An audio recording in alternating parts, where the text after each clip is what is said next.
Come on up. In the black t-shirt, come on up.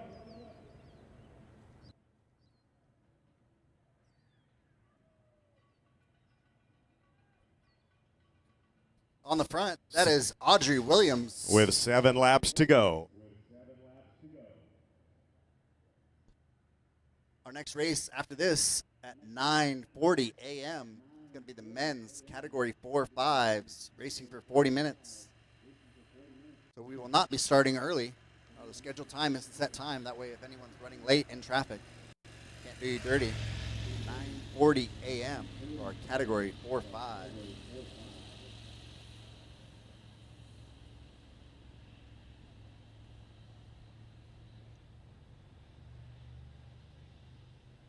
So I'm with Keith right now, who works for Sirius Cycling and has actually done some work. He's wrenched for David Zabriskie. So Keith, congratulations.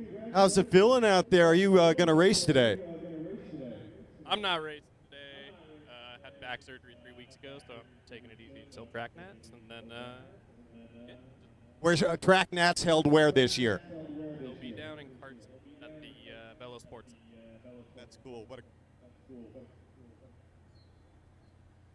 July 10th through 14th.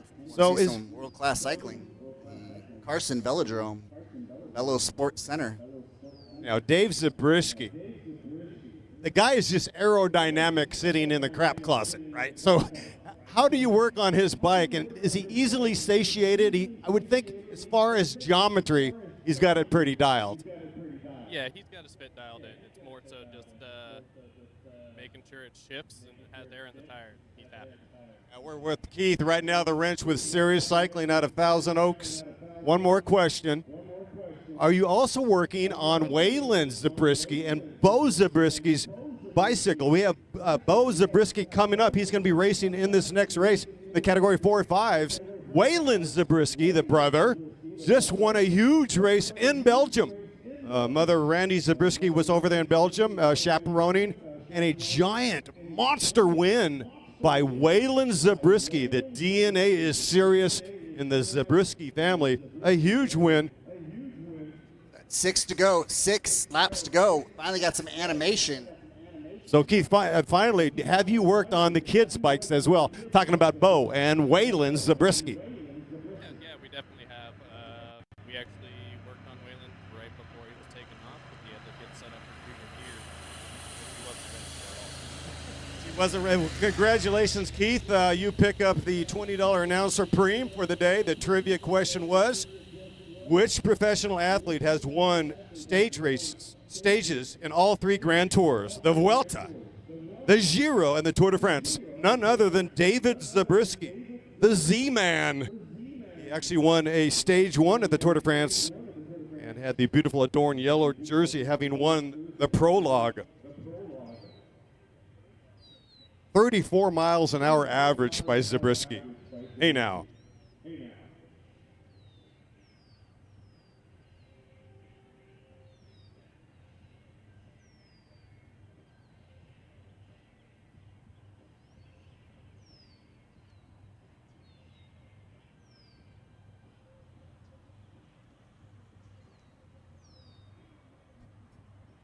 Going to be looking at 5 laps to go. Our next time through the start-finish line.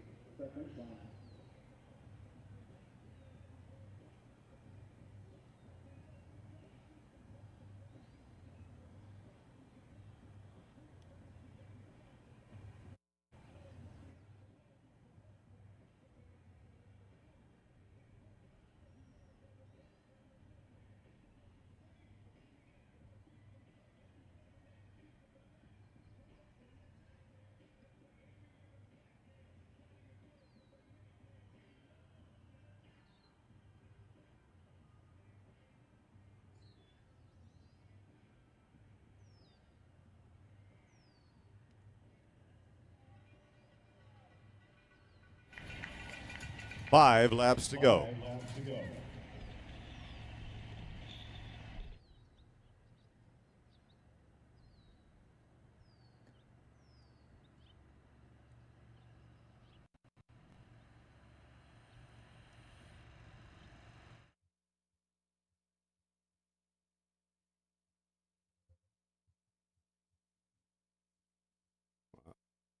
Another tour rider actually won this race here at Chuck Pontius Memorial Criterium back in the day, racing for Lux. Brandon McNulty. Brandon McNulty, a huge, well, the guy's a monster on the bike. And I remember he was out here, and it was Leo Grande was on his wheel, and he rode Leo Grande off his wheel, talking about Brandon McNulty, who raced with Lux Cycling at the time. Lux was the development program run by Roy Nickman. And now McNulty is riding for UAE last year in support of Tadej Pogačar. Last couple of years. This year he's taking a break, getting ready for the Olympic Games in Paris. The current reigning national time trial champion, Brandon McNulty, out of Arizona. I believe from Tucson, yeah, and he got second or third at U.S. Pro in the road race because he got double teamed by Nilson Paulus and Sean Quinn. Sean Quinn also in the Tour de France representing USA right now. He's with EF Education. So Nilson Paulus also with EF Education in that two against one at US Pro. Brandon McNulty actually had the best legs, but he ends up getting second because he was tag teamed by Paulus and Sean Quinn. Quinn taking the win.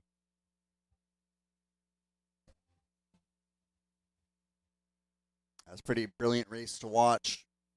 Heck of a climb.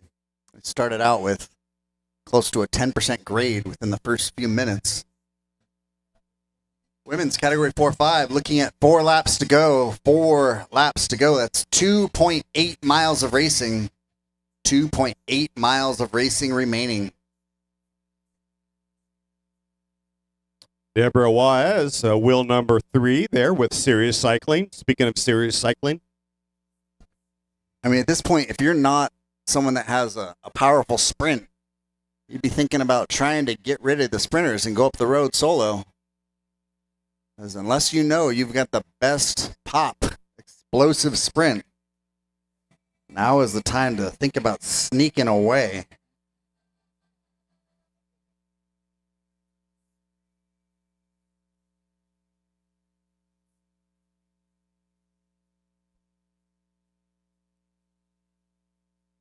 And to continue the Tour de France chat, the third rider, we've got Sean Quinn at the Tour de France, Stage 2 today.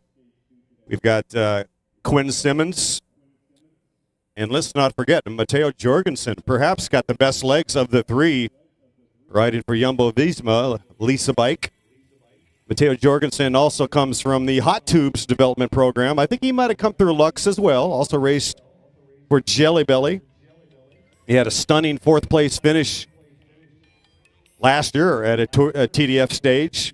Matteo Jorgensen winning this year at Paris-Nice and winning at Flanders. So certainly the red-headed dude from Boise, Idaho, Mr. Potato, Matteo Jorgensen with very good legs. Well, this was 3 hours ago, but just wanted to let you know.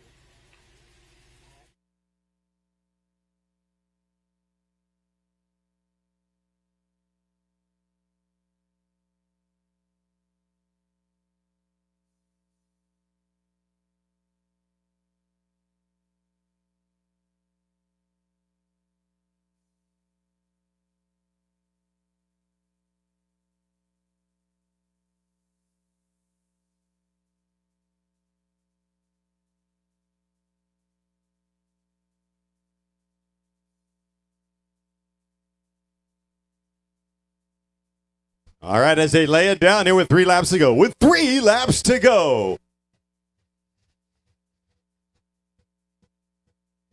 Looking at 2 miles. 2 miles of racing remaining.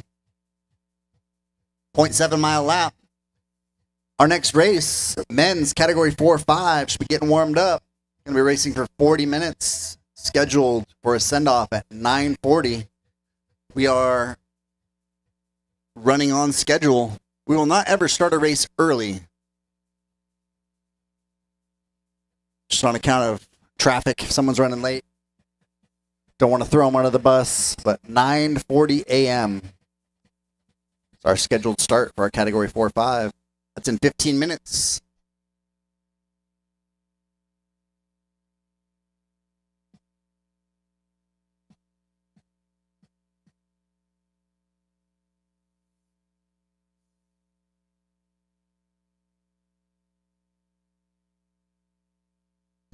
We have a spectator prize for whoever can skip to me first. If you skip to me, we're talking like full dainty. Never go full Palm Springs, but this is your chance. If you skip to the announcer, you win a water bottle. First person to skip to me. Oh, it's going to be a battle. You better skip. She's gaining on you. Look over your shoulder. You better coming in hot. We're going to go top 2 on this one. And the fist pound. Maybe top 3. Someone's got to hit the fist pound. First place. Oh, the beautiful woman in the blue. Second place. You got to skip all the way. One more skip. There it is. Take a bottle, leave a bottle. I saw you coming from a long ways away. Hey, bud, I saw you skipping with the hat. Young gentleman, come grab a bottle. You got to skip to me, though. Make your mama proud. Let's see that skip coming in hot. Winning a bottle, gently used, the DNA of a pro cyclist. 2 laps to go. I love it. With the Nirvana t-shirt, this is your skip competition headquarters with 2 laps to go. With 2 laps to go.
With 1 lap to go. With 1 lap. With 1 lap to go. 1 lap to go. Here we go. Women, category 4-5s.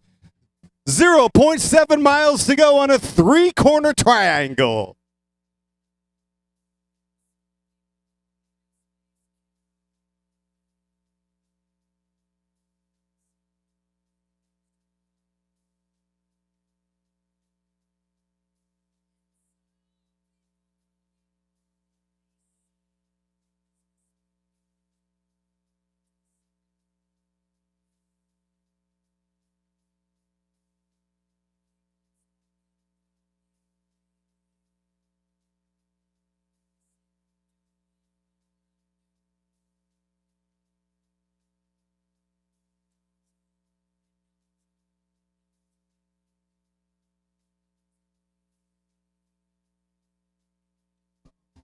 You can see our ladies all together on the backstretch. Looking at less than a minute, we should have the winner to our women's category 4-5 race. Taking home 2 of the preems, 2 of our 3 preems. Lonnie Woods, Our other preem taken by Audrey Williams.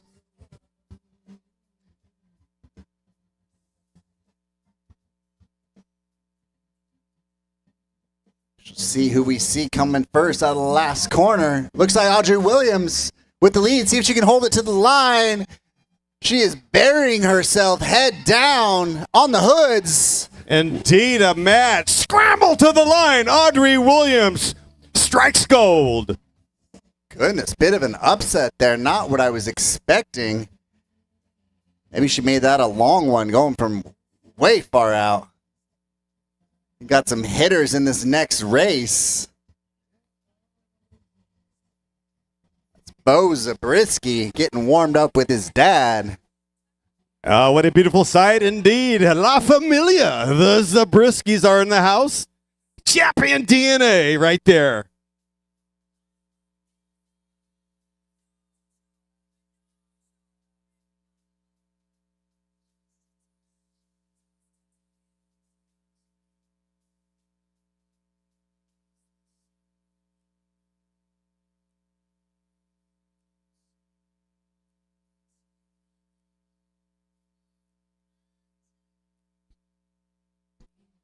Men's category 4-5 starting in about 10 minutes.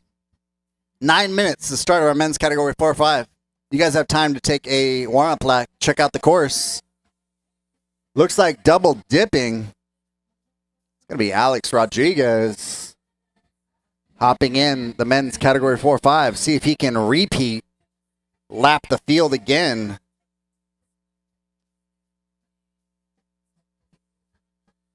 Our favorite photographer. If you didn't start in fixed gear, I don't trust you. It's your boy Snake. We found on Instagram, making you look way cooler than you are. Making your dad proud, making your mom blush. Tag me or it didn't happen.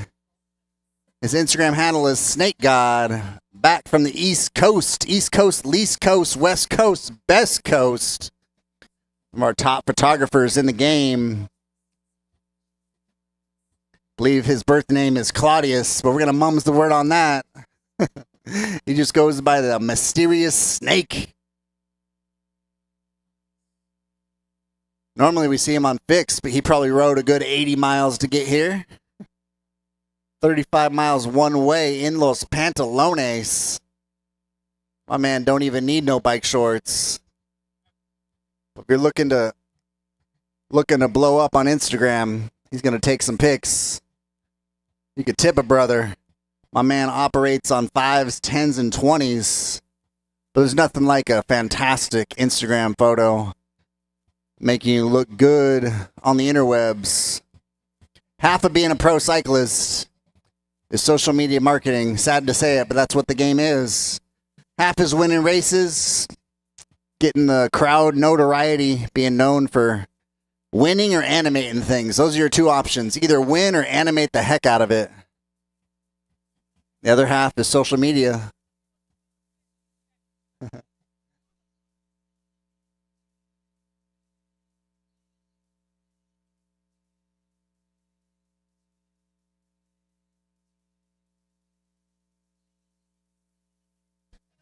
Looks like our unofficial results for our women's Cat 4-5 is going to be Audrey Williams taking the W, followed by Lonnie Woods unofficially, and Denaja Woods keeping it in the family, stacking the podium, going 2-3.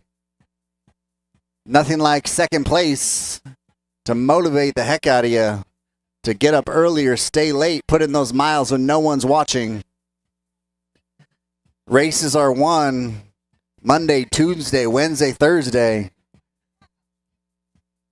The goal, put in the work when no one's watching and shine when all eyes are on you. Nothing great happens on accident. The hardest distance to cover is between the couch and the front door. Between the depression nap on the sofa and the end of the first mile. When you catch the stoke and those endorphins start flowing, dodging cars, banging bars, sweating on everything. Stay hydrated. Keep your pee clear and build your best self. Your body's 70% water. As the temperature climbs, going to see hydration play a factor. We have an estimated peak temperature today of 97 degrees. A stacked field in our men's pro race, small but mighty. Got Brandon York, your current reigning 35-plus road race champion. Jason Paez racing in the pro race letters this afternoon. And Corey Lockwood, one of our nation's top time trialists, current record holder for the American 40K record. Something silly like 33 miles per hour.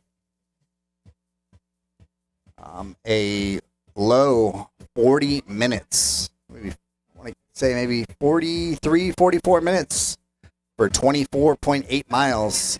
Can we get our men's category 4-5 to the starting line? Double dipping like a savage. Alex Rodriguez taking the win. The solo breakaway. Our men's category 4-5. If you're new here, if you're supporting family or friends, you can start out as a category 4 nowadays. But you can double dip in the 4-5s. More bang for your buck. More racing miles for your gas mileage. One of our bigger fields of the day. Stage 2 cycler out of Marietta, California in the summer kit, rolling in white. Representing Rigo Meza, pardon me. Rigo and Ruben Meza, two of the top hitters in the Masters and Pro Race. A deadly 1-2 punch from the brothers. Stage 2 cycler's namesake comes from 2014 Tour de California, Amgen Tour de California. Y seguridad en el nombre de Jesus Cristo. Staying safe, rubber side down. I see you. I do the same thing before every race. I say, God, you keep everyone safe. Rubber side down, shiny side up. Get to keep all our skin. Maybe gain a little bit of Instagram notoriety. I call it Insta Scam because anybody can be fast on the interwebs. The thing I love about cycling, weightlifting, and cage fighting, the last honest metrics for human beings in the West. In a world where everything is fake and based on debt, cycling, weights, and a cage fight tells you the honest truth. You got a power meter on your bike. We have a podium. It's going to tell you who won. It's honest. Last honest metric for men. I like to say you evolved. Your ancestors fought off saber-toothed tigers and megafauna while barefoot wearing a loincloth. Quit acting like you're adopted. If you are adopted, that's okay. But these are the people you descended from. Our pre-race instructions from USAC official Steve, momentarily. And yes, we are moments away. Chief Official Stevie B with the final instruction.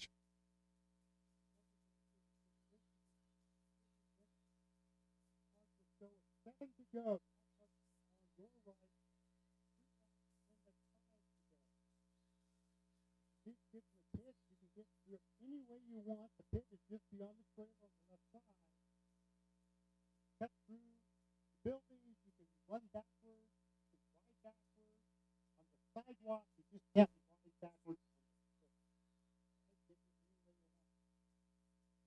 Go to the pit. After it's closed, you will not be going back to the race or places where you were. Results will be on the gate.net. Take a look at them before you leave. If there's any problems with your results, come see us right away. We'll take care of getting those fixed.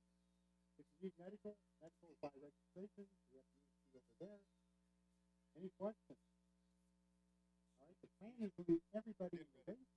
However, if I think you are going to be a problem because you're off the bat, and things are coming through, I'll probably pull you, and so we'll place you. If you drop out on your own, you'll be in DNF result. If I pull you, we'll put you in the lead. Any questions? All right. David, we're continuing to give you a countdown. Uh, That's going to be in 10 seconds.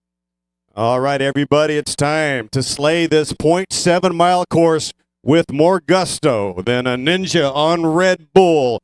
On all accounts, a highly competitive field in a nod to the Tour de France kicking it off in Italy right now, counting down. 5, 4, 3, 2, 1, off and running. Viva Santa Clarita, California! We are racing for 40 hot minutes.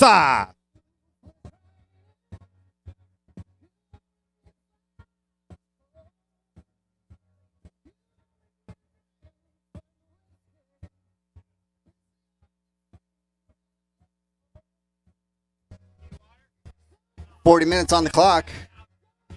Men's category 4-5 field. Pay attention to the standouts in this field. You see riders that are head and shoulders fitness above the rest. Those guys will be catting up soon. Going up to Cat 3 next.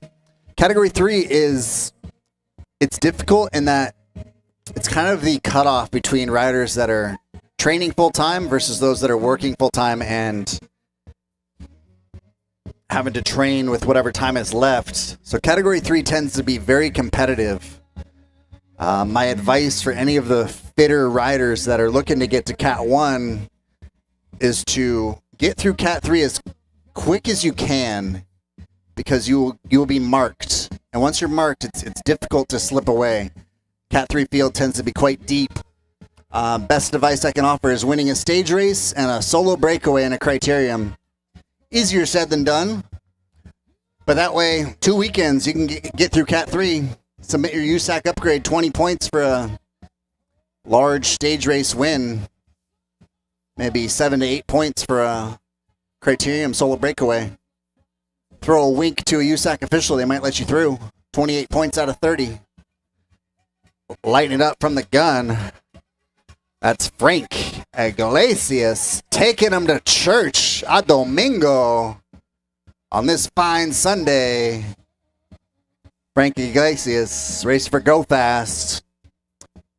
Likely has Pat Caro and John Garbo as his mentors, teaching him what's what, how to race a bike, throw down on this fine Sunday. And certainly these riders hotting it up already. You start to see already some fractures in a strung out field. Good to see. This is going to be exciting, and we have a cornucopia of cash prizes and glory out on course. 3 opportunities for hot preem laps today. All manner of good stuff as we race 40 minutes in the streets of Santa Clarita.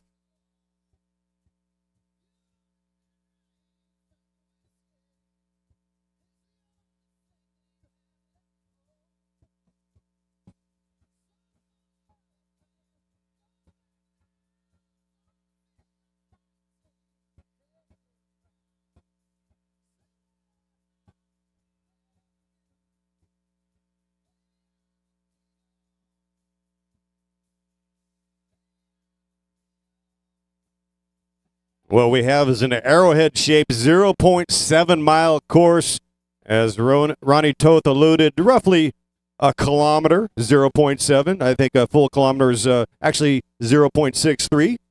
I'll call it a kilo if you take that apex through the corners. As they come there again, the same rider as the last lap, got it dialed in. Frank Iglesias with Go Fast at the front. Little bit more opportunity to hide in this race. We could see the bunch sprint dynamic begin to play out. While the previous races was basically the equivalent of, congrats, you're in the breakaway. Time to start cage fighting your fellow breakmates. The difference when there's 20 riders versus 11 is a little bit more room to hide. With 11 riders, you can kind of keep an eye on just about everybody. But in a bigger field, a lot more tactics, a lot more chess at 300 watts playing out. I like to always measure the difficulty of a race based on normalized power. So average power includes the zeros, includes the coasting, the decelerating, when you're going from 300 watts down to zero and coasting in a corner. Well, normalized power takes out the zeros. Tends to be a more accurate representation of how hard a race was. But in general, just to give you kind of a rundown, I'm 6'2", about 185 pounds. A hard pro race will be anywhere from 320 to my hardest ever was 365 watts. This Category 4 race, you'll probably see right around 300 watts for a Cat 4 race for the taller riders. Looks like a bit of a reset, a chance to get back on. If you have been shelled, Samuel Bodyford double dipping. All in, guys. Time to get to that wheel. That's right. Already a bit ragged at the back as the heat is absolutely on. This crit is lit.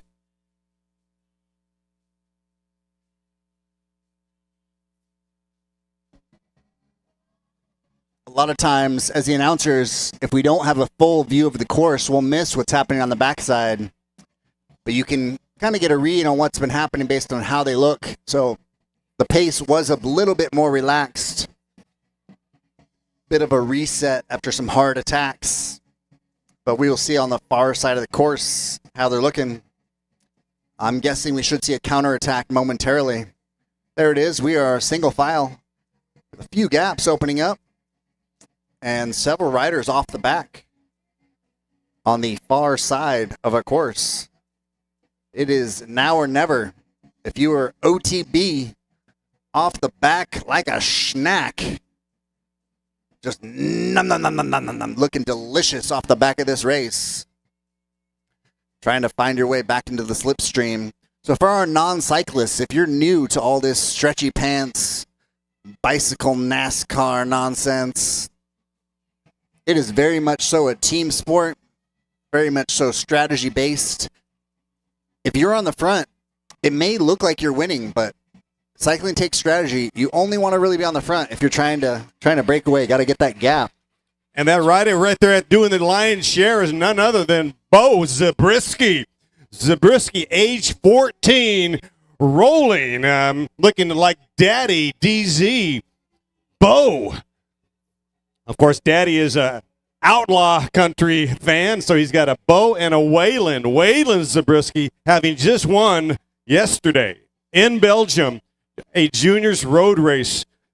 Oh, man, it doesn't get any better than this, Ronnie Toth. We are rocking and rolling on the Tour de France special, right? We've got riders in Italy, we've got riders in Belgium, and we have riders in Santa Clarita, the gateway to the Angeles National Forest, 20 miles from the Big Blue Ocean, 20 miles from the San Andreas Fault.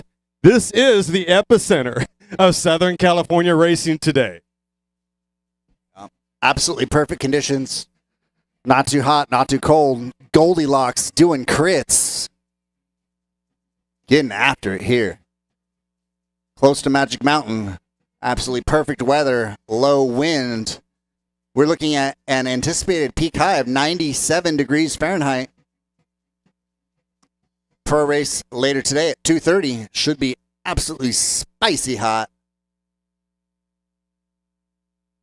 But relatively low wind. A lot of times as the temperature changes, the wind picks up. We have a solo rider off the front. About a 5 bike length gap. We're going to hit him with a preem lap. Preem lap on this lap. Preem lap. Preem lap. Preem lap. That's Levi Ritter. Levi Ritter animating this race. See if he can earn himself a preem and hold it to the line. Levi Ritter, all of 17 years old, ripping the collective legs off the peloton. Has them strung out, single file, gaps opening up. Taking him to church on this fine Sunday. Levi.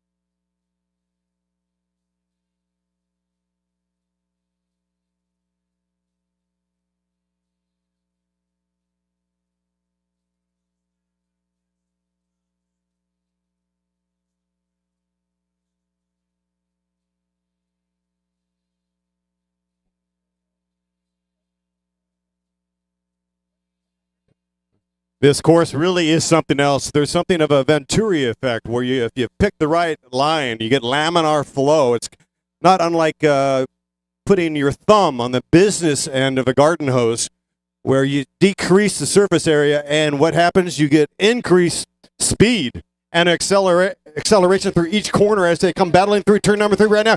Here we go in a good sprint right there. Brian Mendoza with Go Fast picking up the preem.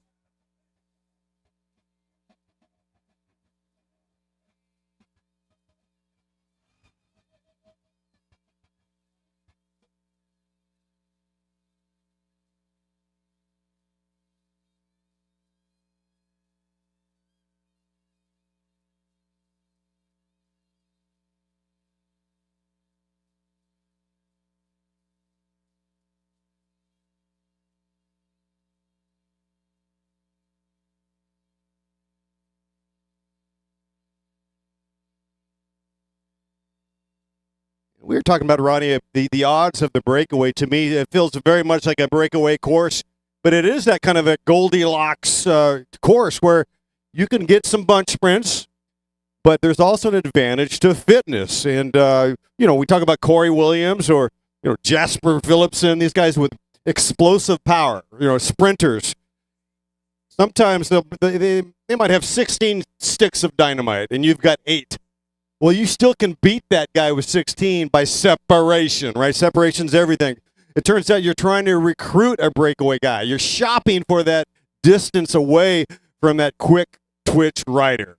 And that's the beauty of the breakaway. You can win with 6 sticks of TNT. You can beat the guy with 16 sticks of TNT if you get separation outside of that explosive power. And then you're saying, I have more explosive power than the 3 guys with me. It's all relative. It's like wealth, right? And that's really what is so cool about the break. You can kind of make it happen. A tactical rider will come up to that challenge, and he will try to groom the breakaway to his liking. There's Benjamin Cormier on the front, stage 2 cycler out of Marietta, California. Favorite training grounds of Floyd Landis in his heyday, winner of the Tour de France.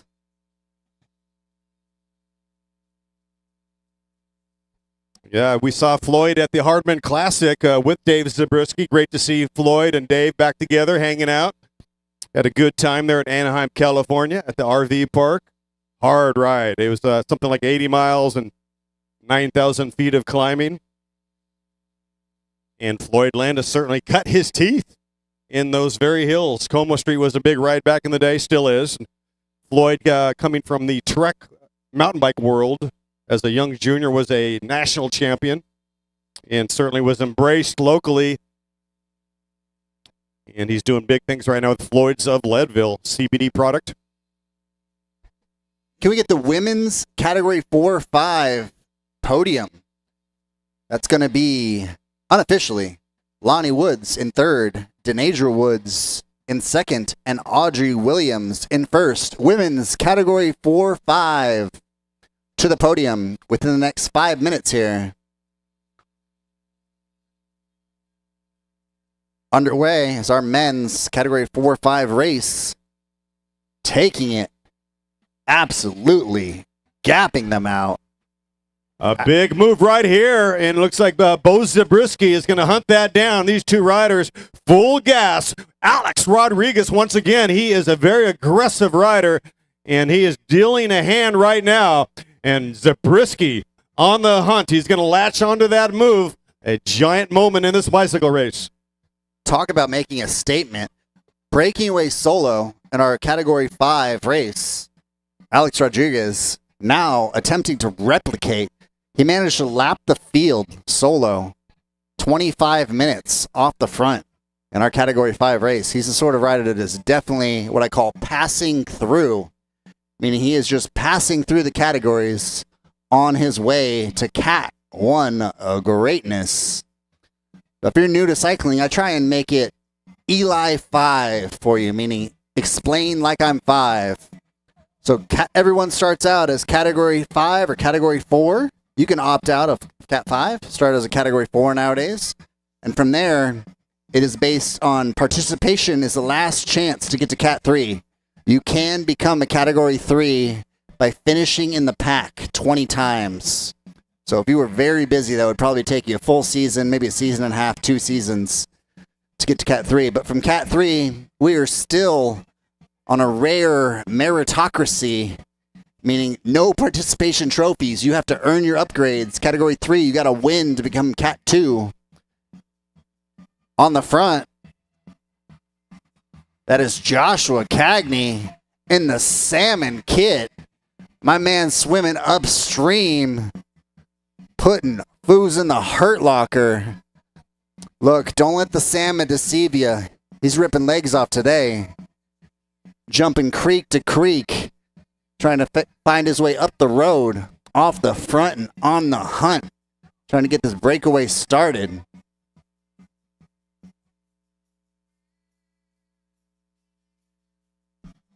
It's Rivera trying to claw his way back into this race. Raymond working for it. Ray Rivera staying in the fight. Never say die. Anything can happen any given Sunday. There's a whole lot of tactics happening from here on out in these races. The more you upgrade, the more competitive the race gets, closer to category Pro 1, more tactical the races become. I would say it is easier for me to podium in a Pro 1, 2, 3 race than in a Masters 35 plus, 40 plus, because in the lower category, the easier race, the Masters race, you're going to be more marked because there's less hitters. But in a pro race, there's 10 guys that could win this race, that could solo away from you. So it becomes much more dynamic, much less cat and mouse, what we call negative racing. Negative racing is where you just mark people. We're going to hit him with the preem lap. Preem lap. We go ahead and ring that bell. Ring that bell. Preem lap, preem lap, preem lap to the winner of this lap. That was Brian Mendoza on the front. This lap is going to be Wahoo water bottles and t-shirt.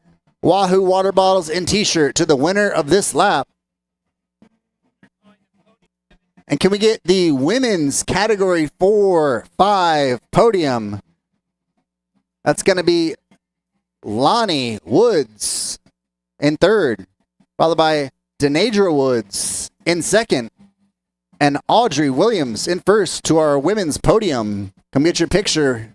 Blow it up on MySpace, Facebook, Instascam. Yes, indeed. It is time to call up our top 3 in the women's category 4-5s. That's in third place, Denadra Woods. And in second, Lonnie Woods. And top step, Audrey Williams.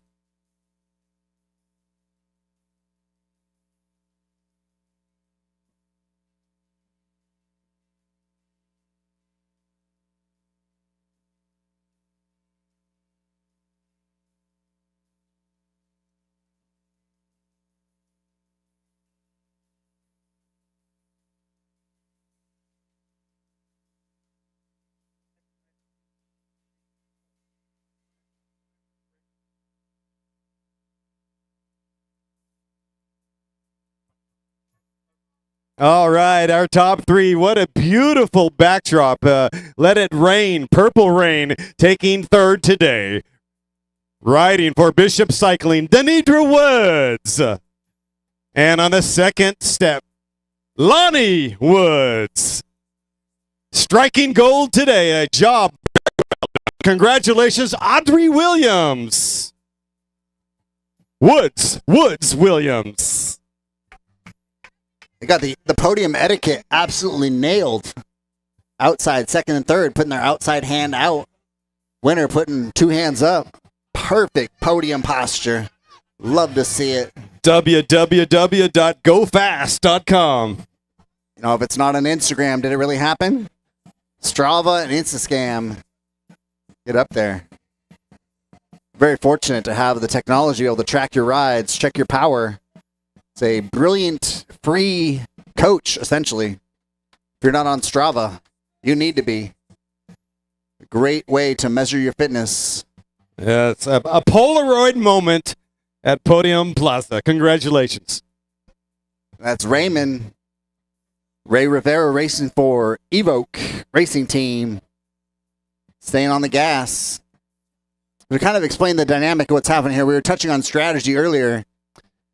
When you're on the front, if you have everyone right behind you, we call that being in your draft or in your slipstream, they are doing 25 to 35% less work than you.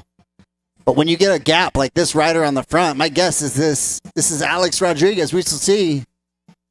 No, we got a change up. That is indeed Brian Mendoza. Brian Mendoza teaming up with Alex. Go Fast Racing. Lighting it up. Taking turns, attacking off the front. But when you have a gap, there's no one in your draft. They have to ride harder than you, produce more watts, or be more aerodynamic in order to catch you. But when someone's in your slipstream, they're doing 25% less for the rider that is in second place. The rider's in second wheel, we call it. The rider in third wheel is doing about 30%. And from fourth place back, is doing about 30 to 35% less work than the rider on the front.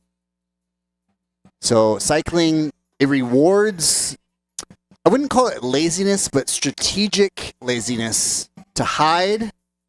Essentially the Johnny Cash song, know when to hold them, know when to fold them.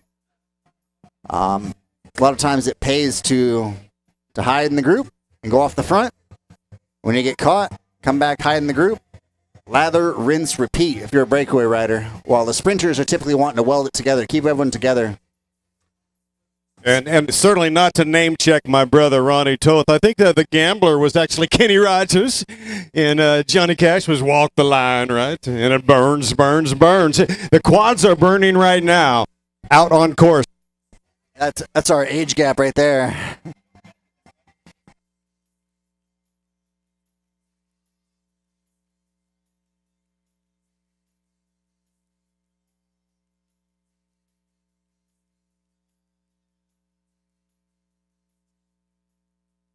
We are all together, setting tempo on the front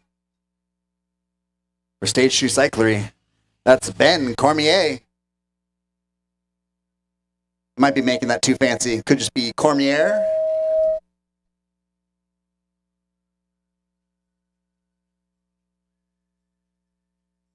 Well, gotta love the new kit from Stage 2 Cyclery, all white. Kind of understated. Smart when it's hot. We're sitting in I would say probably the high 80-degree range right now. About 85 degrees. Officially Valencia. Expecting a high for the day of 97 degrees. Likely to be reached in the middle of the pro race at 3 p.m. Our current wind conditions on the medium side of things, that is small medium if you're paying attention.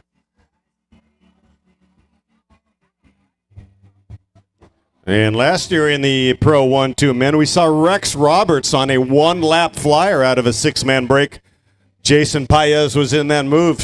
This is a pretty elegant race course for the potential to go long. To do a one-lap flyer, you got to have the legs. But it is certainly tantalizing if you're the kind of rider that can go long and do a one-lap kilo. We saw Rex Roberts with Go 6 pull it off last year right here.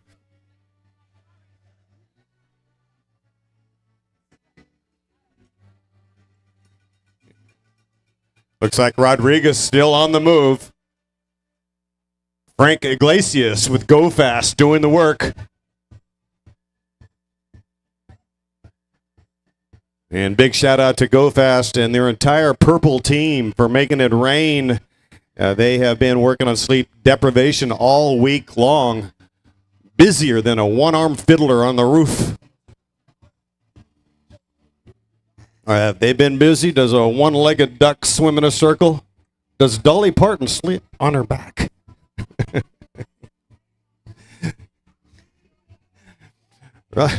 Ronnie Toth, confused, looking at me right now, confused like goats on AstroTurf.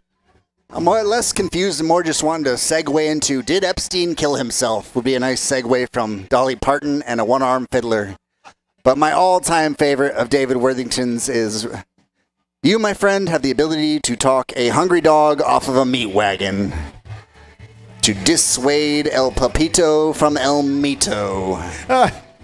That's right, my friend Ronnie Toth. Good indeed. Talk a starving dog off a meat wagon. And by the end of the day, we'll be so hoarse we can drag a wagon.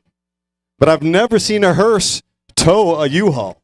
Think about it. You're showing up empty-handed, leaving empty-handed.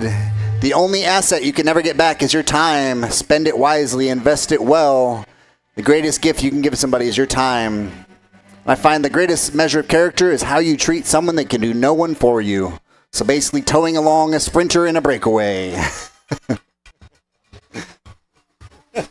Indeed. You cannot take it with you. The Peloton getting a little serpentine out there. Little cat and mouse.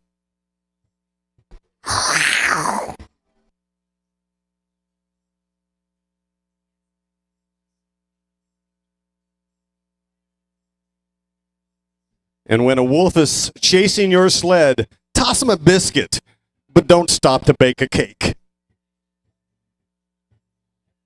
You've got to risk it if you want the full biscuit. It's heavy sledding today.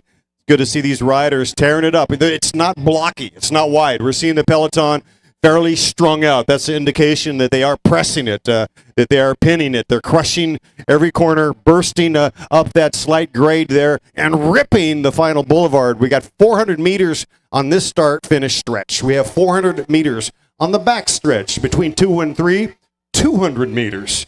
Adds up to about 800 meters. And it's a great course. We talked about the Venturi effect, where if you go through those corners, laminar flow, you can get actual acceleration. It's perceived acceleration, but it's authentic as well. This course is absolutely, I mean, you think about it, you've got 6 corners, right, in 1.4 miles, right? It's a 3-corner course. So it's right, the corners come up very quickly. Every 400 to 200 meters, you're coming into a sharp, short right-hander.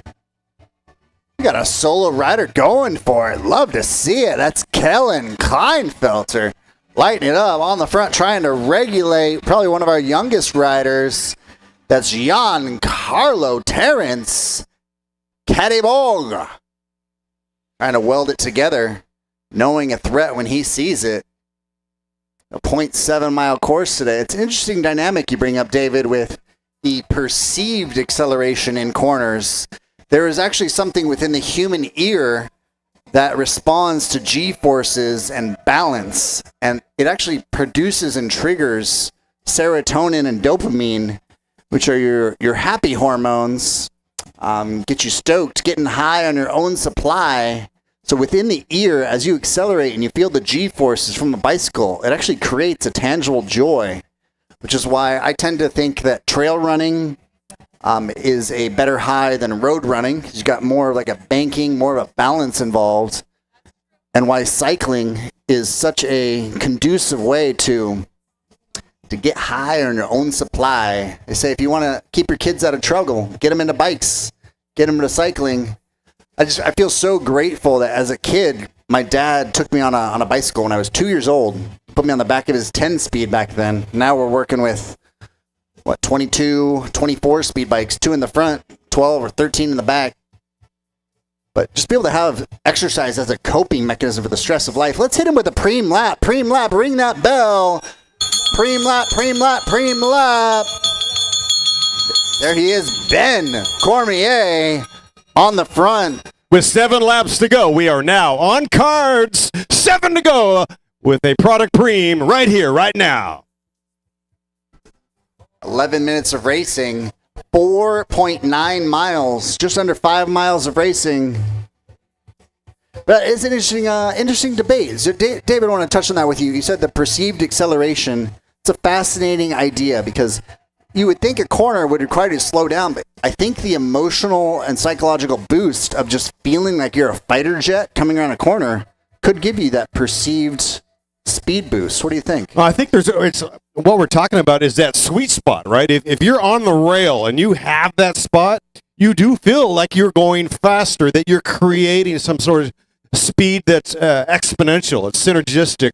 You don't get that if it's bottled up, right? If you're racing Manhattan Beach Grand Prix, which is coming up July 14th, and you're in turbulence, right? You don't feel that push you're getting But if you go laminar, or that Venturi effect, where you get that perfect line on a rail, you do feel like you're producing more speed than anticipated. I think it's actually physics as well. If you're coming off a wheel, like we talked about, it's jettisoning off that slipstream. This kind of course, you really, really feel it greater than other courses. I don't know what it is other than the fact that it is a triangle. It's not a rectangle. There's a little bit of a grade as this rider punching tickets. That's Joshua Cagney. Now he's floating off the front with 6 to go. It is Josh Cagney taking our last preem of the day, as a Kraft neck gaiter and massage stick. So if you see Josh beating it up in the future, it's because he is well recovered. The more you hurt yourself on the foam roller or the massage stick, I call that the poor man's massage, the less you will hurt the next day. The more pain you can inflict on yourself with a recovery stick, you will bounce back much faster. Loosen those legs up. Before, in the middle of a stage race, one of my favorite things was to hit the legs with the massage stick, chug a ton of water, and then just soak in the social media stoke of posting just aggressive selfies on the interwebs. The Strava kudos, it all adds up to recovering for the next day.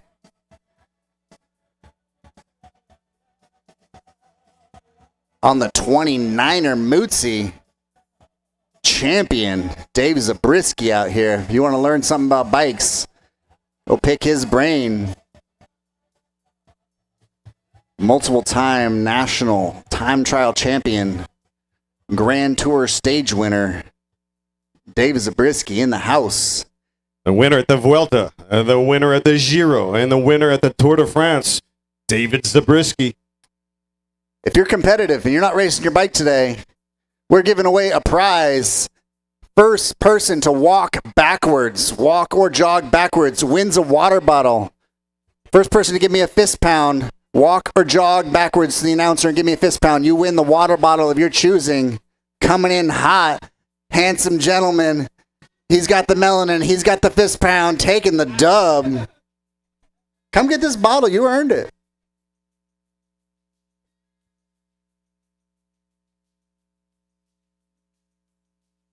Feeling love abundantly up here at Start Finish as we give away bottles. Ronnie Toth in the house.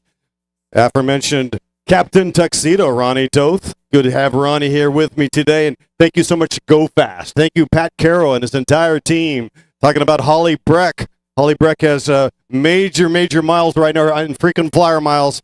Good to see Holly Breck back from racing all over, from the East Coast to Europe, and she just got back, and she has been helping set up here. It's part of her passion to give back to Go Fast, one of the teams that helped develop Holly Breck. What a special rider Holly Breck is, and just a class act. She is a consummate pro and former winner of the green competition, the points competition at the Redlands Classic. And for those of you that think that these races go on without human intervention, you'd be sadly mistaken.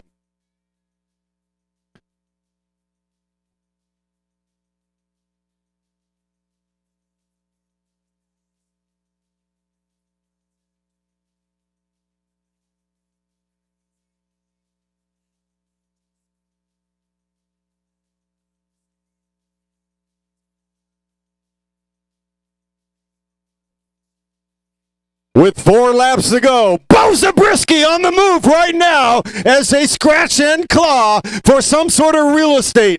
There's a bit of a distance between that chase right now, showing the faces of pain, savage determination, and dexterity all on display.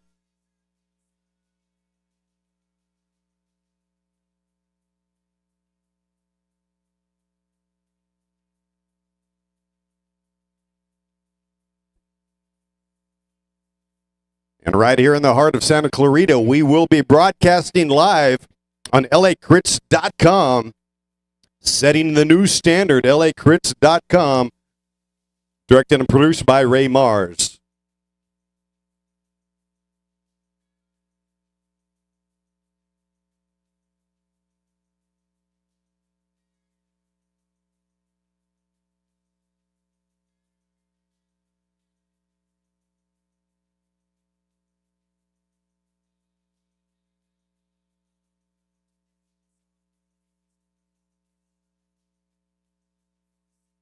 And remember, today is Wheels Pit neutral. Wheels in, wheels out at your own risk. The free lap rule applies outside of, I believe, 7 laps. I'll get clarification on that, but certainly inside of 5 laps. So if you're to puncture right now, you are chasing. You are Dunsky, fried, died, and laid to the side with 4 to go.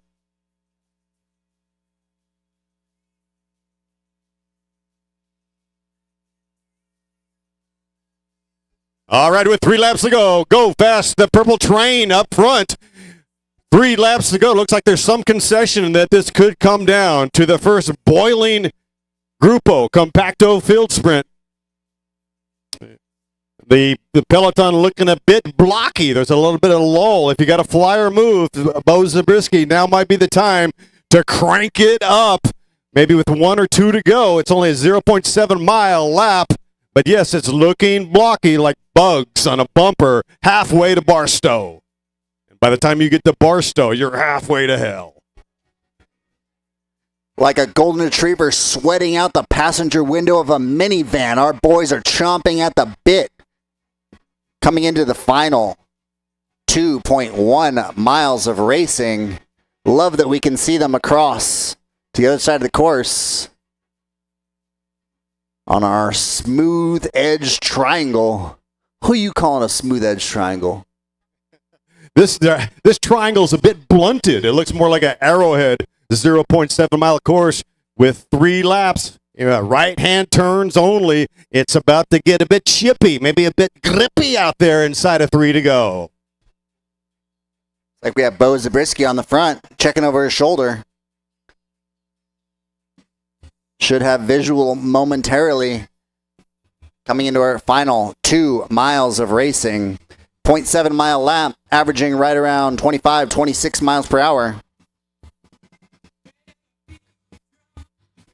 And here we go on the penultimate lap. This will be 2 laps to go. 2 laps to go right here, right now at the Chuck Pontius Memorial Criterium.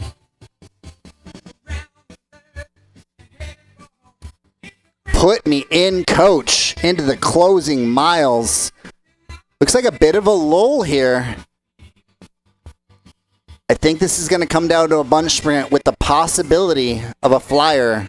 If we've got a fit rider, we could see them launch it on the backside. As you mentioned earlier, perfect course for the 1K to go flyer. As I was catting up to the categories, I found the 600, 500 to 800 meter last lap flyer was the best move. Stay out of trouble. Sprint just before anyone wants to go. A little bit too early. A good way to secure the win as a Cat 4, Cat 5, even Cat 3, you could probably get away with that. Once you get into the Category 1-2s, people are pretty much following everything from 5 laps to go, and the speed is just simply too high for the 1-lap flyer to work. Doesn't mean Jason Paez is not going to try, though. That is for sure. Likes the Jason Paez, Rex Roberts, Brandon York, all guys capable of a last lap 35 miles per hour. Ray Rivera staying strong, absolutely mashing the pedals. And he is off the back, though. This is not a simulation. This is real. With 1 lap, with 1 lap, with 1 lap to go! 1 lap to go!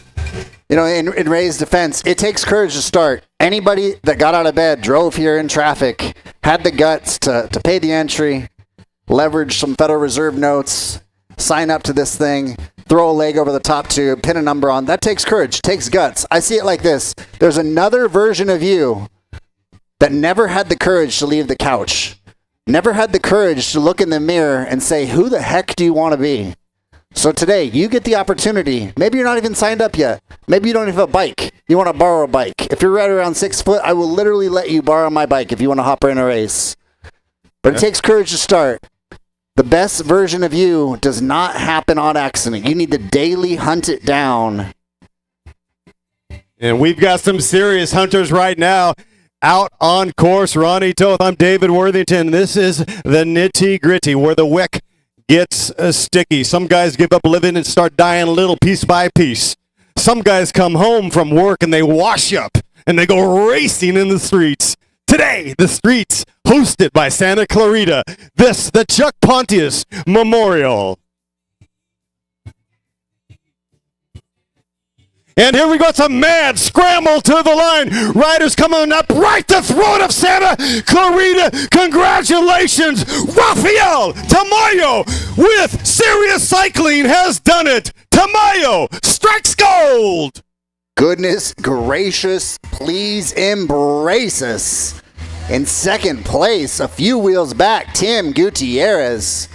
But coming through with the salute in commanding fashion, that is Rafael Tamayo. Gotta love it. Personalized, USAC legal podium celebration. Posting up with the salute, making it cute. My boy's gonna be blowing up on MySpace later. Send him some kudos on Strava. See if we can get an interview after the race. You know, I'm a big fan of the one-handed salute. Keeping it safe. Rubber side down, shiny side up. A little bit risky to go with the double post-up. Wait till Cat 1 for that sort of tomfoolery. Cattywampus tomfoolery on this podium celebration. Well, at any rate, like the song goes, like Steppenwolf says, they were bringing the thunder, no doubt about it. Gutierrez right there, and that was a hot, hot race. I think they were traveling close to 40 miles an hour. Rafael Tamayo taking the win here with bombast, an emphatic win by Mr. Tamayo.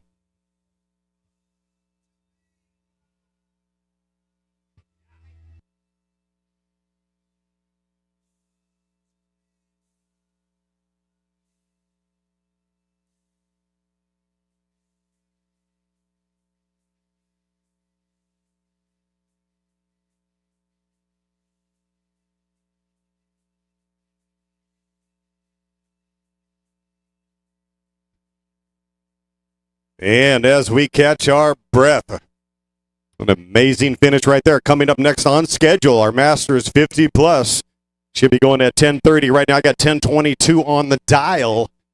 Our 50 Plus 60 will be going 50 hot minutes. Go ahead and dial in the course, our Masters 50 Plus. Take a lap.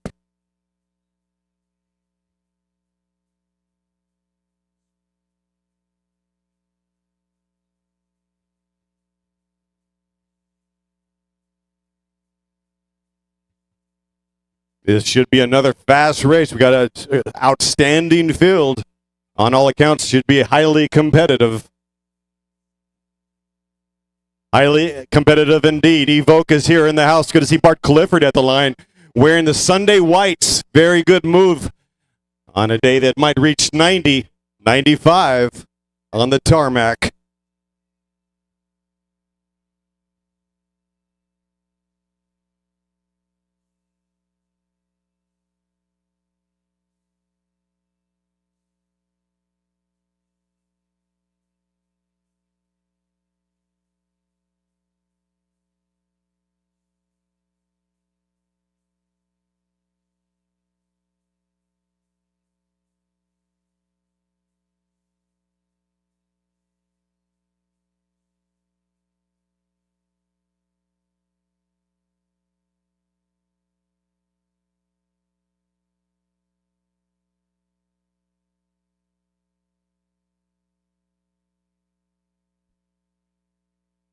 And when the wind comes this afternoon, perhaps the prevailing wind coming off the Pacific Ocean, it will definitely play a fascinating factor. It looks like on turns 1 and 3, they'll have a potential block wind. And when the wind does come, it can bite like a barracuda.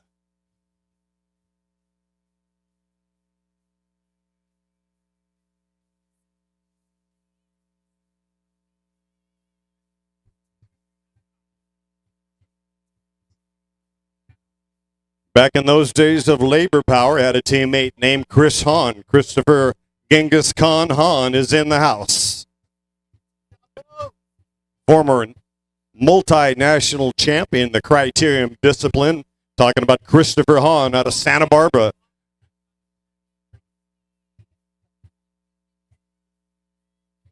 We have Ruben Mesa. You talk about explosive power that also can ride off the front. Talking about Mesa with stage 2 cyclery. A lot of big teams, a lot of big masters programs representing in the peloton here, including Big Orange, Factory Racing, 805 race team, stage 2 cyclery out of Marietta, California, named aptly when the Amgen Tour of California came to Marietta on stage 2 back in the day. Ernie Sanchez inspired to start a bike shop called Stage 2 Cyclery out of Marietta. Of course, we've got Go Fast riders here as well.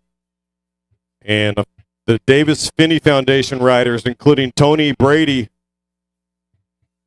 and his teammates, John Hatchett and Uldavik Hilde. Hilde and Brady going second and third at the Boulevard Road Race. Certainly getaway sticks in those riders. Jimmy Robbins also here with stage 2. My man Kevin Sokula, a bit of a artiste in the history of filming and photography of the punk rock scene in Los Angeles. He recently published a book. Say hey to Kevin Sock. Maybe he'll sign it for you, riding for Big Orange. Anthony Freeman also in the house, Big Orange. Freeman on a string of wins. Finally got the proverbial piano off his back, winning at Marietta, taking a second on day 1, I believe, and winning at the road race. Tony Freeman, extremely classy rider. Good to see Brad Decker also here. Decker, a man who beat cancer like a drum. Big Daddy Sean Bagley in the house, and a man who can represent a very popular rider out of Visalia, California, also racing for Evoque.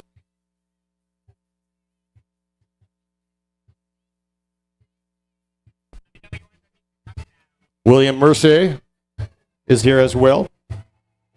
I think shortly we're going to hand it over to Chief Official Stevie B for final instruction.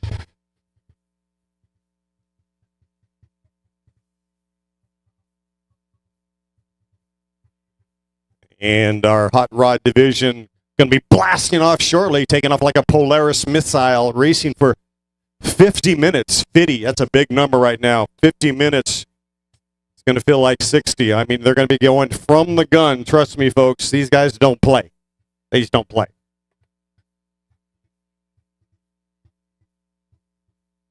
Also, we have Monster Cadence in here in the house as well. Monstrosity of a team. Monster Cadence.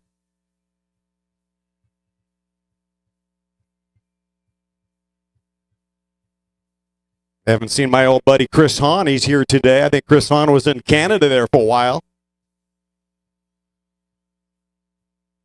Chilling out in Ottawa.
All right, I got 10:29 on the dial. I've got 10 seconds to bloviate. You know, we want to say, in a nod to the Tour de France, which is kicking it off in Italy, from Florence yesterday, we're going to give you a countdown, a bilingual attempt in 5 seconds. We're going to say this right here, right now. In 5, 4, 3, 2, 1. Let's go. Viva Santa Clarita. We're off and running 50 hot minutes in our 50 plus.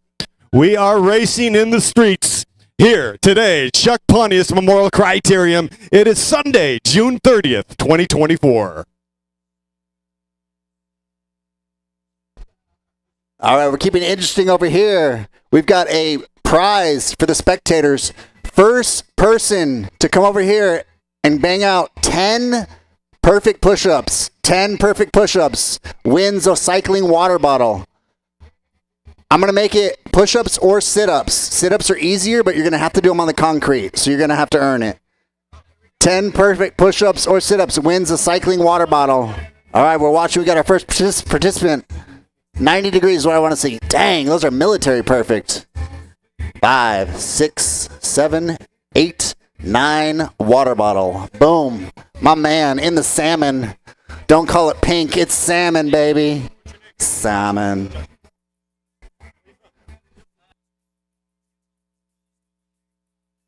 Joshua from San Luis Obispo, pick up your stick-ups. You did a nice Form 10 sit-ups, push-ups, I should say. Grab it while it's hot. And this song was requested by David Zabriskie, right? Because it's Sturgill Simpson, Outlaw Country, baby. And Bo Zabriskie, age 14. Job well done, young man. We've got an early breakaway first lap. Phenomenal.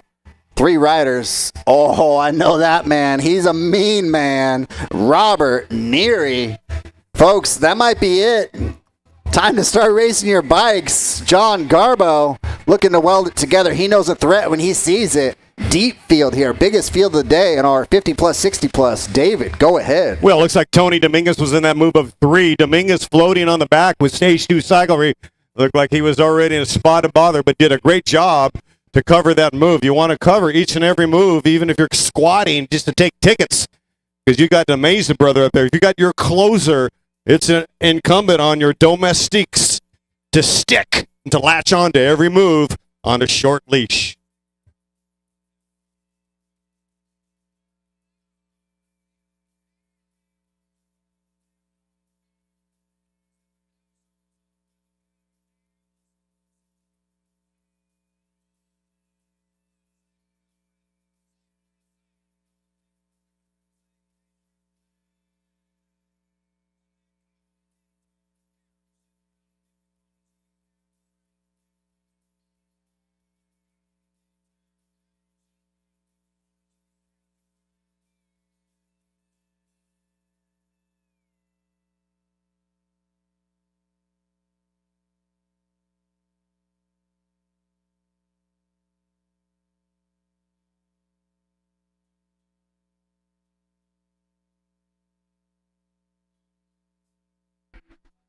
We're now a group of 4. Big Orange on the front looking to get across. Barry Hughes. Race has been hot. First reset. Little bit of a lull here for the peloton.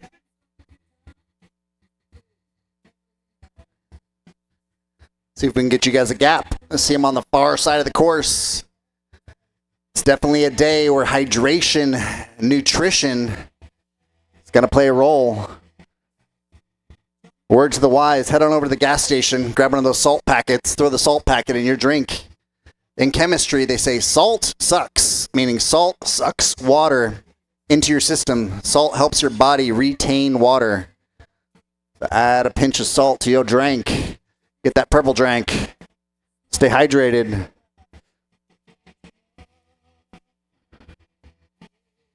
Fast laps today. So if you're paying attention at home, watching live on YouTube, lacrits.com, 24 miles per hour is going to be 1:45. 25 miles per hour is going to be a lap time of 1:41. 26 miles per hour is 1:37. 27 miles per hour, 1:33. 28 miles per hour, 1.5 minutes, 1:30. And 29 miles per hour, what I anticipate going to be 1:27 on the front. Number upside down, but I'm dyslexic enough to see what that is. Rider 550.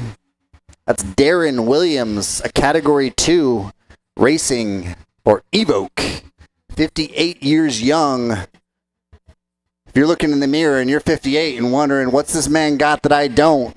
Determination, grit, tenacity, resilience, built, not bought. What I love about cycling, it is one of the last remaining honest metrics in a world where you can fake wealth with a $1,200 car payment, have your Mercedes, pretend that you're successful only to get it repoed 3 months later. Mortgage literally means death pledge. Mort as in mortuary. Gauge is Latin for pledge. You can fake your house, you can fake your car, but you cannot fake the breakaway. You cannot fake the watts. You either got it or you don't. Cage fights, cycling, triathlon, running, weightlifting, the last honest metrics in a world where everything has gone fake. The money's fake. The success is fake. Heck, with property tax, you got to rent your home from the government. Keeping it light on a Tuesday, going up on a Sunday. My boy's in the breakaway, he's looking choosy. Choosing who he's taking with him, absolutely strung out single file. Cornering on rails, stage 2 cycler on the front, joined by Big Orange and Evoke. That's my boy, James Robbins of the Tony Robbins family. Absolutely motivational on the front, lighting it up, giving him something to wish about. Clipping in, dipping out.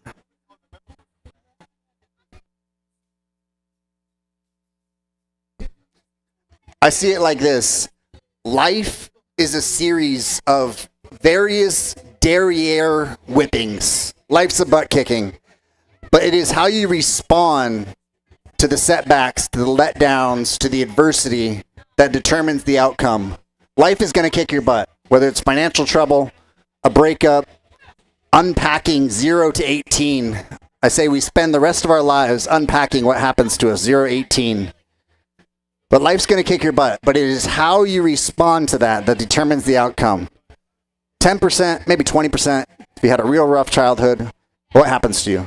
80 to 90% is how you respond to it. And I bring that up because the bicycle, running, swimming, endurance sport, weightlifting, you got to find your vice.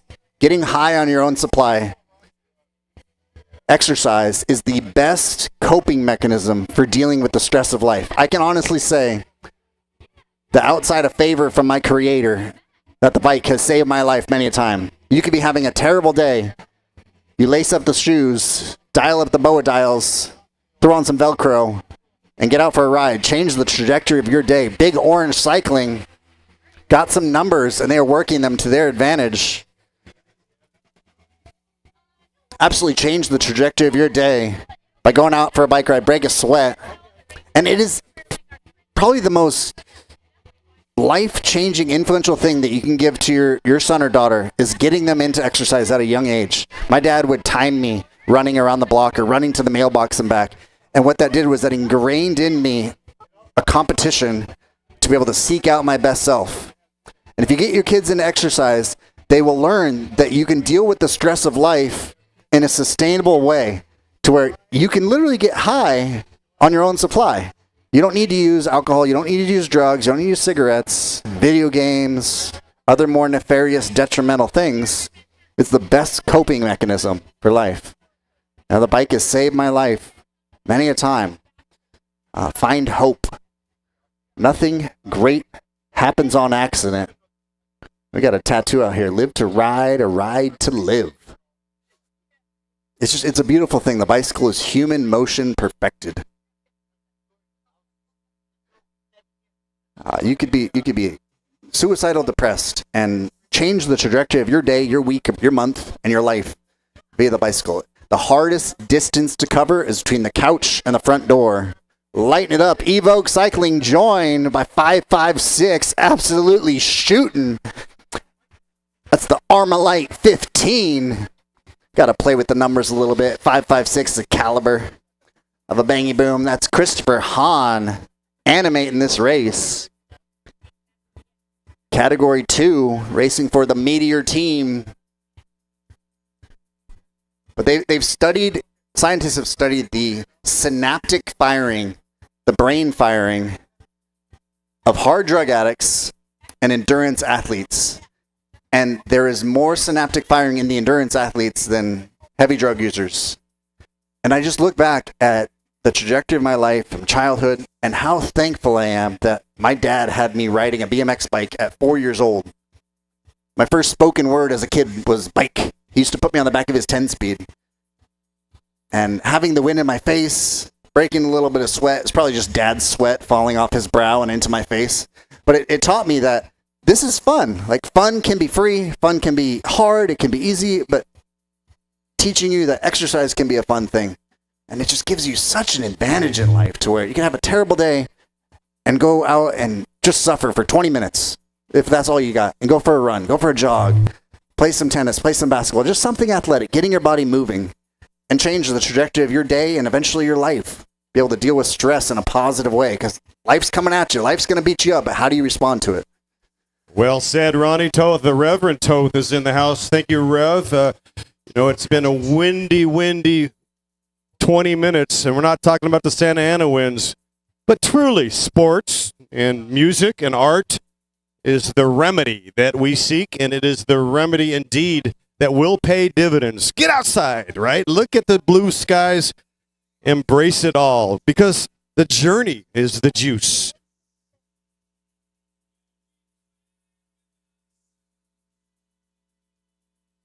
And we'd like to bring up our Category 4-5s to the podium, our top 3 riders. Andres Villalobos, Tim Gutierrez, Rafael Tamayo.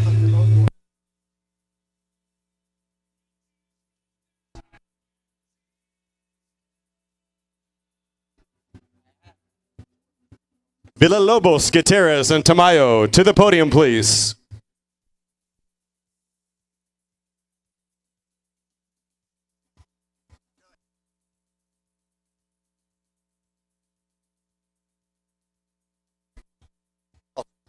We got some preems coming up.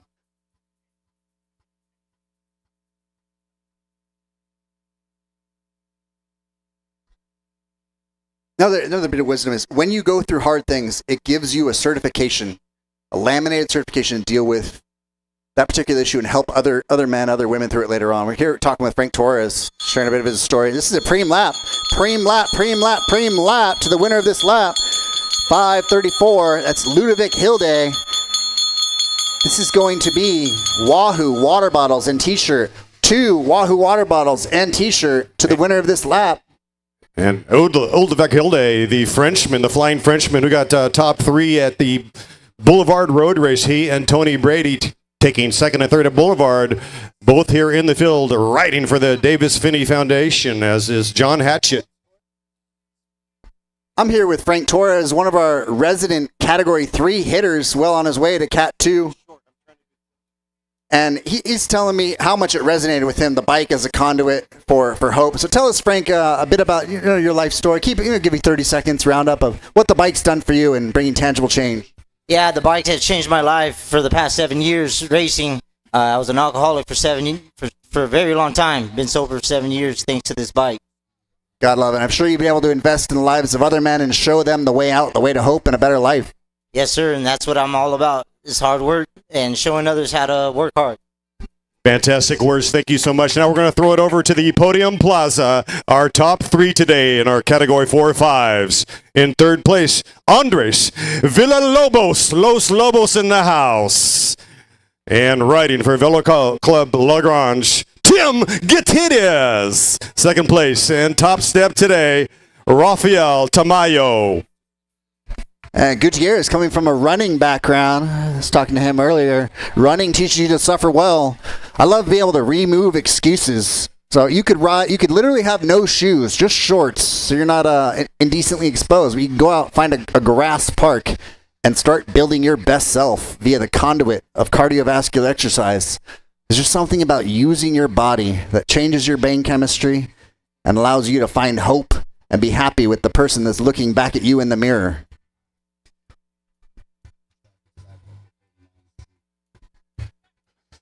Mirror, mirror on the wall, who is the fit fitness of them all, the fittest, I should say.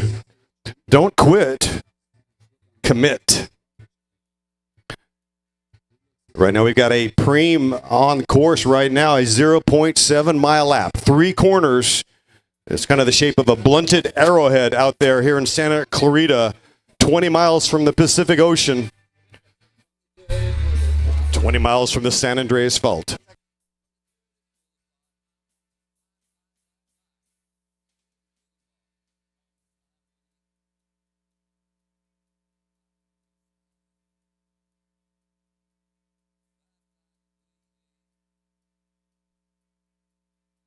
Ludovic Hilde picking up the Preem, the Flying Frenchman.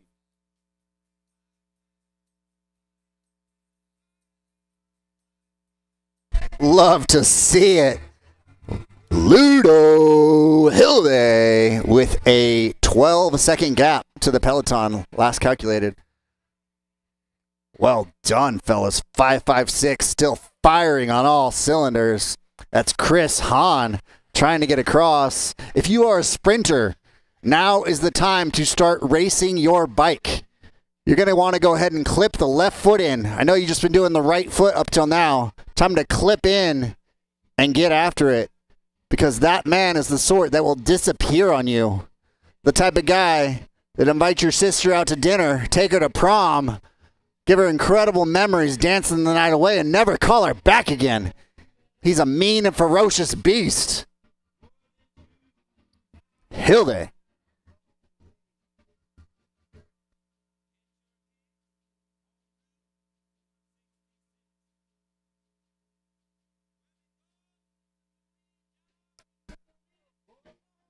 LACrits.com, capturing every tight corner, every tight squeeze, every blazing go fast finish here, all in Technicolor by LACrits.com. Live streaming. We've got multiple LA Crit cams out on course, produced and directed by Ray Mars. His wife Marie also here. Great to see sweet Marie.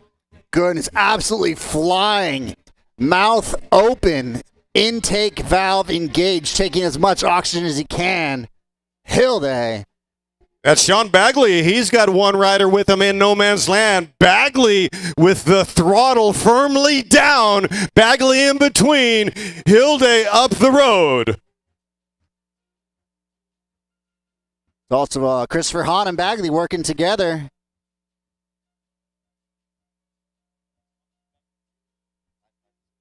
And that's Chris Hahn, who is last time with Bagley. Those two riders are very dangerous. No strangers to the podium. Chris Hahn, a 2-time national champion in the Masters Criterium discipline. He is an all-arounder. He is the Swiss Army knife of bicycle racing. He can win up the road. He can win in a bunch, and he can win on a summit finish.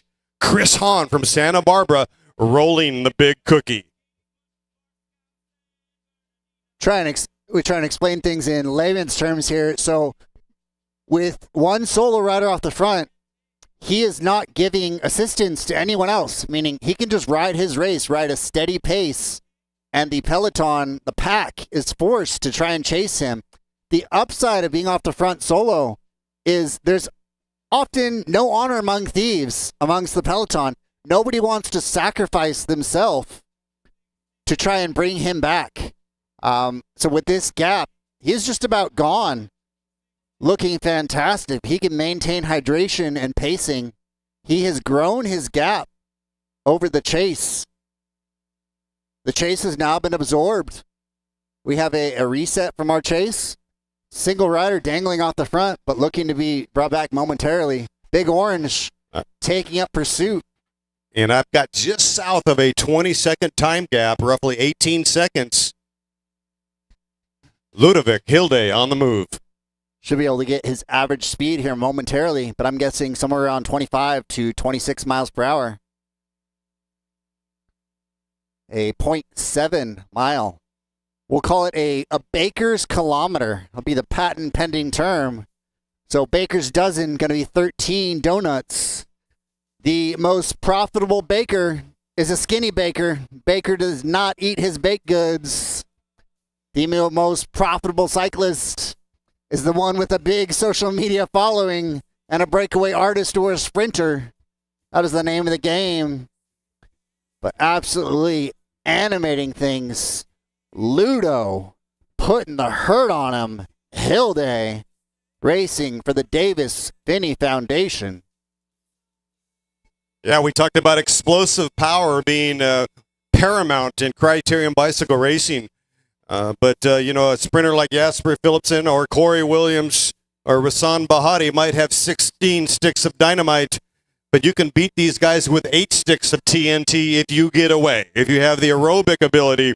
That's why we love bicycle racing. It's not a marathon. It's not a boat race.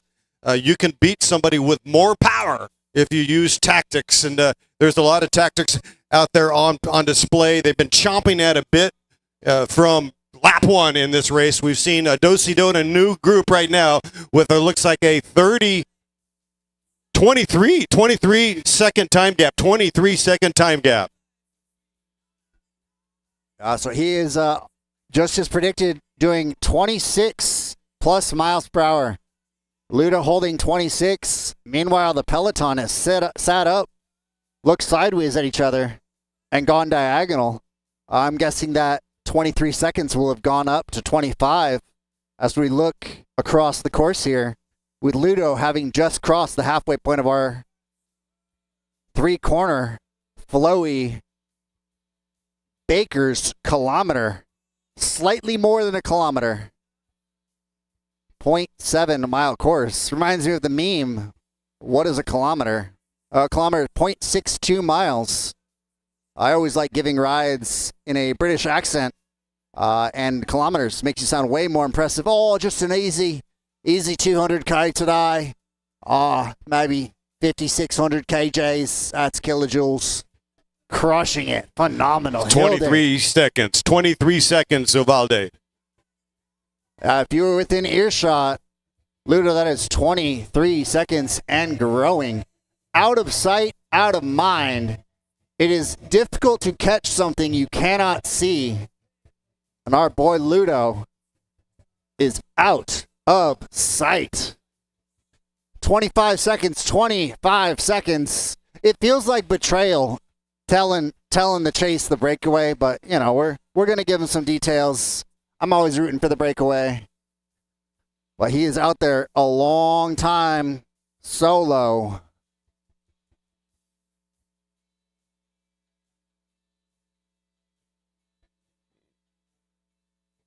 Old Devik Hilde has been off the front for 7 laps now, and he is actually showing that he is Han Solo right now, making ribbons of the field.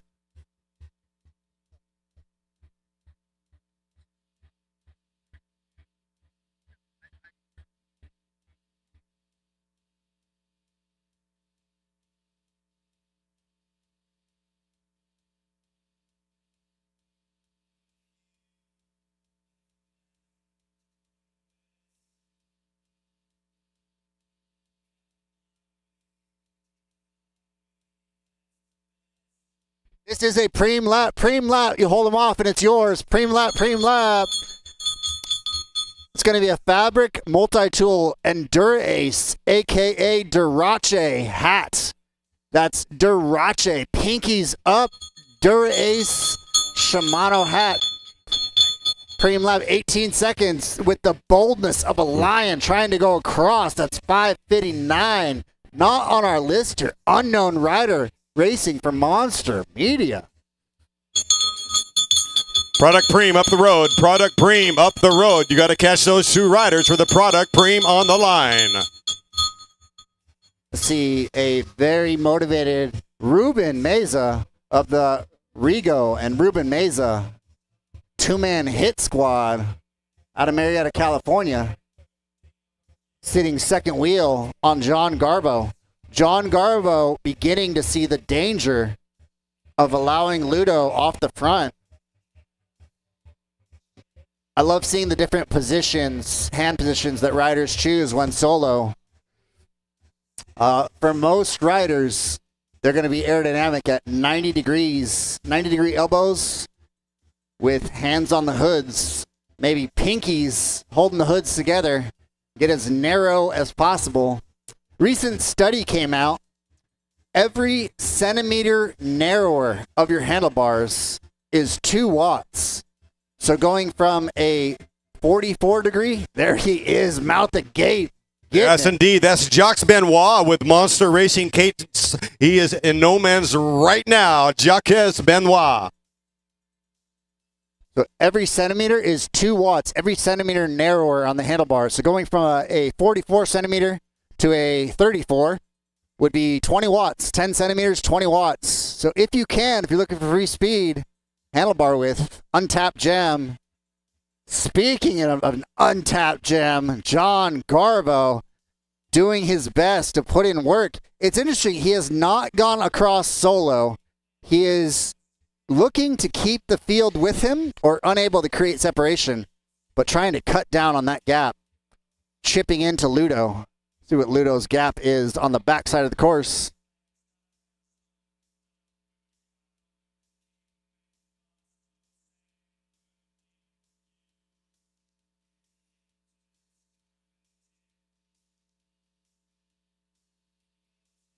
Give you a gap reading momentarily. Looking at 20 seconds right now. 21, 22. There they are. 24 seconds. His gap has gone up 24 seconds. Or solo rider. And Brad Decker checking out. He's going to race again, keeping the powder dry, proverbially. But right now it's starting to get a little bit muggy out there, get a bit grippy. And I'll tell you what, this rider, Ludovic Hilde, is something special. We saw him at the Boulevard Road Race take off and getting top 3 there, along with his teammate Tony Brady and Espen Cateres. Ludovic Hilde, he's showing he's got legs on the mountains, in the mountains. He can time trial, he can corner. He's got the dexterity, the audacious move to go early, allowing his Davis Finney teammates to surf wheels. 25 second gap. 25 second gap. Time to ride your bike. You had the boldness to get out of bed, to drive over here. I know you didn't come to ride your bike. Time to race your bicycle.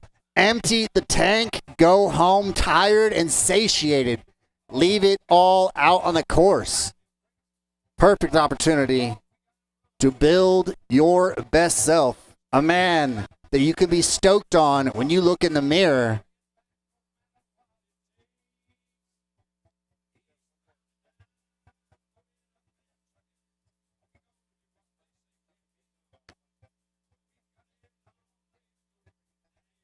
And Benoit, good try, but you can see he's starting to go backwards. He's starting to ride through Quagmire. He has hit a mudslide trying to get across 50% across, and it looks like here comes what was left of the chase, shaking his head, Big Orange. And a big move from the teammate. It looks like Tony Brady now coming across, and he is now saying, get the radio up to Hilde. I am coming across. Tony Brady on the move. Absolutely flying. He has gained speed. Last lap, 26.5 miles per hour. And the field is about 2x2. So they are not riding full gas for the majority part. Guys in the front are working hard. But guys in the back, able to hide a little bit. Lagrange, well represented. Evoke, Go Fast Racing. And this has not been an easy race. Riders popping off the back, even from the peloton. The heat is going to play a factor today. The riders that have put in the time in the purgatorial oven, riding in the heat of the day, are definitely going to benefit. Nothing great happens on game day that you have not done repeatedly in training. Good to see Kevin Sokula out here. Sockman, a photographer of the punk rock scene in Los Angeles. He's got a book out. Ready for Big Orange. So it looks like what I'm seeing right now is the Finney Foundation trying to do what we saw at beginner class earlier where Go Fast went 1-2. Finney Foundation is now thinking we want to go 1-2 as well. The Finney Foundation with this big move right here. Product Preem.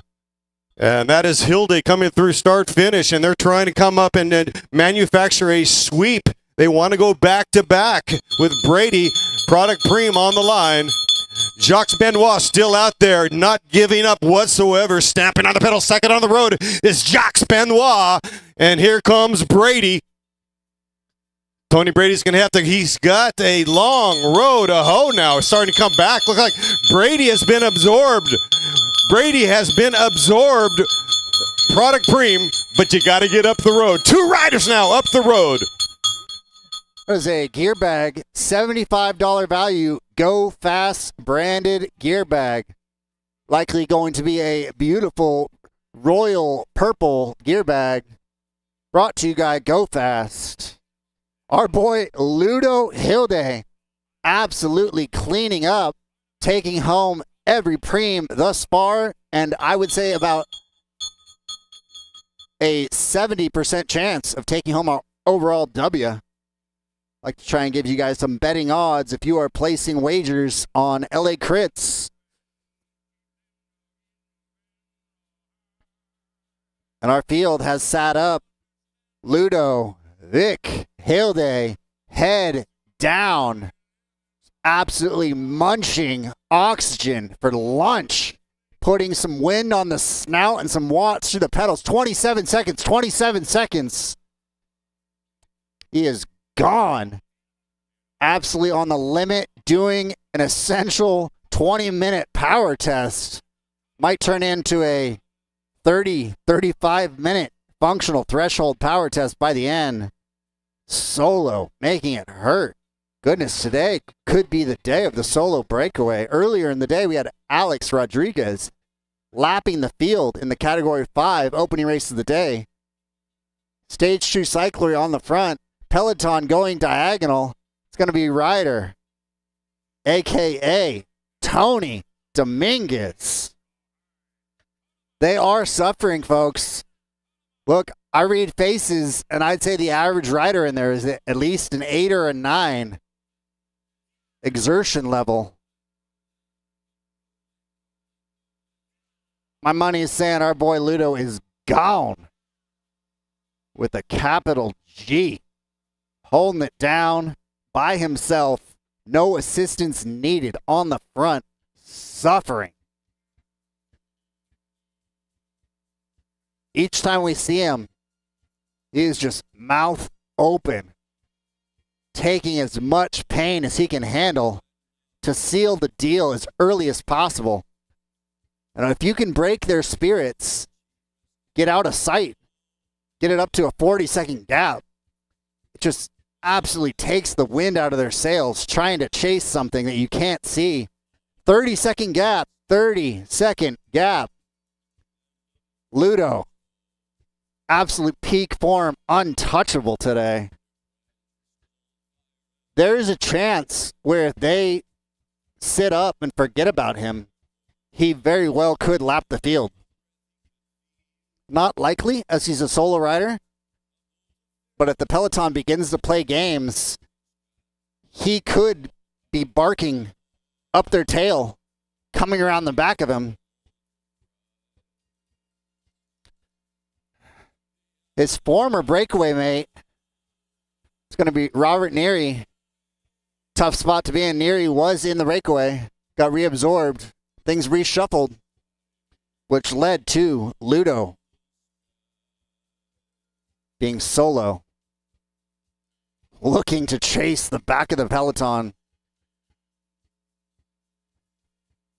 Brad Hecker putting in work. Got the net gator. This is the sort of race where strategically, I'm going to be starting this race completely drenched head to toe. I'm going to find some sprinklers. I'm going to find an abuelita, and I'm going to drench my body before starting the race, as heat is increasingly becoming a factor here. Maybe an ice sock on the inner thigh, like a hand on the small of the back, guiding you across the crosswalk, ensuring safety. Ludo is looking to secure and ensure his victory here.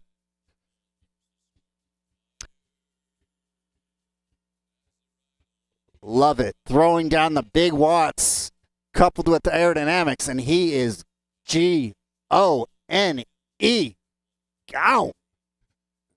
Dr. Gonzo, indeed. He took this course and chopped it up like a frog in biology class, dissecting each and every corner, understanding the Venturi effect of those corners where you can catapult out.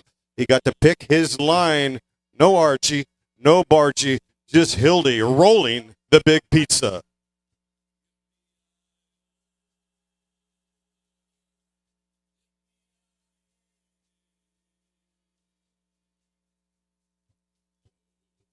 Hildy calling his shot. When I met him at registration earlier this morning, he's hanging out with Brady, his teammates with the Finney Foundation, and John Hatchett, telling me that, like Babe Ruth, he pointed to the left center field, saying, I'm going to go long today. And indeed, the man, some days you're the bat, some days you're the ball, some days hero, some days zero. Today, Hildy, an absolute beast out on course. Unless he's abducted by aliens, he's going to pull off this win today. You always like to reference that one, and I am a firm believer. Fallen angels posing as aliens. That is my official stance. So, fallen angels pretending to be aliens.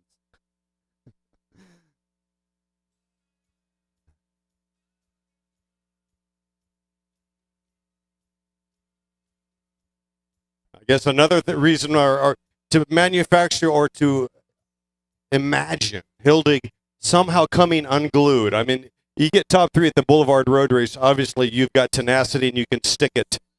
But I suppose if he were to throw out a parachute right now, he still would have a chance.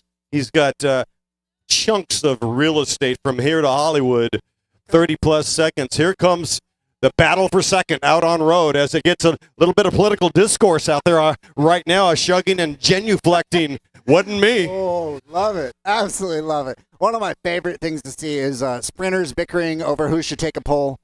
So you've got 2 or 3 sprinters in a breakaway group from the peloton. So as I alluded to earlier, they are exerting themselves at an 8 to 9.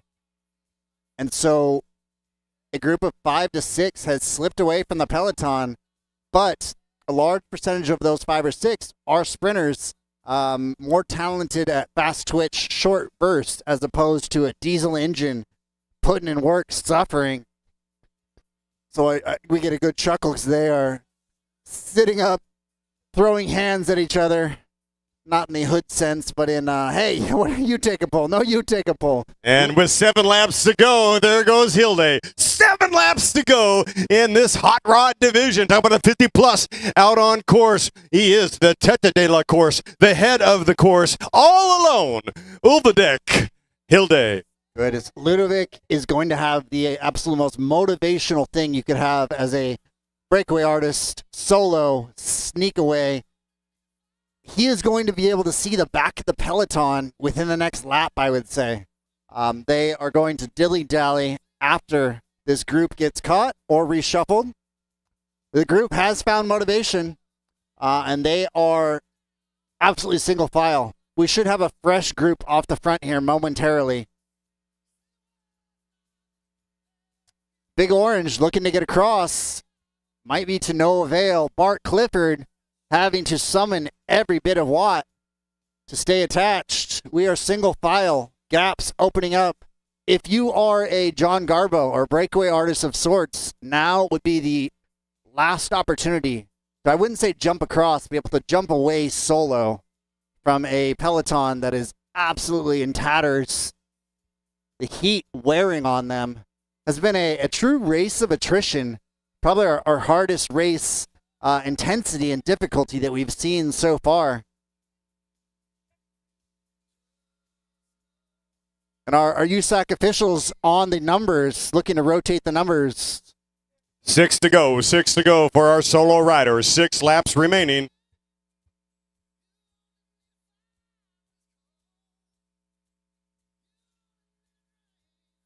A beautiful course indeed. Kevin Salk, job well done. Intriguing course. Carving the quick corners is essential. These riders are on the top of their game. Maximum fitness. And to stay up here, warrior mentality is paramount. You've got to learn a new depth of digging, excavating down below the San Andreas Fault. How deep can you go to find that epicenter of pain? You've got to embrace the pain with 6 laps to go. You've got to ride through the pain with 6 laps to go. You've got to block the pain with 6 laps remaining in this bicycle race. We've got Knuckles, Andrew Knuckles on the front, looking to do some domestiquing for the Big Orange Sprinters. Really sacrificing himself to put in work. At this point, they're racing for 2nd and 3rd place, rounding out the podium. Barring any, or God forbid, any mechanicals, Ludo is gone. He's going to be seeing 5 laps to go. 5 to go. Push it. You may see the back of the peloton. I want to see you lap the field, Ludo. Earn it right here. They're letting up on the backside. You very well could see the back of the peloton next time through the start-finish line. Stay on the gas. Something that I try and do is, if you're ever finding yourself in the situation where, like Ludo is, it might be easier to let up, but just for mental tenacity, so you're growing the strength, just to stay absolutely on the gas. So that, say you did have someone with you in the future, it's going to give you the mental resilience knowing that you could. And just because you can shut it down, it's race day, you pinned a number on, you showed up, might as well go full gas, see if you can lap the field and absolutely test your limits. But my hunch is we're going to see a hands-free post-up as he comes through the start-finish line on the final lap. Big Orange absolutely sacrificed himself. Selfless riding by Kevin Salk. That's right. Next up, Big Orange at the front right now, doing the line share with 5 laps to go. With 5 laps to go here at the Chunk Pontius Memorial Criterium. See sprinter Anthony Freeman minimizing his workload, tail gunning, tightening his shoe. So a sprinter's job is to do as little as possible, follow moves that looks dangerous. But Anthony Freeman coming back from a pretty horrific crash in San Diego. A water bottle was ejected at 35 miles per hour, and he was unfortunate enough to collect it with his front wheel sliding on his hands. Got to be the melanin. He recovered absolutely like a champ. Got some Tegaderm on those palms, healed up, and ready to throw down. Racing for Big Orange. As Anthony Freeman, my top pick, I would say, if this comes down to a bunch sprint for our chase. We could also see the likes of Bart Clifford. But in the heat, I would say those are probably our main two if we come down to a bunch sprint. Bart Clifford, Anthony Freeman going to duke it out. Bart Clifford has done less work than Anthony. Anthony bridged across to one threatening move. So I would say Bart is fresher. But the heat is definitely a factor in turning this race of attrition into a solo breakaway brought to fruition, leaving our spectators wishing, putting on a heck of a show here in Valencia, California.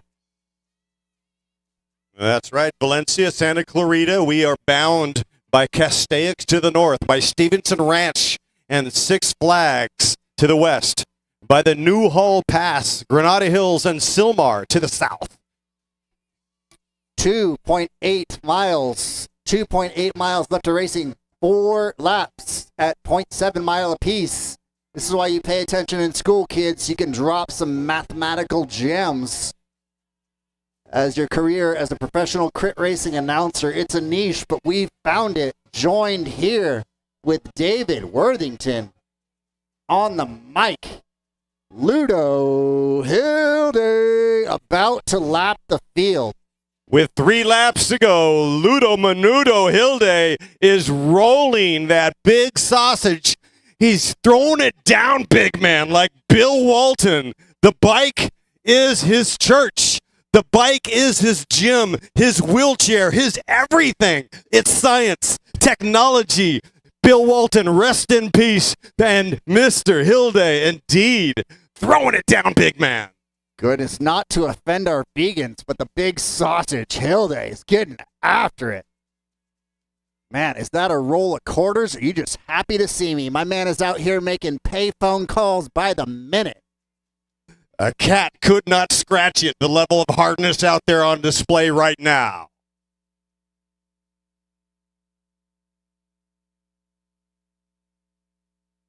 We are having a good time here in Santa Clarita, Valencia. It is absolutely bonkers out on course, and it's a block party right here, right now. The Chuck Pontius Memorial Criterium. Today is Sunday, June 30th, 2024, with 3 laps to go. Goodness, a group has gone free. They're realizing they are not content with a bunch sprint per second. If you got out of bed, you might as well race your bike. No point in sitting in waiting for the bunch sprint. Hilde now has visual. Target acquired. Too close for missiles, switching to guns. He is going to get across. He is going to rip your legs off. He's going to put them in a brown paper bag, and he's going to ship them to your mother.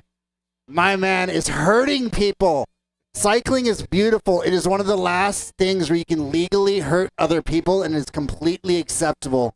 And Hilde has done just that. He has called your sister.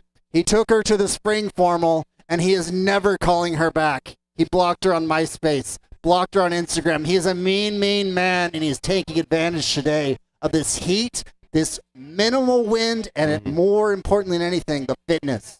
The sort of guy that's putting the work when no one is watching so he can shine when all eyes are on you. 100%. That thermonuclear attack by Hilde has really, he's done and dusted. If you're not on that move, it's good night, Irene.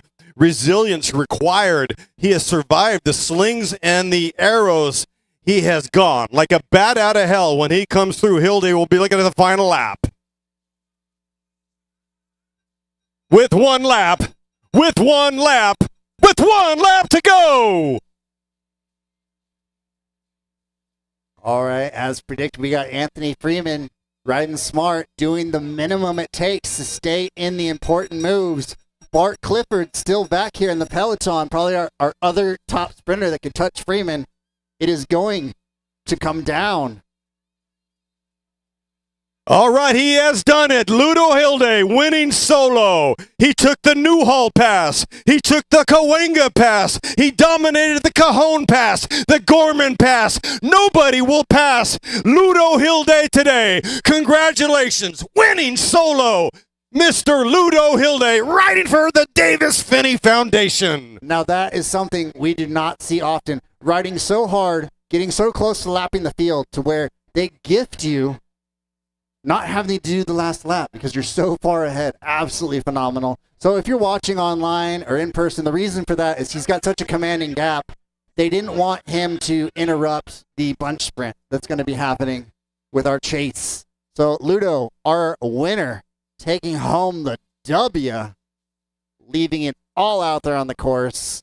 Wouldn't be surprised if we see him double dip in a 40-plus race later today. Final sprint. Here we are coming in. David, here we go. Looks like we got 3 riders battling for space and time all alone. An emphatic second place. Christopher Genghis Hahn taking the silver.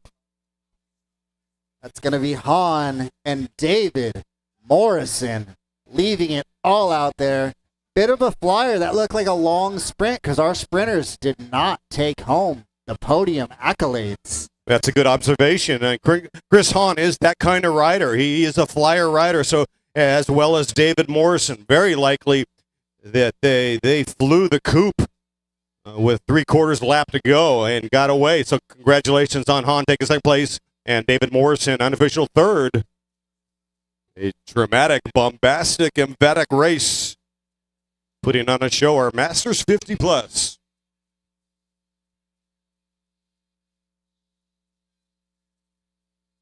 And checking the schedule, the menu, next up we have our men Cat 3, the Killer 3s, racing for 50 minutes at 11:30 a.m.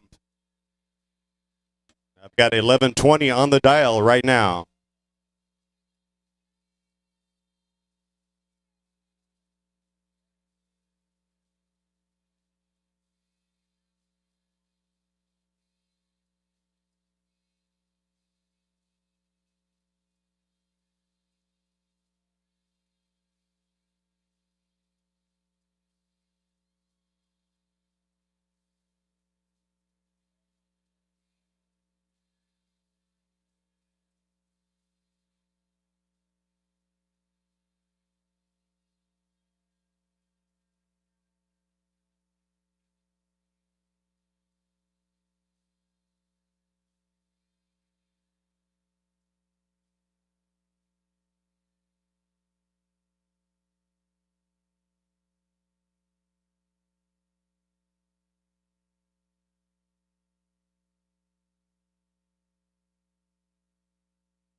And once again, our Category 3's scheduled for 11:30 a.m. I got 11:24 right now. 3s will be going for 50 minutes. We're going to have a brief word with the winner of the 50-plus.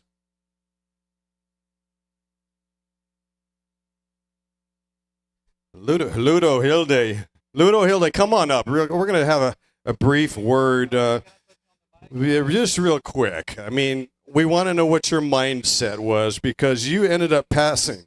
You went the Newhall Pass, the Cahuenga Pass, the Cajon Pass, the Gorman Pass. Nobody passed you today. The mindset on when you were going to go.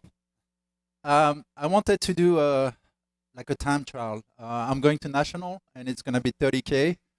So I wanted to do a full effort, not looking up, nothing, just head down in the handlebars. And Mr. Hilde, the Flying Frenchman, two-part question. Where is Nationals for you going to be held? Is that Augusta? I don't know. And then the second part was, are you looking at your numbers? Corey Lockwood once told me, and he'll be racing later on today, a multinational champion time trial. He said he looks at miles per hour more than watts. Yeah, I look at my speed. It's very important. You know, the time trial, you got to be up there. Yeah, it's just, that's what it is. And you're racing, is it Augusta? Yeah, it's in Augusta. It's at the Eisenhower at the Army base there. And yeah, it's 30K, 1,100 feet of climbing. I took second place last year, so this year I'm hoping to do better. Yeah. Well, Ludo Hilde, we certainly want to say, number one, congratulations. This is good heat acclimation as well. And good luck to you as well. I think you have very good legs. Mr. Han Solo today, congratulations. Thank you, guys. And thank you, the Go Fast guys, for organizing this. It's a great event. Yeah, just loved it. Love the course. Love the course indeed. Thank you, Ludo Hilde. A job well done. We talked about this course being very manual. It can really catapult you up the road with the right line choice and with the right fitness. Hilde on display showed what it is all about, that synergistic power getting up the road. We wish him all the best in Augusta, Georgia, as he races soon for the national championship. He's going to be racing the individual time trials. Certainly has terrific form.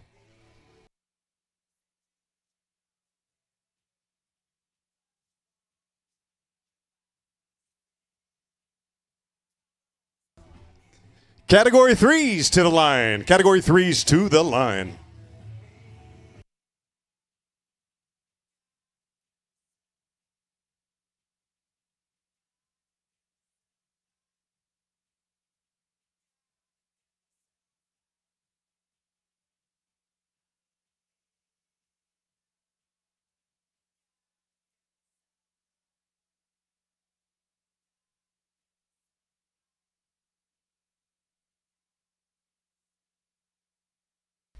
Our Category 3s will be racing for 50 minutes. We have 3 occasions for product preem up for grabs. The Wahoo water bottles, the multi-tool by Durace, and the Go Fast gear bag, $75 value. So 3 opportunities.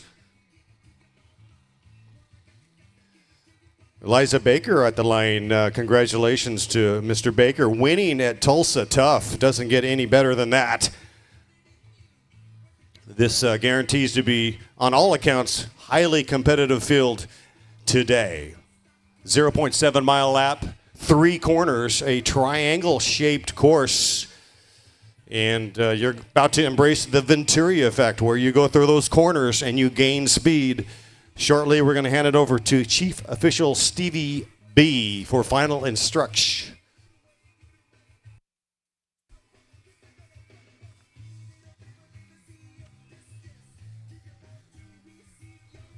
Going to be electric out there, no doubt about it. You guys get ready to light the fuse in about 5 minutes or less.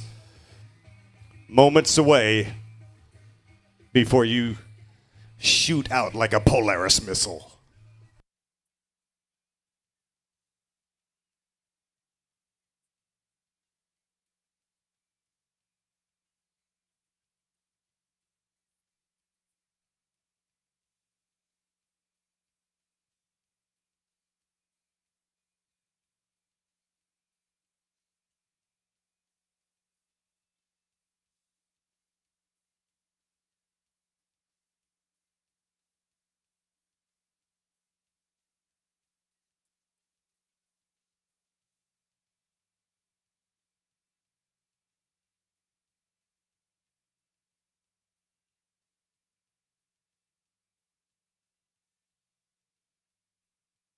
All right, here we go. You know, we're going to give you a 5-second countdown and a nod to the Tour de France kicking it off in Italy this year. Counting it down in 5, 4, 3, 2, 1. We're off Viva Santa Clarita racing for 50 hot minutes. Hello, friends. It's on. We have crossed the Rubicon.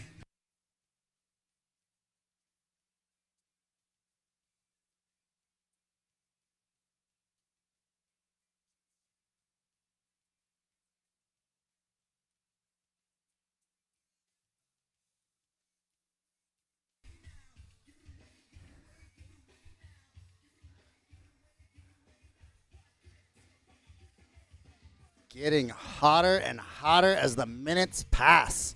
We should see a temperature just under 100 degrees today.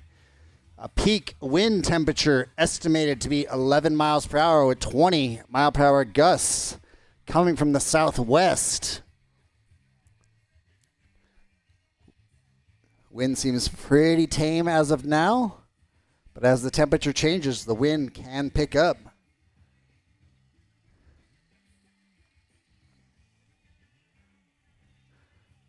Got a 0.7 mile loop. The average gradient of 0. How do you figure that? Well, it's a loop. Starting to end at the same place. But peak gradient, about 1.7%. Steepest point of the course. Us big poppies, 185, 190 pounds, dripping wet. Gravity matters, falls flat. You can hurt people. On the slight uphill, it's going to be advantageous to be light. On the slight downhill, the opposite.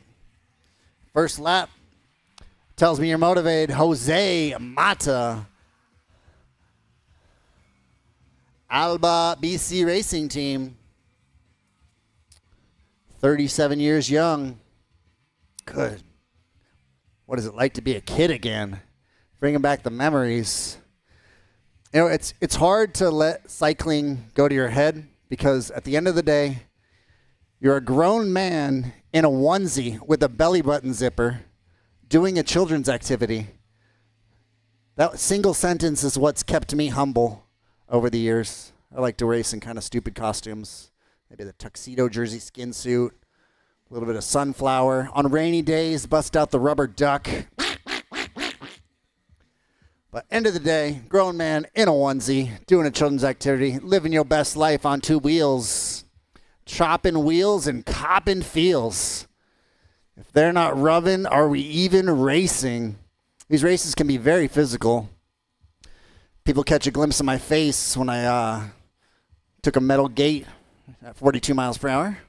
They're giving out a free coma and concussion at the Manhattan Beach Grand Prix 2014. Cycling can be very physical. Fighting for position, it's essentially Formula One on 2 wheels while wearing stretchy pants. Tarun, Thomas, Merritt, Cat 3. Cat 3 is the hardest race to win once people know who you are. So if you're Cat 4 and you're ripping fools' legs off in the Cat 4s, here's what I suggest. You want to win one stage race. You get 20 upgrade points for winning a stage race, and then a solo breakaway in a Cat 3 crit. Put in your upgrade, be 3 points low, but they'll probably give it to you if you win a stage race. But you need to sneak in and sneak out of Cat 3 because it is very competitive. Cat 3 is typically the cutoff for guys that are working full-time and training on the side versus the guys that are trying to make a career out of this. Nowadays, with riders winning the Tour de France at 21, I like to say you got to be Cat 1 by 16 to 18 years old, on the average. Granted, there's been a few rookies. I think 32 years old was the oldest rookie in the World Tour. But in general, you need to be getting your Cat 1 upgrade in your late teens. It's been fun to watch Jack and Eli Watson absolutely tearing it up on the local and national circuit. 2 brothers, based out of the Orange County area. Great family, but they're going to be the hitters in the years ahead. And speaking of the hitters right now, that is Thor, Otis, and I believe Stephen Fick animating this thing early. You see our Go Fast flags. Thank you for creating culture, giving us something to look forward to.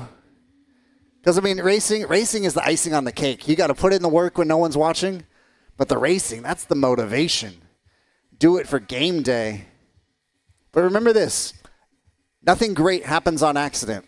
You have to have done it repeatedly in training before it's ever going to show up on game day. I love cycling because it's the ultimate gut check and honesty and just cutting away the bovine excreta. A little bit of Latin for you. That's cow deuces. It cuts through the people that are just smack talkers but not doers. The bike is going to call your bluff. The wind, the mountain, the Peloton, the functional threshold power of 400 watts. Life is going to call your bluff on the bicycle much faster. Reality is going to hit you. There's just no faking, even with the draft. A draft on a hot day, there's crosswind. Eventually, there's nowhere to hide. Oh, everyone's got a plan until they get punched in the mouth, was the famous Mike Tyson quote. Everyone's got a plan until we're doing 35 miles per hour up the gutter, single file. Big orange, stage 2 cyclery, hitch, looking to bridge across. This looks to become another race of attrition. Can we get someone with a pump? If you have a pump, can you please bring it to the start-finish area? If you have a pump, please promptly bring it to the start-finish area. We have a rider with a flat looking to score his free lap.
All right, racers, thank you for supporting. Here we go.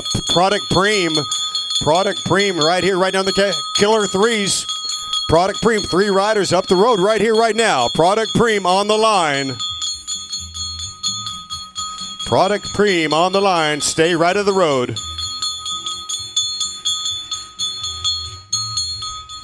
Got some gaps in this peloton forming right now, and that initial gap is starting to shrink like a cheap suit. Man, this is game on in the Cat 3s as the heat is starting to build a fraction at a time. Fixing to get just a wee bit grippy out on course. Make sure, rubber down and well glued. It's all about cohesion, being grounded to the center of the earth today. No slips, no slides thus far, knocking on my wood head right now. That's going to be 2 Wahoo water bottles and a Dura-Ace hat. Pinkies up. Look, we're not talking Tiagra. We're not talking Shimano 105. We're not even talking Ultegra. This is a Dura-Ace hat and 2 Wahoo water bottles as our preem. If you're a spectator and you're competitive, you're catching the stoke, you're a little bummed, the first person to be able to walk backwards to me, give me a fist pound, and do 10 push-ups, you win a free water bottle. Free water bottle to the first spectator that is able to run or walk backwards and do 10 push-ups in front of me wins a water bottle. Gratis, free of charge. 10 push-ups, you earned it. Don't rush all at once to run over here in the 90 degrees. And meanwhile, out on course, Will Patton putting a stamp in that break right now, trying to solicit help. Looking at his 3 other riders latched on like a graffiti on an overpass in Los Angeles, getting together, trying to coalesce. You've got to be extremely organized to get the job done, to be worthy. Remember, hey, the Bend, Oregon Crit is back, Jack, August 10th, up in Bend, Oregon. Headquarters at my brother's brewery, Worthy Brewing Company in Bend, downtown.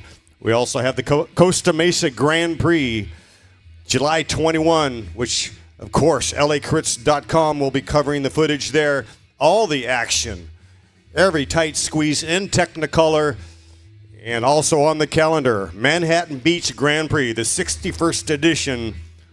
Also, lacrits.com will be broadcasting at MBGP, the Manhattan Beach Grand Prix, July 14th. Looks like I'm scheduled to be joined by David Wells and Mike Hecker. Ronnie Toth might be racing that day. It's always a pleasure to work with Ronnie Toth, Captain Tuxedo, the man with sage wisdom, the man who can talk a starving dog off a meat truck, as these 4 riders, simpatico. They are looking very good. 4 riders, cuatro, no cinco, and they are rolling.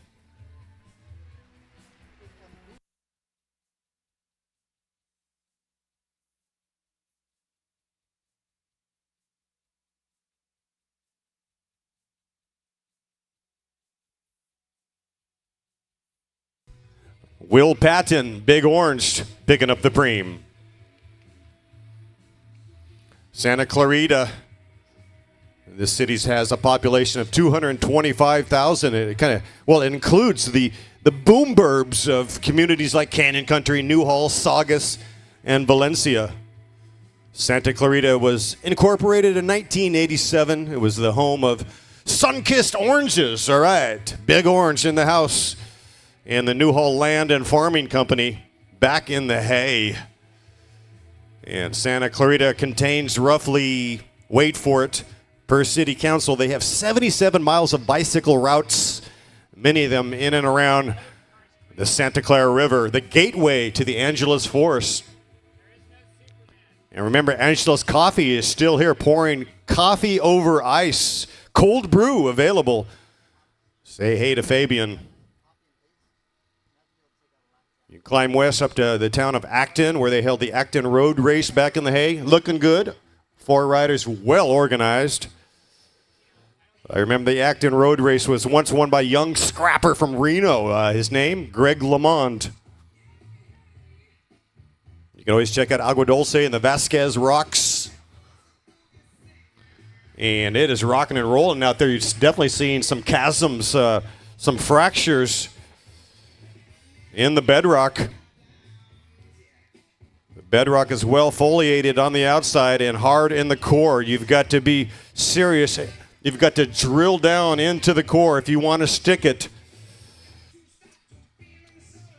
Geologic resources available, but it does take sweat equity. And that's what my friend Ronnie Toth was talking about. You've got to risk it if you want the biscuit. Yeah, it's a beautiful sport in that if you put in the work, you will get legitimately fast. Right around 10,000 miles total ridden, I noticed myself start to get really fast, really fit. Just one day on the river trail, just looked down, I was just holding 24, 25 miles per hour. Checked my lifetime Strava record, right around 10, 20,000 miles. Fitness started to show up. It's just a very honest metric to where if you put in the work, you can shine on game day. And our boys, this group of 4 working together.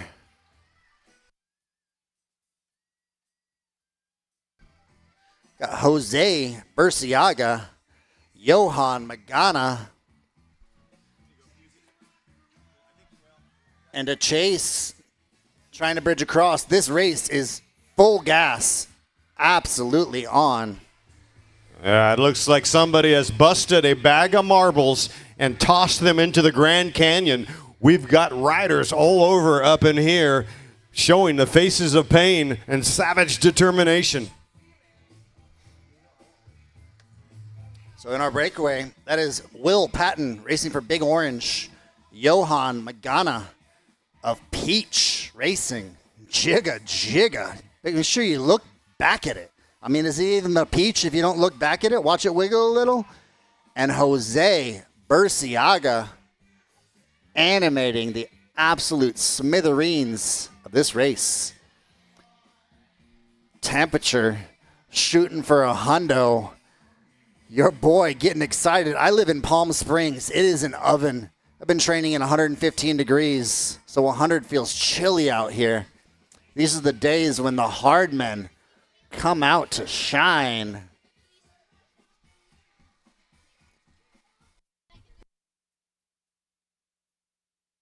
Lovely Holly Breck just rolling over to the announcer's table. Good to see Holly Breck.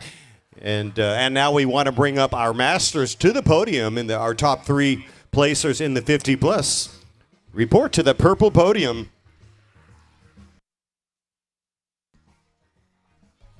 50+ and 60+ scored separate. 50 and 60 to the podium, please. So our break of 4 is about to become a break of 8.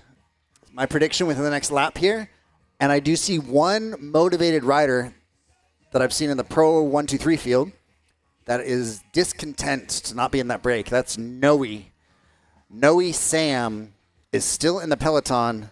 I can see him absolutely burying himself until he either brings that break back or gets across to it. But the downside is if he's just towing the rest of the peloton, the cards are not stacked in his favor to try and get across. We have 4 and 4 about to become ESPN the Ocho. Lance Armstrong's cameo in Dodgeball. Oh, love ESPN the Ocho. Absolute favorite. As if 7 ESPNs were not good enough. 2024 bringing you 120 channels. A break of 8 about to be formed. We'll see. They might let up. Our 4 has become 3. Looks like riders 13, 14, 15. Patrick English, Jose Burciaga, and Johan Magana. The temperature is weighing on these guys. You do this long enough, you learn how to read faces. And people are suffering. In the box. The pain cave. Now today is one of those days to where if you have not put in the work, riding in the heat, good luck. Hit the sodium. Pound those electrolytes. Brondo, it's got what plants crave. Little Idiocracy shout out. Well, you're going to definitely want to be taking in some salt, some liquids, and convince your abuelita to hose you down right before the race. Dripping wet on the starting line. Man just hopped out of the ice bath cooler and onto the start line. The wind is picking up, becoming more of a factor. It's like a head crosswind on our finishing straight. Head tailwind. Cross tailwind, pardon me. On the backstretch. Wind brings out the strong. Well done, gents. I mean, they're lining up. They're just making it easy for us. 2:13, 14, 15. Jose, Patrick, and Johan. That's the show. Momentarily, we will have our Masters 50 and 60 plus podium. This is not good for them to be looking around at each other. The break is up the road and increasing its gap.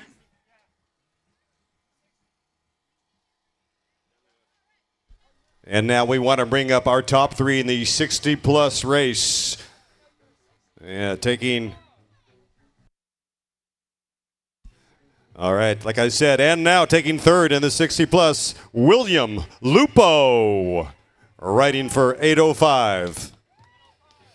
And in second place, Barry Gordy. Barry Hughes taking second.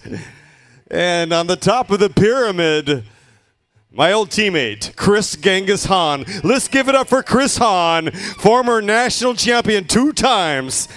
Again, Lupo, Hughes, and Hahn. If we have any spectators looking to see what's going on the backside of the course, you can hop on LA Crits on YouTube. Brought to you by Ray Mars and family.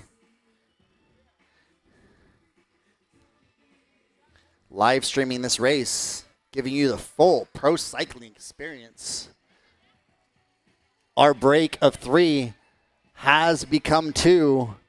Johan Magana has been dispatched. But a strong group of 4 is looking to come across, go fast, leading the charge.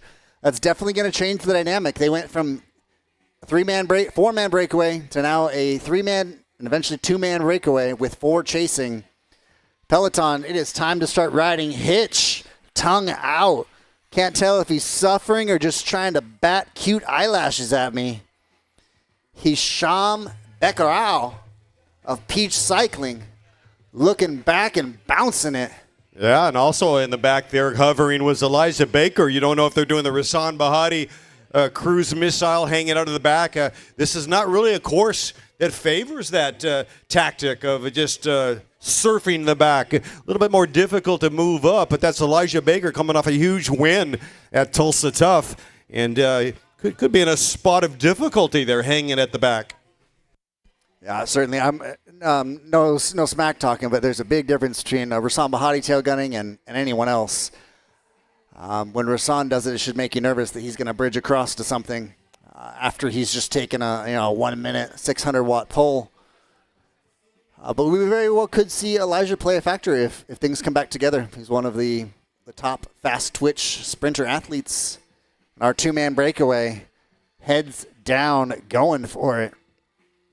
That's Jose and Patrick. Jose Burciaga and Patrick English, both Cat 3, looking to gather those upgrade points.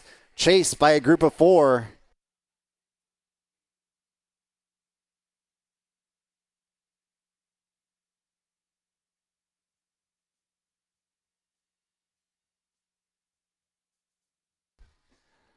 Ryan Geilo heading up the chase of our group of 4 with Thomas Merritt racing for Teveron Cycling and Bernard James Uclare for Big Orange, encompassing our group of 4, looking to bring back those 2. See if we can animate things with the preem lap this next lap. All right, let's bring up right now our top 3 in the 50-plus. And what a battle royale it was indeed. taking third step today, coming back from an injury, riding for Big Orange. Anthony, Be Free Freeman. Good job, Anthony. Taking second step today, riding for San Diego Bicycle Club. David, Jim Morrison finding his mojo today. And on the top step, he is Han Solo, the Flying Frenchman, Ludo Hilde. Freeman, Morrison, and Hilde.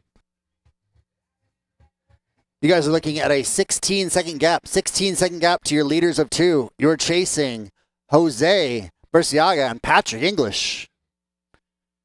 2 on 4. Sounds like good odds to me. Our peloton, single file. No gaps, but still single file, meaning they have not given up the ghost. They're still making an effort to chase.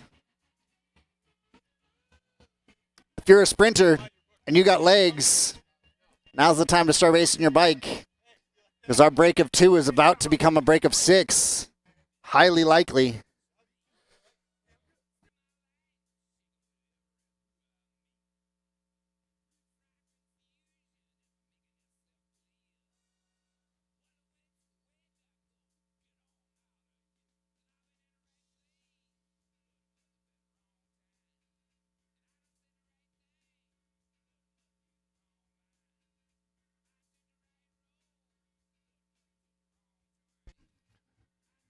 Thanks for popping by, Kevin Salk and Mr. Anthony Freeman. We were just talking about the calendar. Certainly, Manhattan Beach Grand Prix, July 14th, is on the calendar, as is the Costa Mesa Grand Prix, as these two riders now losing some of their mates. And July 21, the Costa Mesa Grand Prix, we've got all kinds of surprises there. Both of those races will be covered by lacrits.com. 27 miles per hour for our breakaway. 27 miles per hour for our breakaway.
And to reset, we have Category 3s out on road. We're going to be ringing the bell for a preem lap when they come through. Is this a solo rider?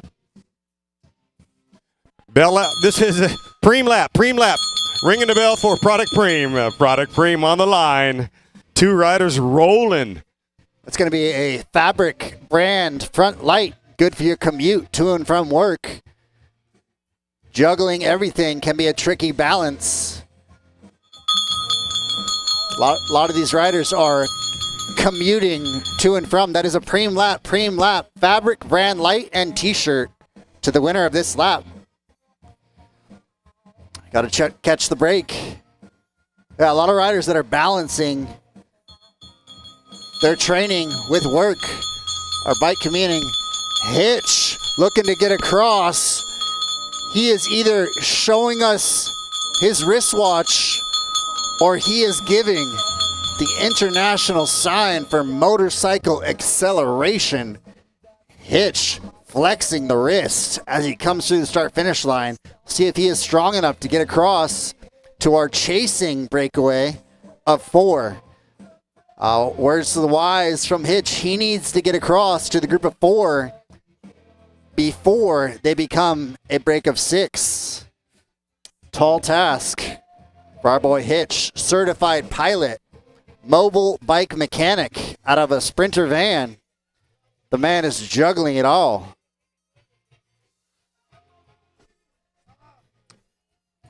And our break of 2. That is the Jose and Patrick show. Just about a Spanish version of SpongeBob out here. De donde eres? Where do you live? I live in the breakaway. If you need me, that's where you can find me. Jose retorting with a sassy response. That's Jose Burciaga and Patrick English. Group of 4 having trouble gaining on our group of 2.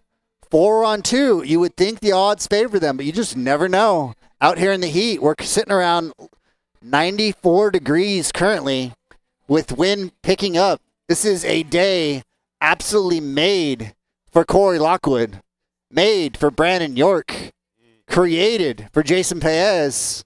Yeah. This is sink or swim. Hitch trying to get across. Big effort there, and you're right. It's about attrition today, Ronnie Toth. You're seeing the pack is kind of shrinking like the Pac-12 conference, right? This whole NCAA realignment is whack. But, yeah, we're seeing attrition, and that's why hydration is everything.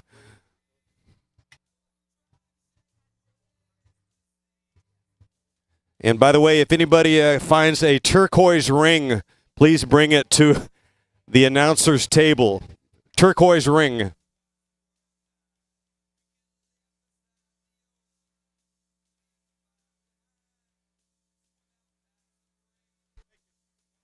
Goodness, they are back for more.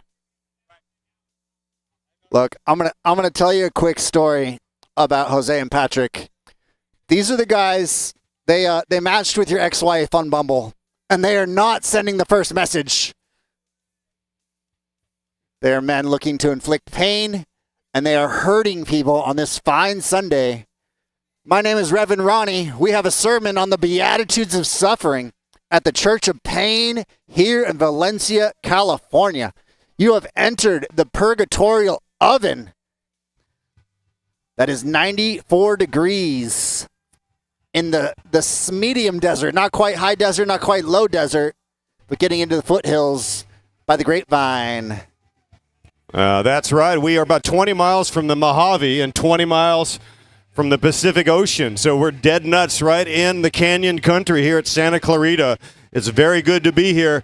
That move of 3+4 as the front is getting absolutely bonkers as they mix it up. There is no relent in these riders as they survive the slings and arrows of the atmosphere. It is a beautiful day, and it could be a hell of a lot hotter in Palm Springs. But Ronnie Toth is looking at about $1.15. We're sub-biscuit. We are under that 100, feeling fine. Sub-biscuit. Love that. Cooked up like a Triscuit on the oven. On the Factor Bikes, Jose representing sponsors well. Looking to sneak out of Cat 3 into Cat 2. Putting the hurt on the Peloton. At this point, you might as well call it a pillow time because they are resting on their laurels. Good chance they could get lapped if they do not find the motivation station quickly. This man is a wattage cottage Tehran on the front. Thomas Merritt putting in work, working with Go Fast to try to bring back our 2 breakaway artists, Bernard James, Thomas Merritt, Ryan Geilo, giving it the absolute beans. Vegan or not, these boys are cooking it. Filet mignon, lather, rinse, repeat. Pulling through, taking turns in the wind, putting some wind on the snout and some watts through the BB. That could mean bottom bracket or that could mean baby. Your interpretation. It's 2024. Coming at you. Big Orange rolling 5 deep in the Peloton, but failing to find the motivation to bring back this breakaway. I absolutely love hot days because it draws out those that have put in the work and are willing to race their bike. Meanwhile, 2 hours later, getting my teeth kicked in by Corey Lockwood, I may recant said sentence. That one comes with a heavy asterisk. Oh, man. Carry the water, chop the wood. And Lockwood, You know, I mean, he is the king of Tehachapi. So he's also good with altitude. He's also good with heat. This guy, Lockwood, you know what he does as a hobby? He chases other state time trials. He's got a win in almost every other state. He goes to Kentucky. He goes to Montana, right? He goes from state to state so he can dial it in. He doesn't even get the he gets the win, but not the jersey. It's something because he wants to train. It's like you said, you can't just walk in and get lucky in this sport. It has to be something you've already done, and you can improve upon that. Corey Lockwood, an absolute beast, racing this year for Miami Blazers, and he will be in the signature event today. Watch out for Jason Paez and Lockwood and Ronnie Toth to mix it up. That last one comes with a little bit of a CSC for our Spanish speakers, and so. But any given Sunday, anything can happen out here in the gorgeous Valencia, California. Spicy boy. Team Peach on the front.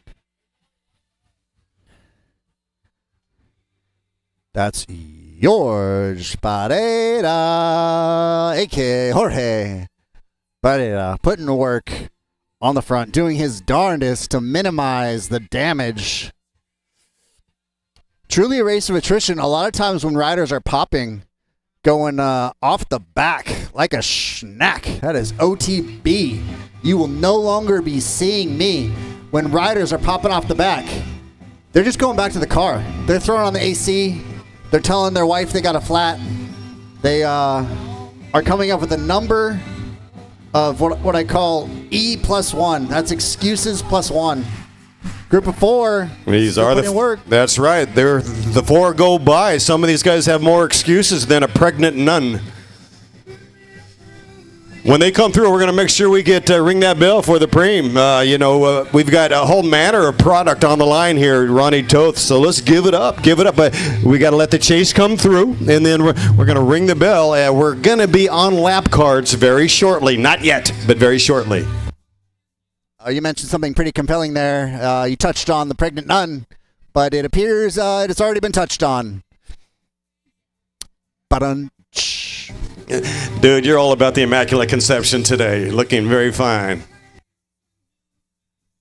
Cycling is a great indicator and builder of character in that you could be Tadej Pogačar, you could be the Frank Sinatra of cycling, and the terrain, the weather, or your competitors are going to beat you up.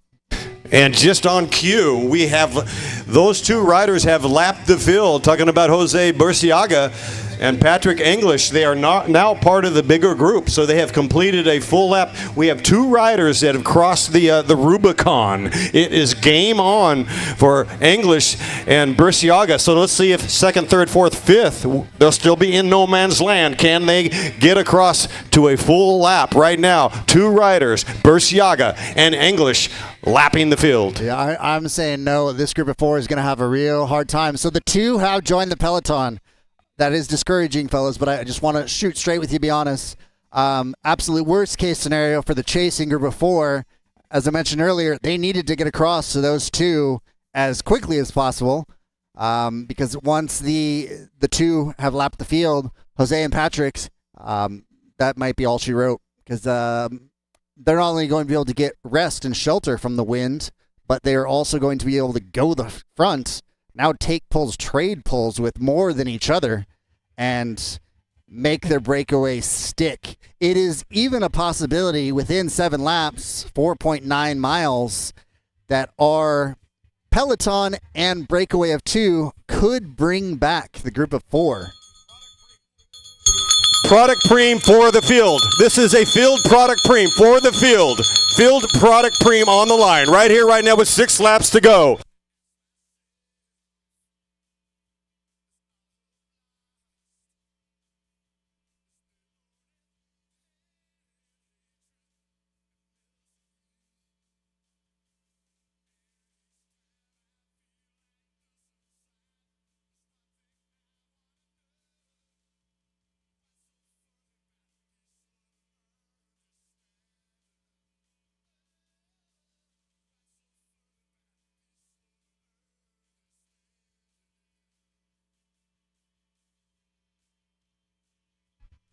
So guys, I want to encourage you, try and stay away from the peloton. The two have joined the peloton, so you really need to keep the hammer down. The peloton is going to be coming back around on you, so do not let off the gas. Got two speeds, full gas or no gas. The man is either sitting on a couch motionless, or he is doing 400 watts, ripping legs off the collective peloton. Today has been the day for the breakaway. Jose Burciaga and Patrick English putting on an ordinary, with an X in front of it, extraordinary clinic of drastic proportions, lapping the field, coming to the front, and that is rider 220. 220 picking Will up Patton. the product premium. Congratulations to Nicholas Alonso. Will Patton. Will Patton, check that. Will Patton, who picked up a premium earlier today, so he's got it dialed in. Will Patton with Big Orange Cycling. Look, I'm not saying that his love language is gifts, but it is certainly not physical touch, because our man has taken home the materialism for the day. Taking 2 of our 3 premiums. Will Patton taking home arguably our best premium of the day so far. That is a Specialized road helmet. Good on the General Patton. Brought to you by InCycle Bicycles.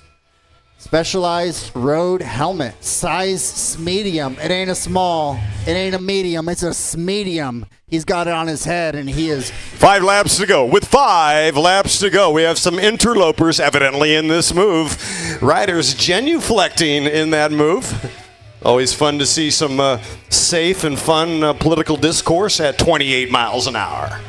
So what's happening there? We have a few riders that were off the back, hopping on to the what would be the chase, breakaway, I guess you could call it. Because we had an original breakaway of 4 that became 2, 4 chasers that has now become 5 with a lapped rider. We're looking at worst case scenario, slap on the wrist and maybe a wedgie from our USAC officials. Not sure exactly what protocol is nowadays, but it's going to be spicy and you're going to like it. Spicy indeed. With 4 laps to go, this field has been peppered like a steak. 4 to go. Nom, nom, nom, nom, nom, nom, nom. My man has got snacks and he is on the attack. If you're looking for some coffee, we've got our mobile coffee cart brought to you by Angelus Coffee, providing snacks in liquid form all afternoon long. If your stoke is waning, head on over to your caffeine fix. USAC legal, UCI legal. Performance enhancement, caffeine stoke, get you shaking, baking, and raking in the dough as you win preem after preem in the upcoming races. Oh, that's right. Angel's Coffee manning the tent there in Expo Row is Fabian and Kiara. Kiara and Fabian, thank you so much. The coffee over ice is delish. Trust me.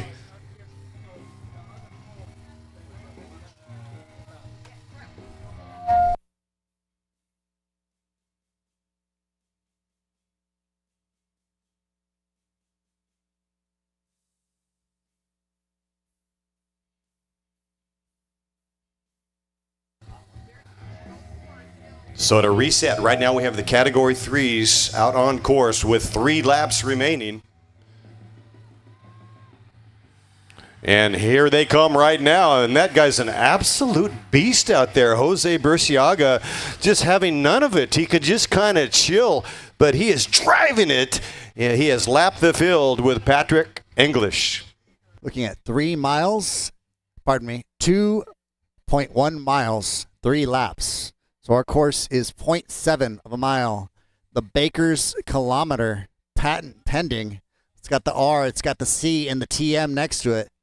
Just over a kilometer here in Valencia, California. 2 miles of racing remaining. And Elijah Baker, just perhaps he's going to try to hunt down a spot from the field. Evidently caught out, not fried, died, or laid to the side, but Elijah Baker coming off a big win in Tulsa Tough. looking in a spot of, well, he missed the split. We shall see it. To me, it looks like, I got to say, Patrick English is my guy because he's working less. He's more sensible. Bresciaga taking these pulls with 3 laps to go, but at what cost? That was Frank Torres on the front. Frank got a heck of a story. So we had him interviewing earlier, but he had a past, was very upfront, willing to admit it, and talk about it with other people, try and encourage them. But he struggled with alcohol for years. Finally got free from that, discovered the conduit of hope that is the bicycle. He's now got a family, 8 children, and he's a mentor for other men, be able to show them the way out. The way I see it, when you go through hard times, you get a laminated certification to help others do the same thing later on. Our group looking at 2 to go, 1.4 miles to go. 1.4 miles left of racing remaining for our breakaway that lapped the field of 2. Jose Bresciaga, Patrick English. They now have help. This is going to come down to who is better at what's called freelancing their sprint. Freelancing a sprint is when you do not have dedicated teammates but can surf wheels. So essentially, whoever is the better bunch sprinter between Jose and Patrick is going to come away with the overall W. The one downside, I would say, of lapping the field and not pulling a Corey Lockwood and then breaking away a second time. Downside of lapping the field and being in the peloton is when you win the race, either Jose or Patrick is going to win this race, but they may not be the first rider across the line. So for the Insta fame, looking good on Instascam, MySpace, I call it Boomer Book, Facebook, all my grandparents are on there. You're not going to get the social media stoke of having the first across the line photo when you lap the field. 2 laps remaining, 2 laps to go. Another factor is it definitely changes the outcome. Say one rider is a fitter rider, has a better FTP, but not a great sprint. If you lap the field, definitely changes the dynamic. So better sprinter. Well, better get ready right now because it's 1 lap to go. With 1 lap to go. With 1 lap to go. This, the Category 3s here at the Chuck Pontius Memorial Criterium. Thank you for supporting bike racing in Santa Clarita and Southern California. Does not get any better than this. June 30th, 2024. It is showtime. So super interesting and a bit of a surprise. We had Jose Bresciaga on the front, leading it out into 1 to go. Having lapped the field, he feels comfortable enough in his fitness to be leading it out. A bit of a surprise as you'd want to stay top 5, but he's really wanting to stay out of trouble.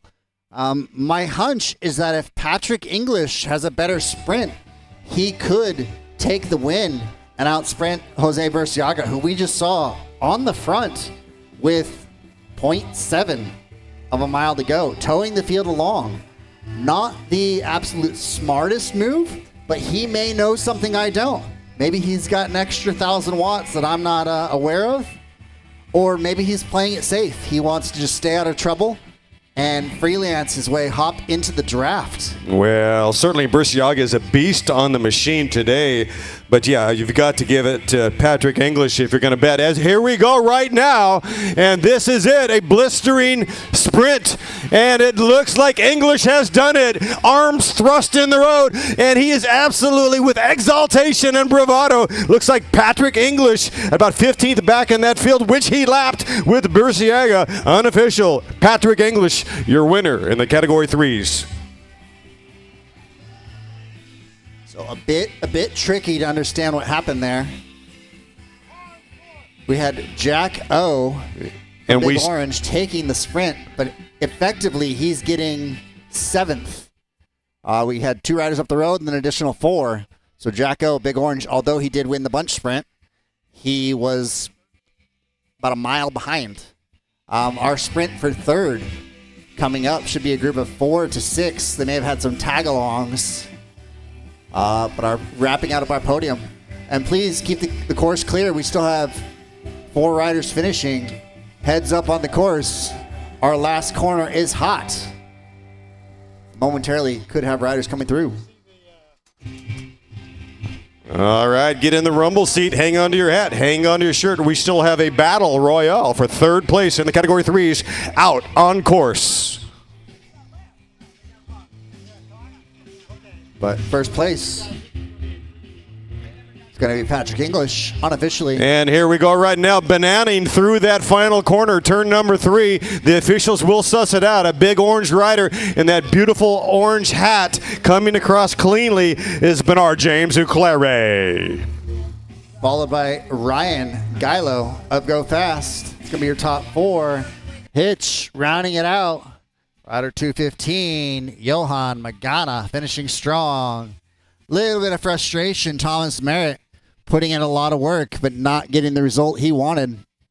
If there's one thing I know about cycling, it is that the strongest rider seldom wins a bike race. It takes a balance of strategic laziness, aka tactics, hiding, and brute force fitness. Having an FTP of 420 watts alone is not enough to win a race. Like 420, that sounds silly high. But Cat 3 race, I'd say some of these guys, especially the taller ones, are looking at a functional threshold power in the mid 300s.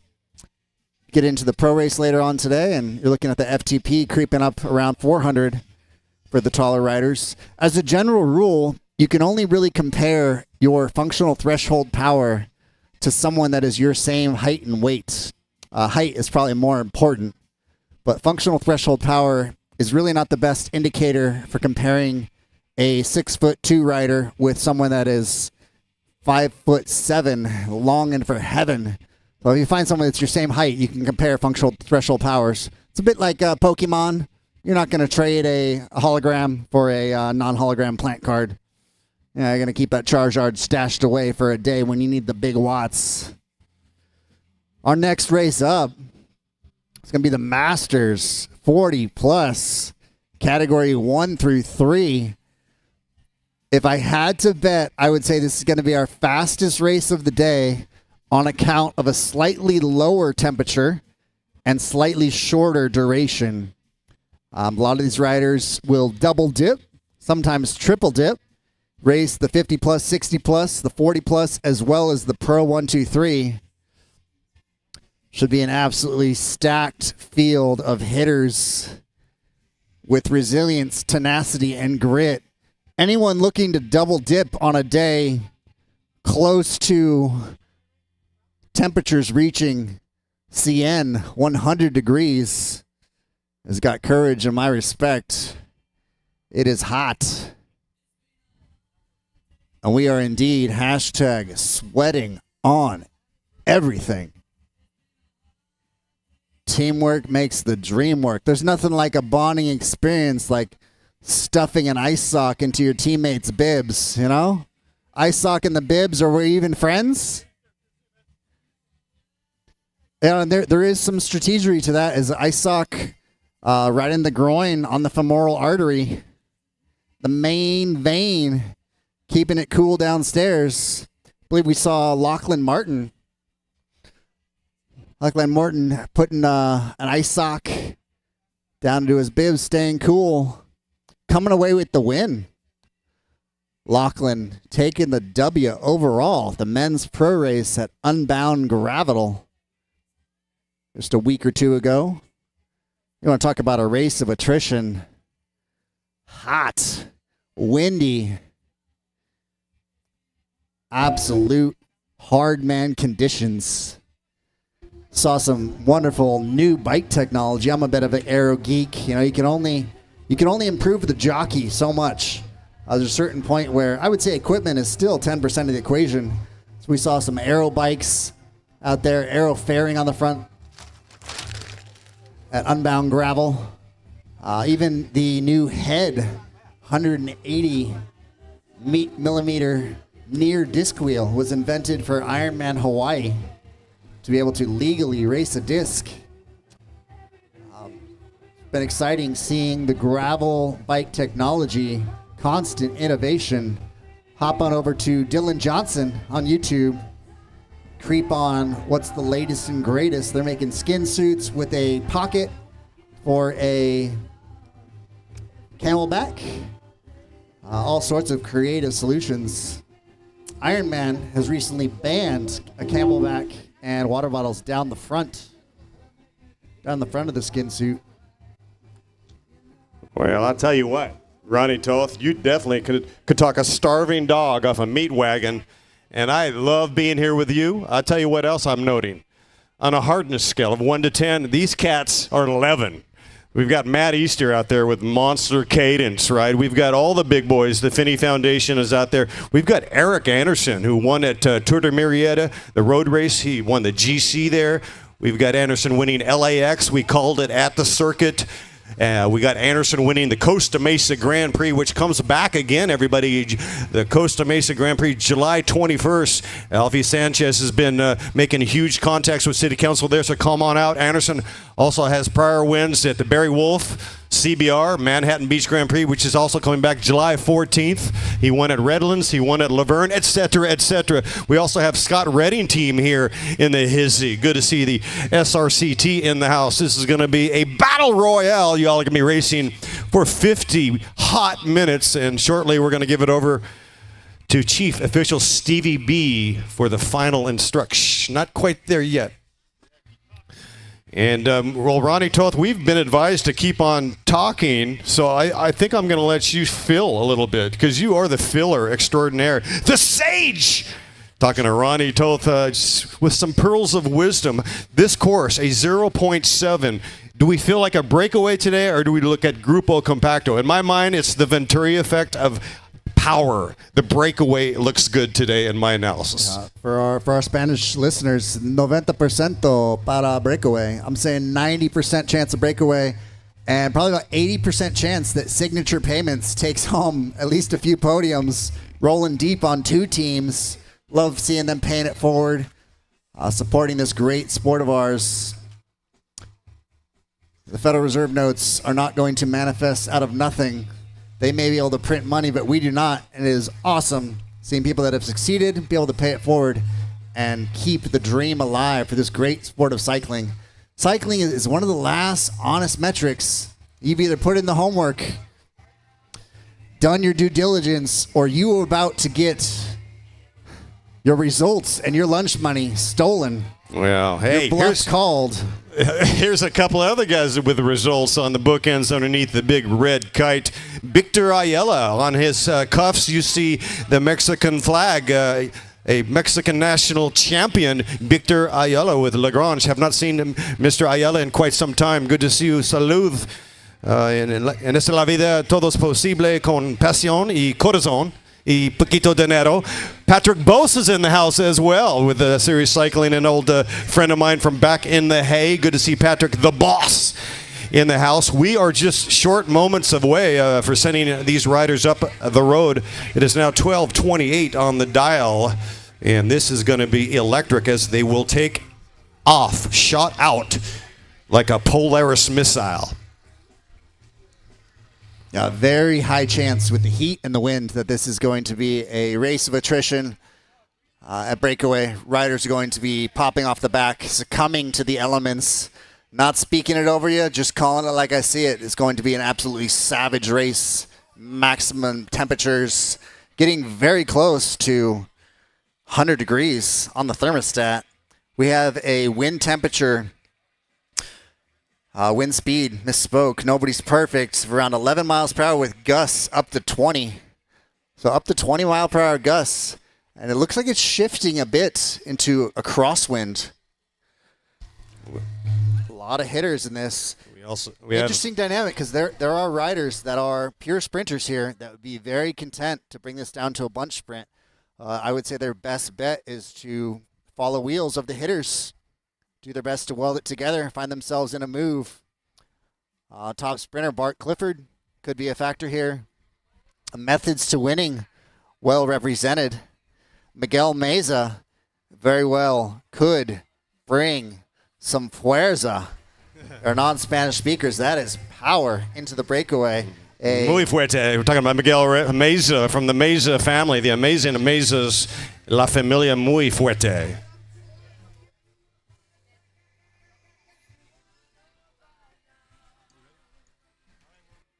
All right, hand it over to Chief Official Stevie B for your final instruction.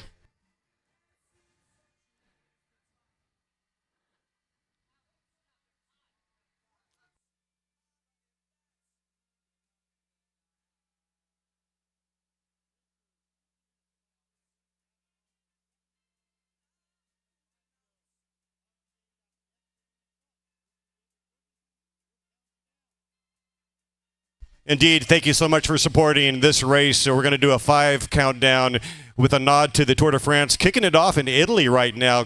We're going bilingual in 5, 4, 3, 2, 1, off and running. Viva Santa Clarita, California. Racing for 50 hot minutes. This crit is lit.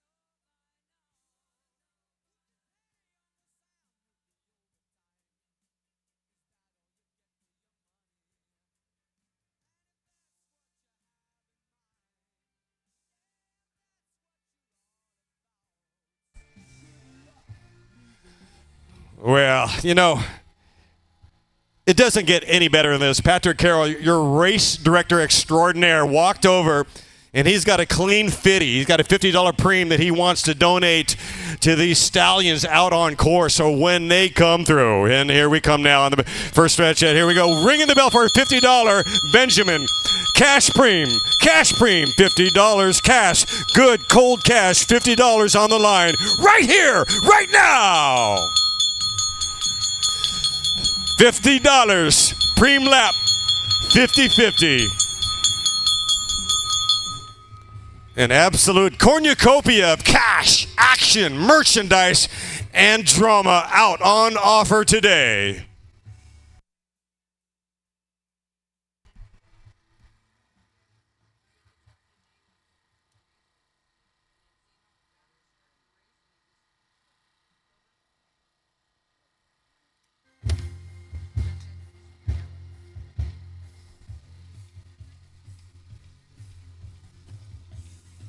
Oh, we're getting patriotic too up in here. Neil Diamond, for you kids may not realize, Neil Diamond, he was a bit of a showman. He wrote some pretty good songs.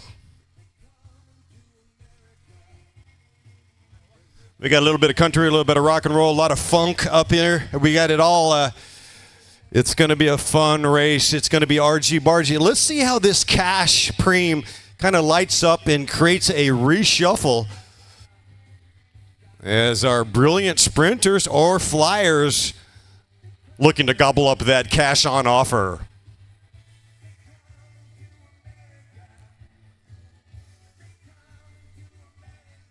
And as they line it up right here, right now, we've got full on blast. It looks like Scott Redding Cycling Team is going to pick up the 50. Congratulations. Job well done. Marco Arocha with SRCT Signature Payments picking up the 50.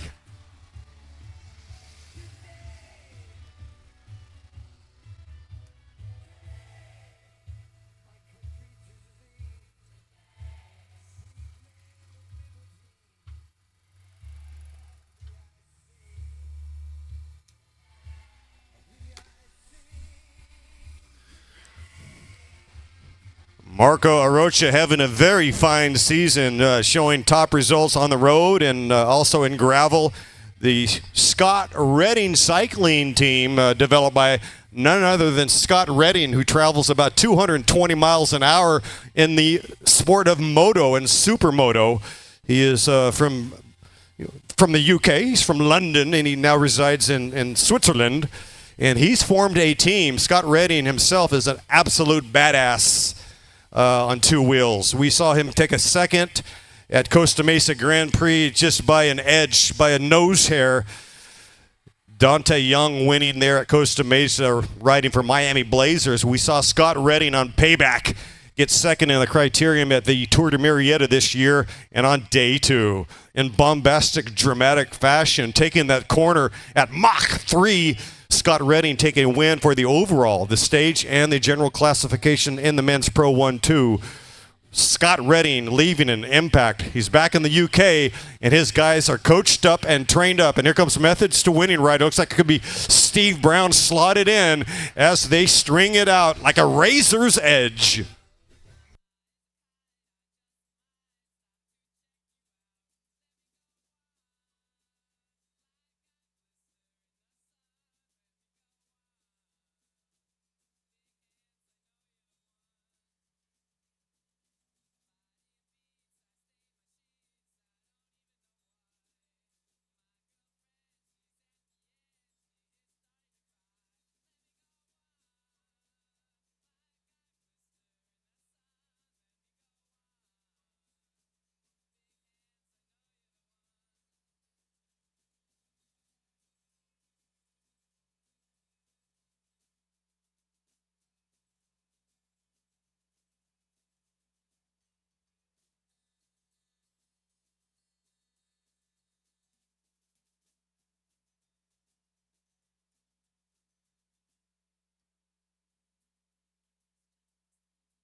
We're taking a straw poll right now on break or bunch.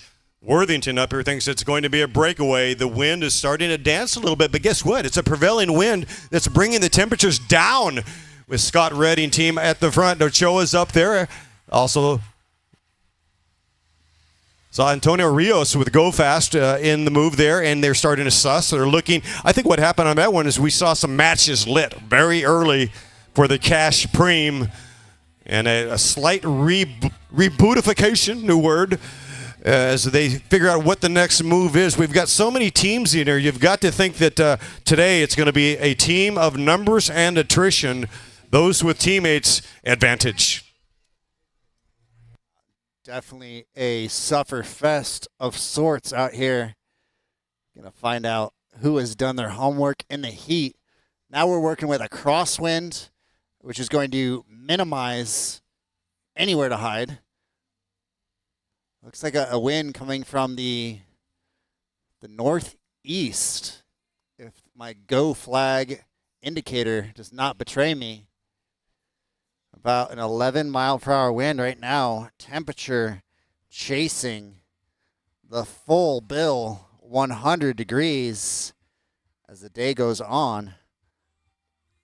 Go Fast, absolutely world class, bringing forth ice socks, not just to their team, but anyone in need. Love to see it. A rising tide lifts all ships. We're going to hit him with a preem lap. Preem lap, ring that bell for me. Preem lap, preem lap, preem lap, preem lap. Preem lap. Better late than never is the body language I am getting from David Worthington.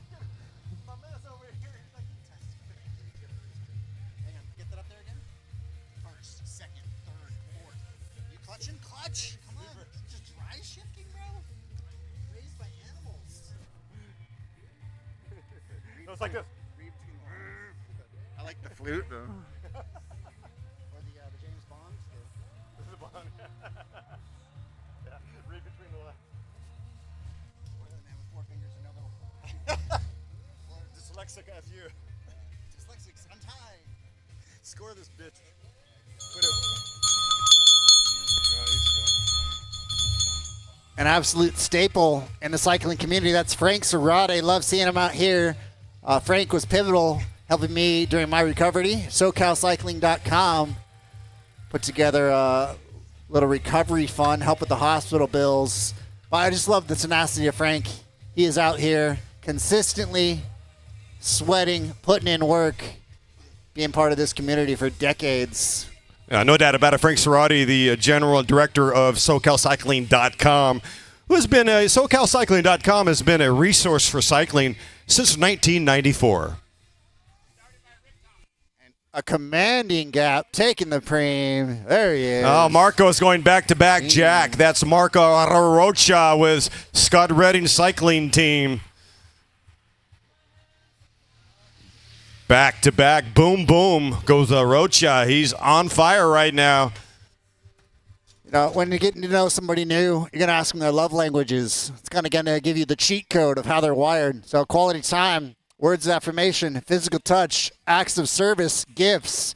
Marco Rocha, he don't care about the quality time. He don't care about the physical touch. He don't even want to hear how nice he is. He's taking the gifts. He's taking them home. The man is Santa in June. He's filled the bag. He is checking who's naughty. He is checking who's nice, and he's taking home all of our preems. Yeah. Santa Claus Clarita, ho, ho, ho, here we go. On Prancer, on Dancer, etc., etc. I need my mittens, man. It's getting chilly over here. Patrick Carroll bringing over a cold, very cold rag. The ice pack, don't need it. We are feeling good. Honestly, the wind is good. It's lowering the temperature. It just started rolling in. It is kind of an odd direction. You're right, coming from the north as the coastline here is east-west. Malibu. Got Richard Rosales, Frank Cerati putting on a two-man time trial. They had the guts to show up here. Might as well get a great workout, pushing it together. We've got a solo rider off the front. Killing it. Countering that move. That's Ricardo Alcina out of Marietta, California, racing for Stage 2 Cyclery. A bit of a lull in the pace. Bit of a lull. Riders freewheeling, coming through the start-finish line. Perfect time for a break to go out. I'm guessing by the next time we see them, we could see 1 to 3 riders off the front. This is the perfect opportunity to be able to counter that preem lap and to be able to send guys up the road. You could look for Signature Payments, one of their 2 teams, to use their numbers to their advantage and throw gentlemen up the road. Look, feels a little bit dishonest to call them gentlemen because there's no honor among thieves when racing in 95 degrees with wind. Our boys, straight killers, setting out to rip legs off. The one sport outside of MMA where you are legally allowed to inflict as much pain on others. Look, you can opt out at any point, but that's going to require you letting the wheel go. Might as well be a Corey Lockwood quote because he is going to be hurting the collective feelings of the Pro 1-2 field this afternoon.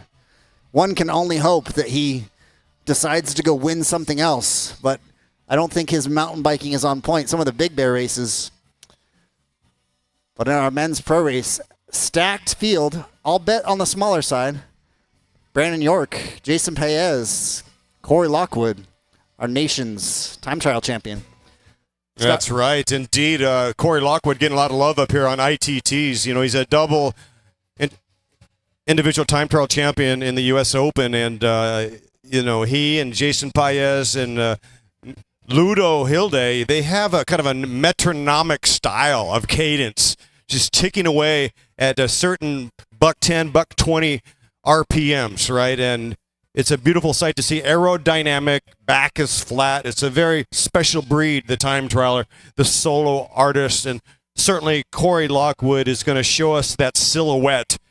A classy rider with metronomic cadence on display. Corey Lockwood with the Miami Blazers is on the schedule for the signature event today at 2:30 p.m. Our man Pro 1-2-3 blasting off for 75 minutes. We've got 2 preems left. We got a Kraft neck gaiter, cooling neck gaiter, and Lezyne brand front light. Another preem is going to be SSB tire sealant and chain lube. Holistic bike care. Look, if you take better care of your bike than you do your girl, look, that's your problem. But hey, the bike won't break your heart. Just saying. Chain Lube, SSB tire sealant. Love having our sponsors out. And our solo rider has yet to give the ghost, holding it down. Ricardo Alcina, staying low, looking pro, and putting in work, wanting to bring it back together. We got Byron Davis for Serious Cycling on the front, setting tempo, minimizing damage. In these sort of windy and hot conditions, it behooves you to not let anyone out of sight. 20 seconds on this course means out of sight, out of mind, and it is very difficult, motivation-wise, to chase something that you cannot see. Another upside of being the one to animate the race is you get to go when you feel good. Big fan of the first lap attack. 80% of the time, it never wins the race. 100% of the time, it never wins the race. But it sure is fun. And to quote my buddy Matthew McConaughey, it'd be a lot cooler if he did. All right, all right, all right. All right, show of hands. Give me hands up if you think we're going to see our solo Stage 2 cyclery rider. Ricardo Alcina still off the front. 3 laps is kind of the tell. If you can hold it solo for a few laps, the danger factor of being a threat to take the W. He has been absorbed. We're going to hit him with a Prem lap. Prem lap. I'm on the bell. We're ringing. We're dinging. This is a Prem lap. Prem lap. In honor of 100 degrees, this is going to be a Craft neck gaiter, and Lazine front light, and a cooling gaiter. PETA, don't at me. Don't contact me. Don't leave me these long-winded voicemails. PETA, we are not giving away a gator. It's a scarf. It's a fancy scarf. No animals or gators were harmed in the making of this purple deliciousness, keeping you cool from acting a fool in 100 degrees. I'm rounding up. We can round up, right? 95, it's basically a hundo.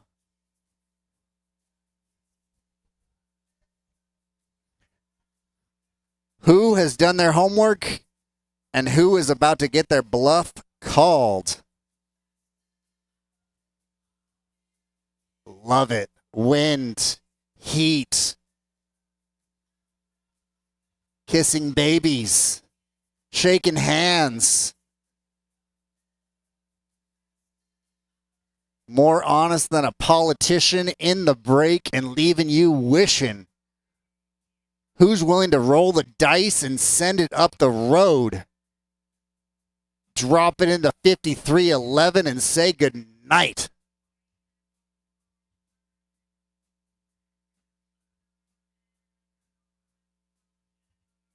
Looks like Ruben Meza lighting it up for the sprint. Jacko, who's it going to be? Jack shuts it down and finishes. Jacko taking our preem. Jack, whole lot of pop. Enough fitness to hold your wheel. I'm telling you, he's a frustrating man. Jack and I found ourselves going for the same preem at Barrio Logan a few weeks ago, and I said, Jack, you going for this? He ignores me. Jack, you want this preem? Sure enough, your boy, Mr. Sunflower, just leads him out, comes around me, steals my schnacks. Look, Jack, I got to be able to sell these gift cards to pay rent, man. You're hurting the family vibe. Trying to keep the ship afloat, and you're out sprinting me with one leg. If you look close, he doesn't even clip in the left leg until like 30 minutes into the race. Out here just doing one-legged sprint intervals. Building that left butt cheek so thick. But segueing into a moment of seriousness, one-legged intervals, huge factor for building the over the top of the pedal stroke power. So on the bottom, I want you to do one minute each leg. If you're a bit of a functional head case, you're going to want to do these inside. But if you can ride a bike and you're talented, one-legged intervals, each leg can rotate. You're going to want to scrape mud off the bottom of your shoe on the bottom of the pedal stroke.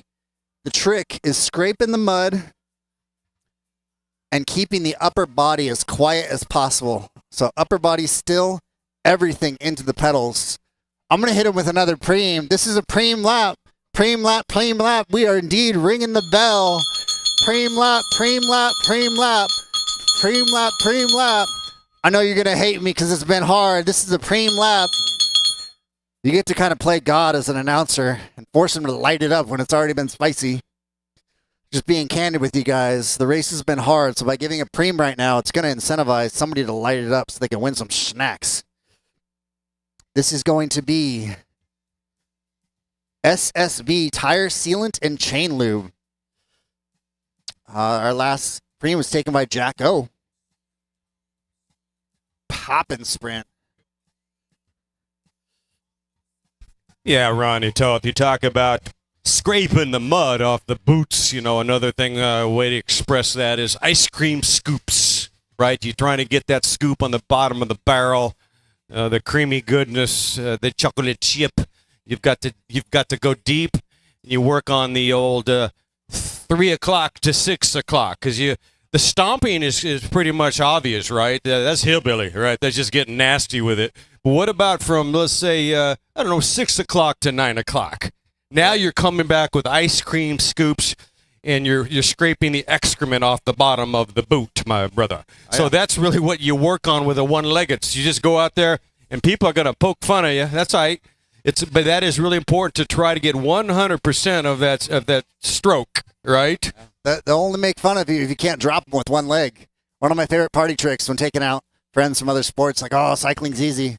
Come out and beat them up with one leg on a hill. At the line, who's going to take it? Big Orange, Jack O, double dipping. Now, Jack O giving those guys O-face, right? Or was it Q-face? Yeah, there's O-face and there's Q-face. Q-face is when you're so tired, the tongue drapes and drools and forms the letter Q. Back-to-back preems, 1 lap apart. Jack O's job is now to minimize the damage, follow any moves, and tailgun his way to glory, unleashing fury on the last lap in the sprint. So strategically, just kind of paint you guys a picture. 2020, perfect vision, right? 25-20 even exists. Better than perfect. So as an announcer, kind of be able to zoom out and see these guys' faces, see their poker face, see how much they are struggling. If the course has dictated being single file or being clumped up 5 wide, if I was a breakaway rider in this race, I would have countered Jack. I would be going on this lap, even if he didn't follow him. Because sometimes it's hard to follow a sprinter for the final sprint if he's fresher than you or just genetically has a better sprint. Or if your sprint is just garbage like mine, this is the lap where you're going to want to counter because one of the Peloton's best sprinters just won 2 preems, so he's going to be tired and unwilling to follow you.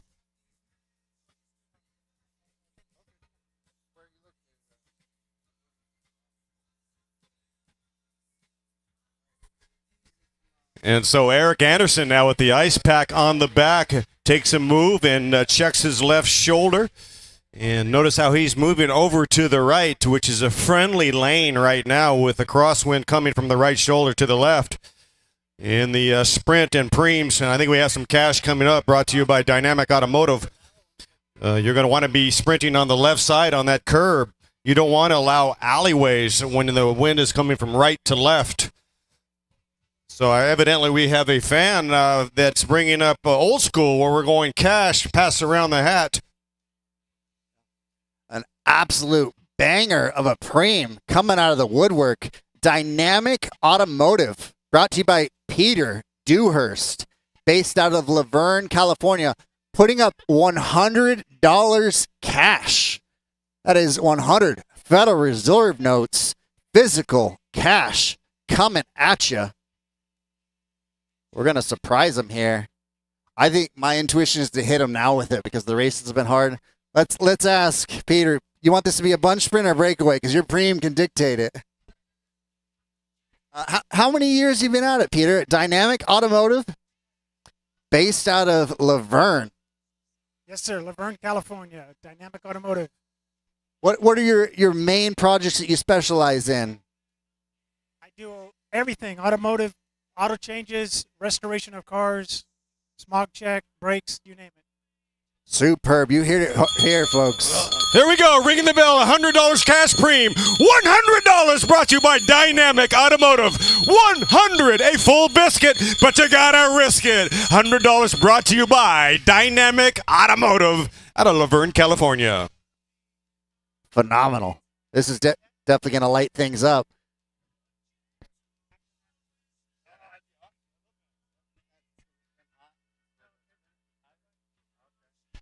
We've got some money out there on Miracle Max Watts Hernandez with Go Fast, a brilliant rider that has, he's just a classy rider, an all-arounder.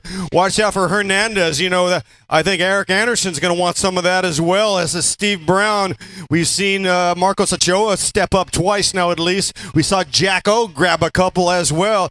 This is big, hard cash. We got a Ben Franklin on the line.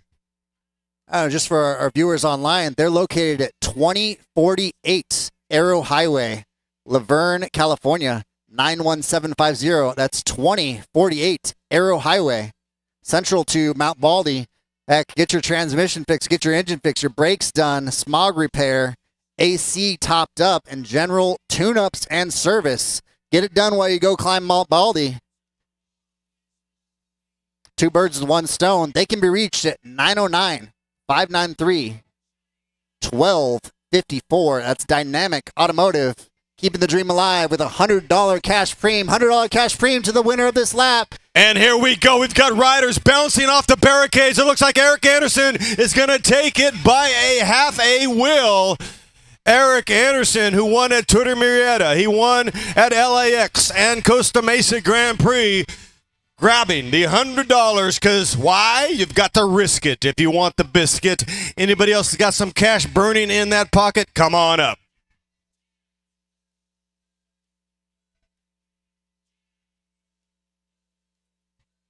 Again, that's Dynamic Automotive. Can be reached at the number at 909-593-1254. Head honcho, 45 years in business. Talk about expertise. Their address, 2048 Arrow Highway, Laverne, California, 91750. Get your second favorite whip taken care of. We know your bike's number one, but your four-wheeler's got to be serviced as well.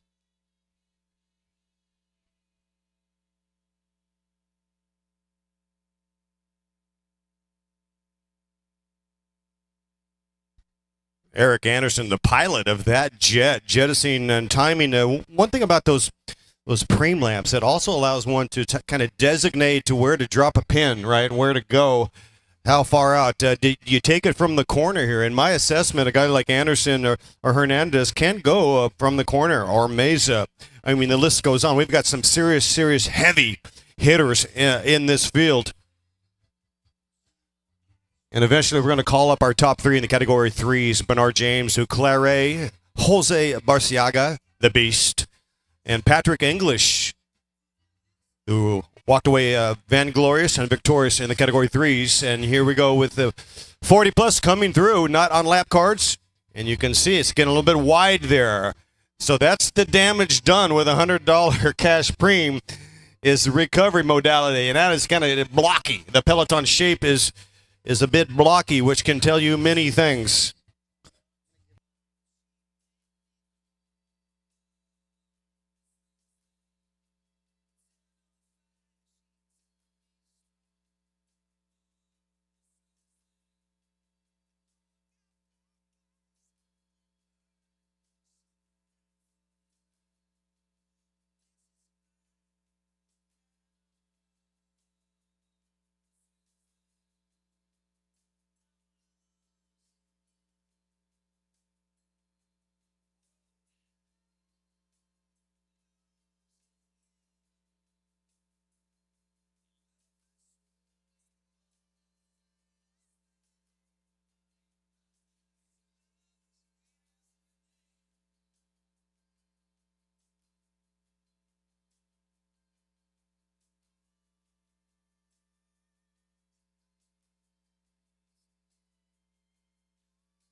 And we've got a rider there blasting off the front.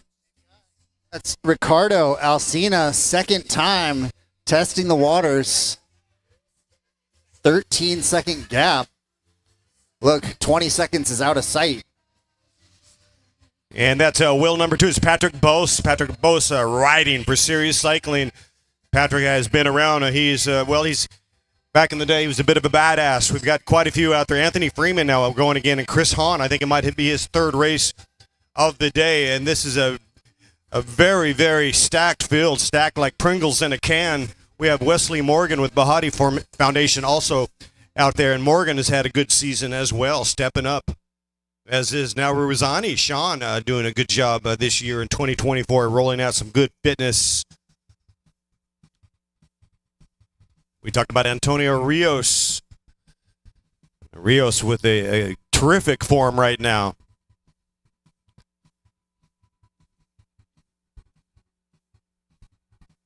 Antoine Hill is here as well with Major Motion. Major Motion, certainly one of the long-standing teams and clubs straight out of Compton, Los Angeles. They have been around for decades. I think Rasan Bahati started with that program. He was recruited to the track first, the velodrome, and certainly feels an affiliation family to Major Motion, that team. Until the end of days, he will be loyal to what they have provided for him in terms of jettisoning off into the big world out there. Patrick Bose stamping on the pedals. Anderson saying, that's a good pull, mate. I ain't having none of it. I'm trying to still freshen up the legs to keep the powder dry after taking that $100. There again, look at the shape on lacrits.com of the peloton. Like bugs on a bumper halfway to Barstow. By the time you get to Barstow, you're more than halfway to hell. It's strung out in the final laps. It will be. When they're strung out, what does that tell you? That they're going fast. It is throttle down.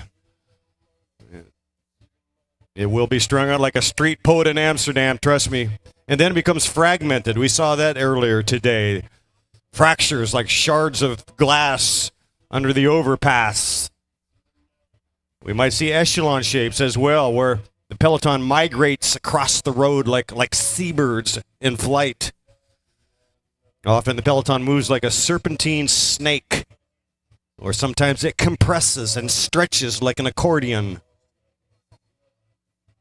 In a well-organized peloton, it'll move like a conveyor belt, sharing the work. Every peloton is a unique organism. Its shape reflects its ever-changing mood. The mood is good here in Southern California, that's for sure. I'm joined by Ronnie Toth, a.k.a. Captain Tuxedo, a.k.a. Mr. Sunflower. What do you think? I mean, we've seen these preems really hot it up, but we've also seen the yo-yo kind of going up and down, a little bit of lull. It had, like, here we have a rider. It seems like every lap is different from the last. There's no, if you have a blueprint, it's been shredded. I think something's going to go. I see Eric Anderson looking over at his teammate. Methods to winning, they are on the limit. You learn to read faces good in this, be able to hide your poker face. I think that's a lot of the reason we wear sunglasses, just to be able to hide when you're suffering. I am predicting possibly a John Garbo or a Go Fast teammate getting up the road. The temperature is hot. Guys are suffering. You just learn what someone's face looks when they're absolutely in the box. A fox in the box kicking rocks, just absolutely about to implode here in Visalia, California. The stoke is high. The temperatures are higher.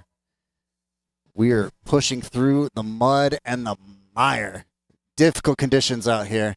Slogging our way through one of the hottest races of the day. Probably the only one I can think that is on par with this would be in Ontario.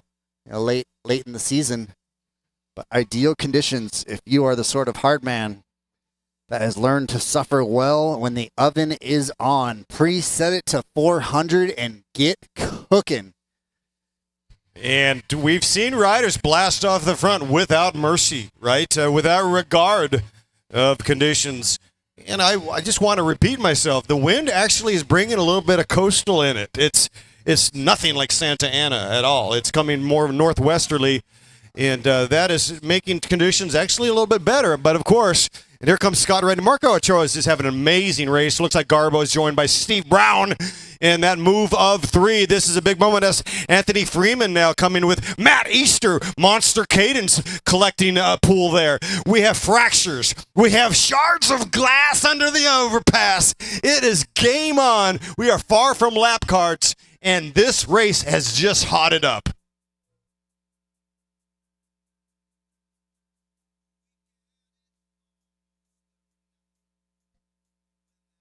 My mind is absolutely blown. I see a rider in there that has arm warmers on.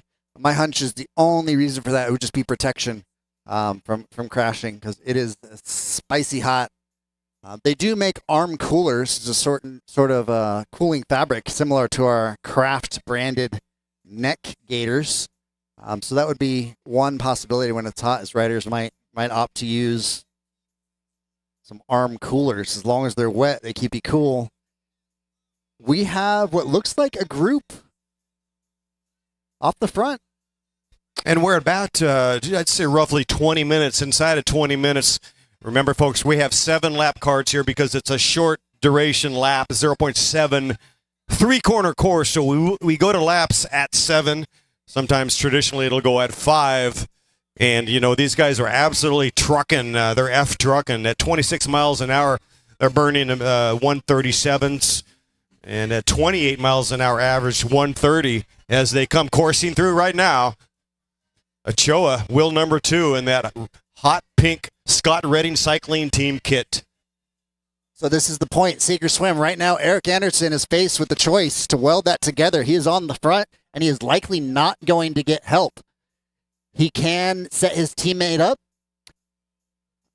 but this next lap should be very telling as to whether Eric is content to give his teammate a shot here to take the W, methods to winning, or if they're going to try and bring it back and reset it.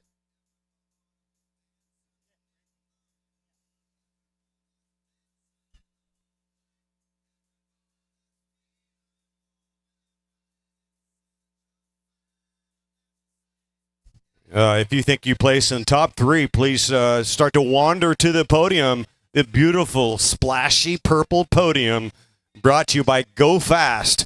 It says on the flyer, Andiamo. Andiamo means let's go. Our top 3, unofficial Uclere, Burciaga, and English to the podium.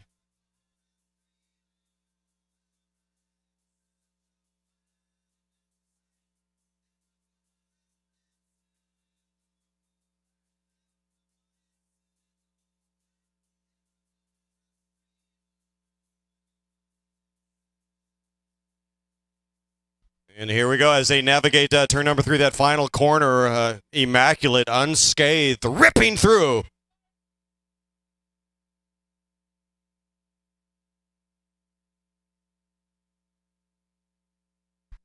Yeah, split in the field, but there's many micro splits behind. One of our stronger riders in that breakaway, David Morrison, racing for SDBC, Category 2 out of San Diego. Followed by Charles Hogan, putting in work for Scott Redding Crit Team. Shan now Ruzani, absolutely putting the hurt on folks, animating this race. And David Morrison. Also in that move about rider number 5 was Antonio Rios. Back up.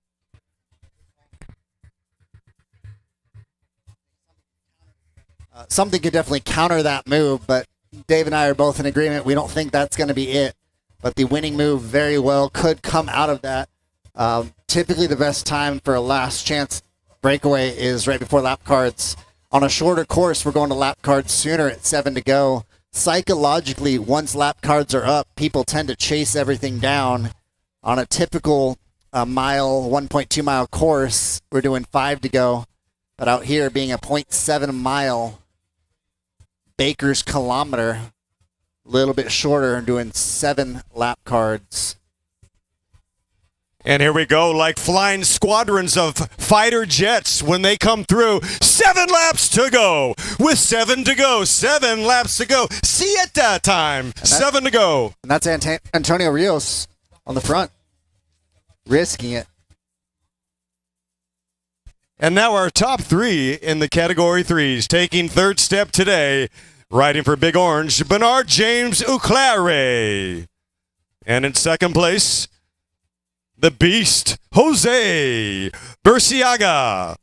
And your winner today in the Category 3s, let's give it up for Patrick English. Job well done, folks. Uclare, Burciaga, English. Burciaga taking second. English finishing that sprint. Phenomenal closing speed. Burciaga was on the front with 1 to go. Would love to hear what the psychology of that was. Hey, maybe he knows something I don't. I thought you just wanted to stay safe. Sometimes that's a tactic, is just take a short pull, stay safe through the tailwind, and then follow somebody when they first person to attack, jump on that. But cycling, the strongest person seldom wins a bike race. The nature of drafting, the riders behind you are doing 25 to 35% less. And by the way, Fabian just came by with Angela's Coffee. They're going to be here till 2 o'clock. They are pouring coffee over ice right now. Go get you some. Nice folks and really beautifully handcrafted coffee, as this rider is well caffeinated. That's Antonio Rios. He came off that move. He's about 4 or 5 back on that move, and he used it to jettison, chomping at the bit. And he picked a good time to get away because he's got about a half a stretch, if not more. Now Anderson at the front, Scott Redding cycling team, Marco Choa, wheel number 2 in the chase. We've got the Go Fast riders also coming forward with 6 laps to go.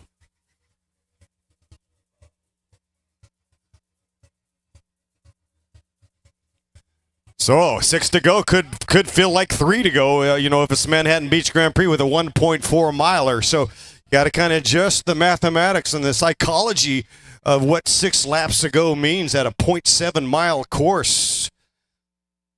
If you've got a teammate, you can go 2. You could have a train here go 2 or 3. If it's Legions of Los Angeles back in the day, they would start their train 2 laps ago here today.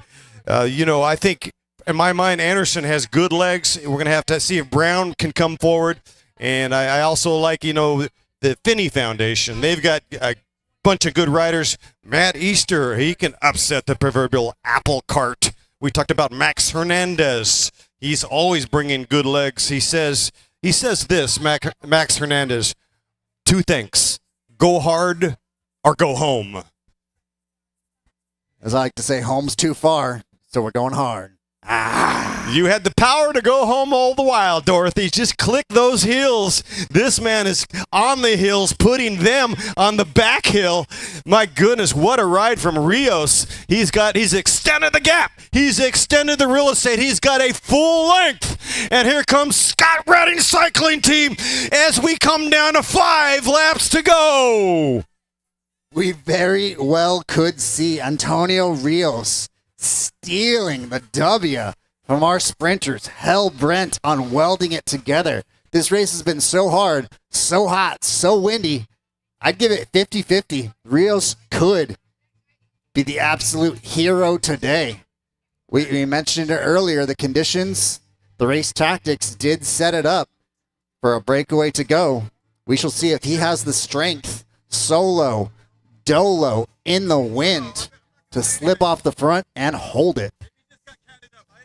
So a little bit psychologically encouraging. Next time through, he's going to see 4 laps. It may be problematic because his brain is thinking 4 laps on a 1 mile crit. That's tricky.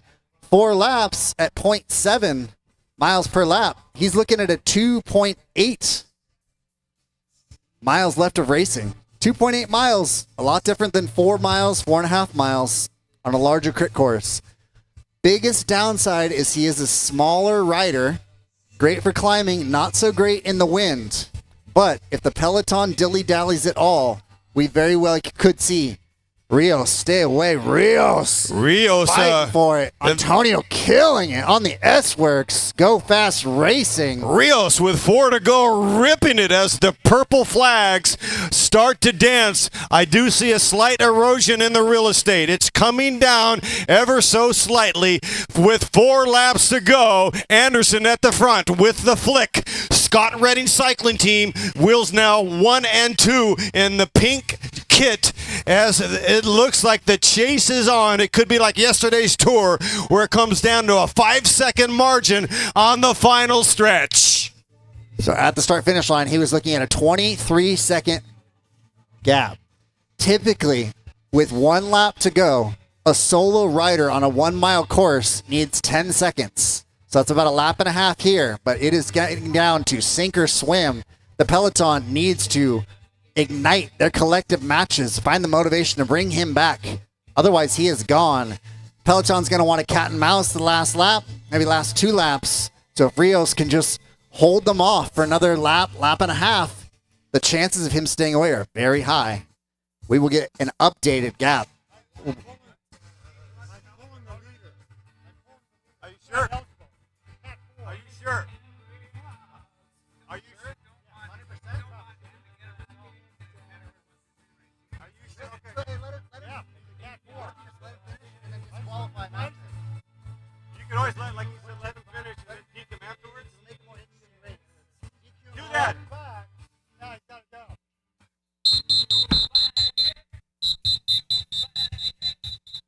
Oh, that's a shame. Okay, rules and regulations, and I think he would have been brought back anyway. He honestly, look, here we go. With 3 laps to go, Scott Redding at the front. You are number 1 on the course, the Teta de la Course right now with 3 to go. Rios has been fried, dyed, and laid to the side by bureaucracy. Here we go.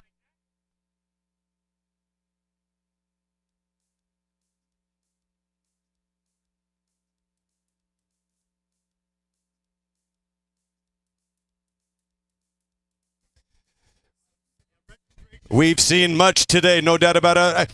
It's like smashing a mosquito with a sledgehammer. Sometimes it just got to be done. We're rising above because there is certainly unity in the cycling community.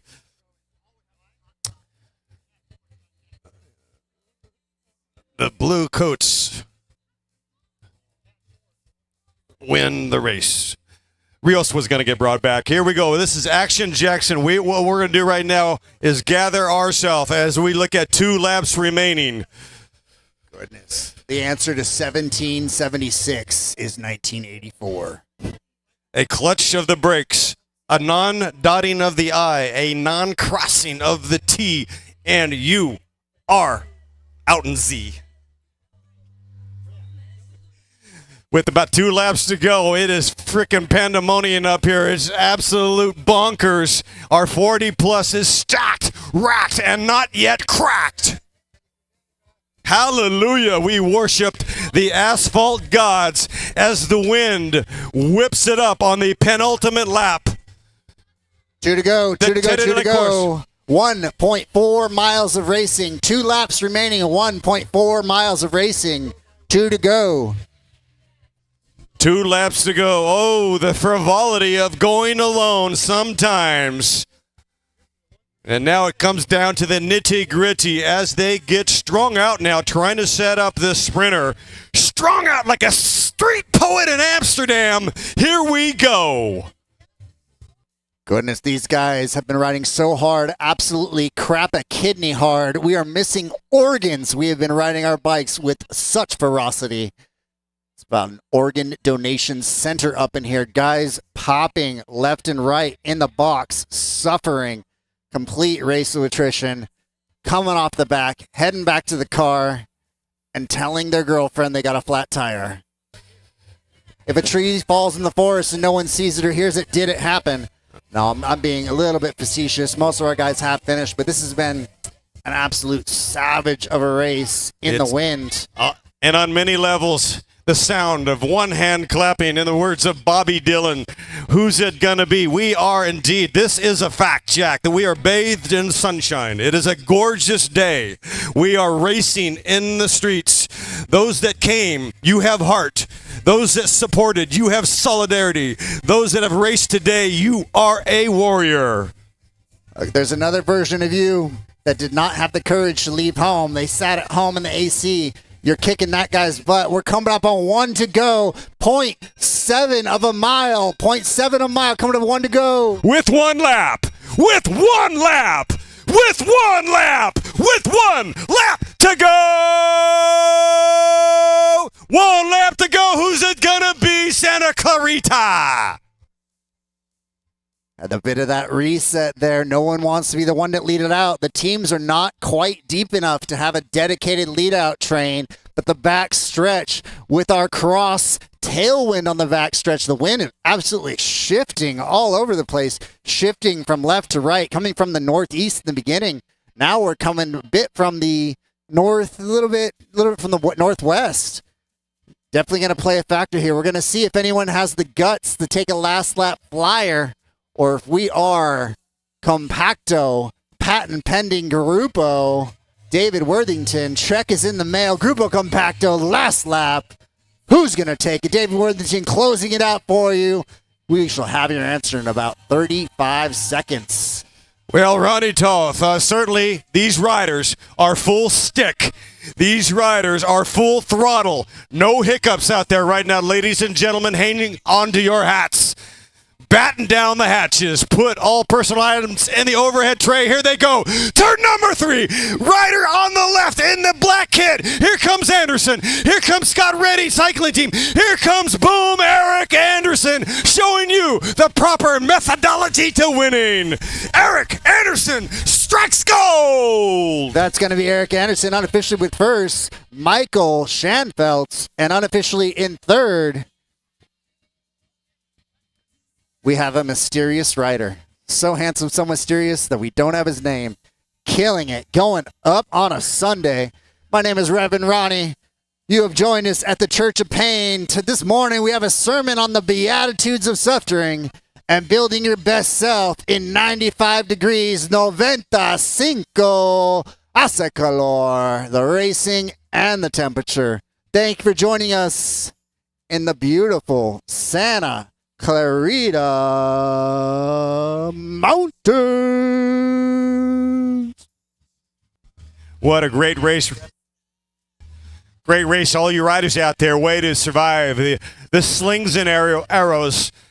And I want to give an unofficial, most ambitious, most aggressive ride to Antonio Rios. Antonio Rios, you are a champion.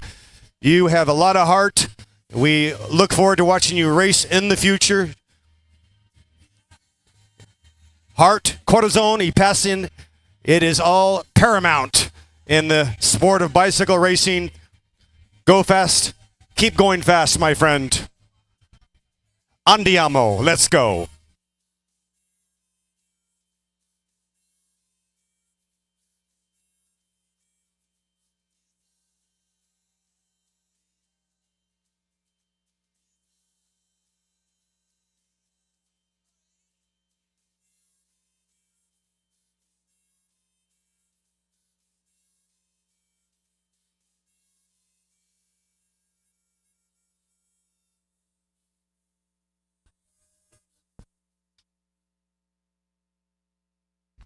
All right, desire is definitely a word today. Congratulations, all our racers today. We have 2 on the menu remaining in a beautiful day in Santa Clarita. It's been absolutely wonderful. We have women Pro 1, 2, 3 scheduled to go in 7 minutes. Our women Pro 1, 2, 3 racing for 50 minutes. And in the big showdown, this signature headline event, our men Pro 1, 2, 3. By the way, if you're category 4, you cannot race the men Pro 1, 2, 3. It's the rules. We do need a stinking badge, man. So, men Pro 1, 2, 3 racing for 75 minutes, scheduled to go off at 2:30 p.m.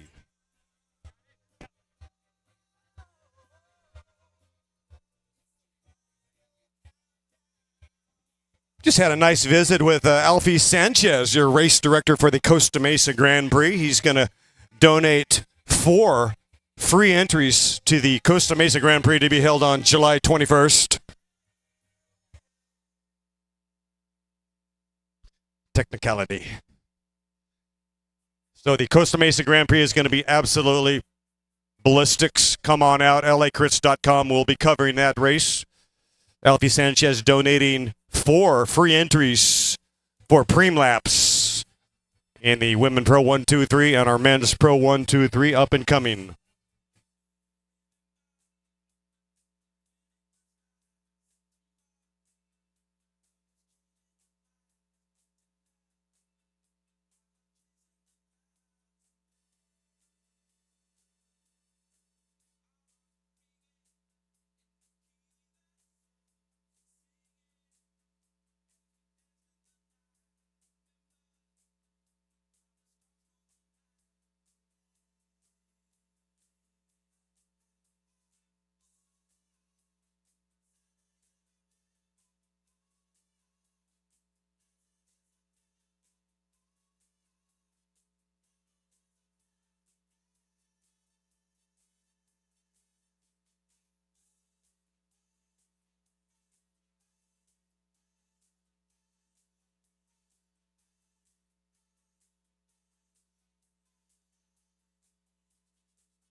I've got 127. Chief Official Stevie B. Should we bring him up?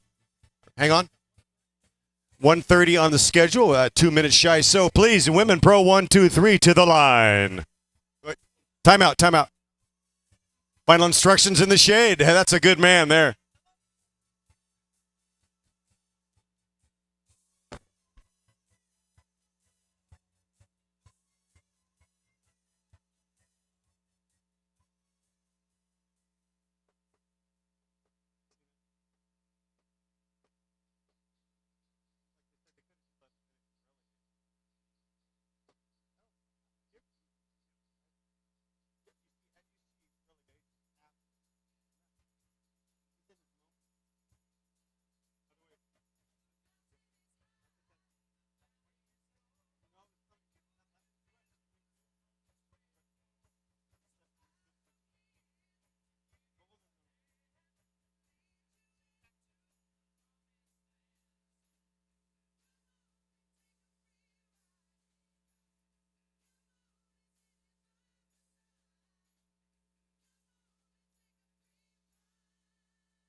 And a reminder, we're going to give away 2 free entries to the Costa Mesa Grand Prix during the this next race. Women Pro 1, 2, 3 with our final instructions by Chief Official Stevie B in the shade.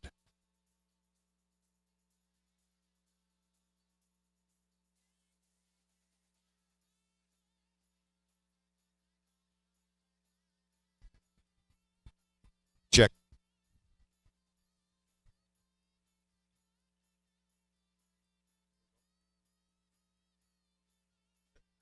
Off and underway. Here we go in 5, 4, 3, 2, 1.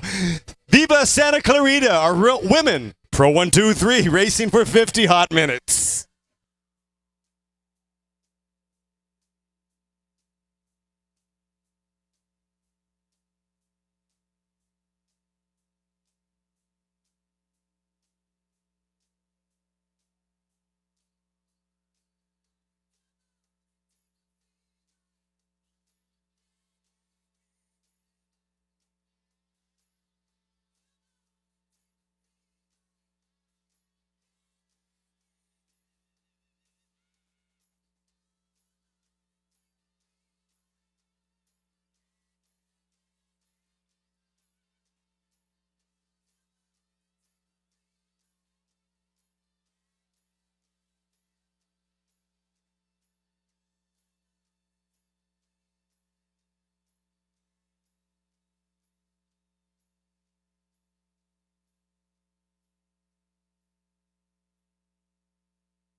Like David Essex, it's time to rock on.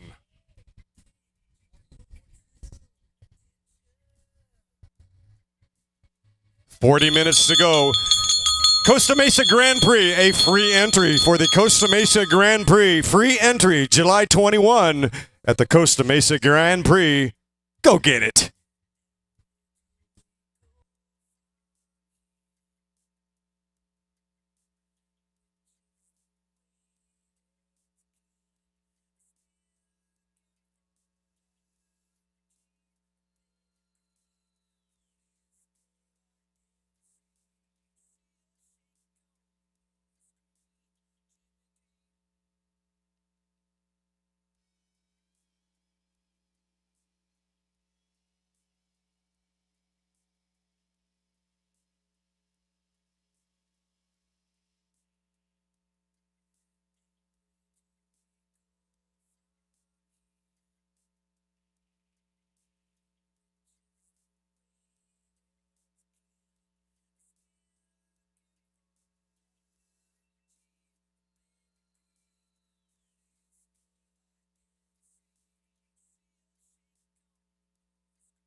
All right, she picks it up. Good job, Rider 103. Camellia Arenas, you're racing for free at the Grand Prix in Costa Mesa, California, my hometown.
Once again, another free entry to the Costa Mesa Grand Prix. A free entry to the Costa Mesa Grand Prix and the winner of this next lap.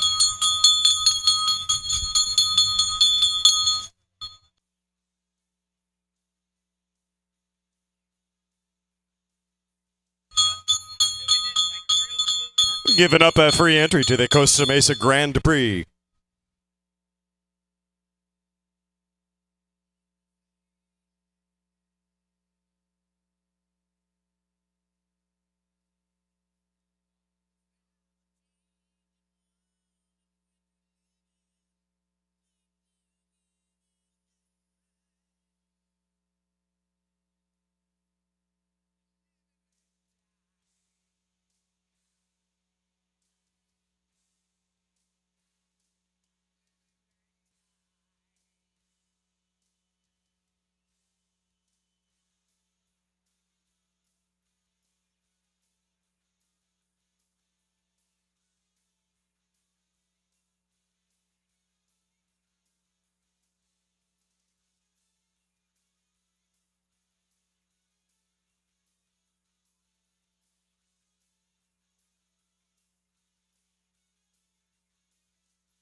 Well, look at this burst of speed, a massive acceleration. Congratulations, a free entry again, Camelia Arenas.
We are single file. Our ladies, Filene Andres, race for InCycle on the front.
All right, ladies and gentlemen, we have our top 3 finishers in the Masters 40 plus. Please report to the podium.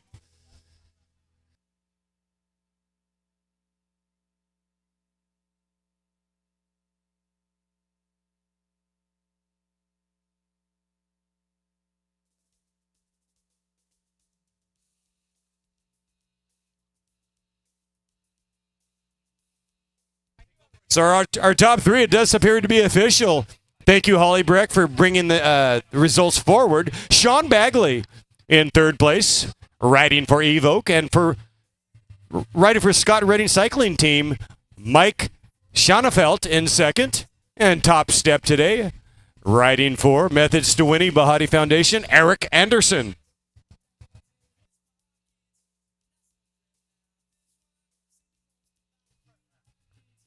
We need some help, I believe, at the Red Kite as well.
Our women coming through. Filene still on the front. Race of attrition, just beating them up.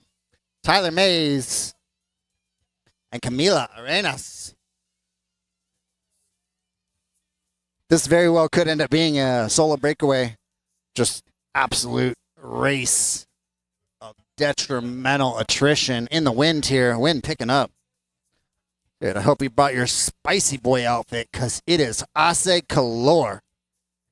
That is, to have heat is the direct translation.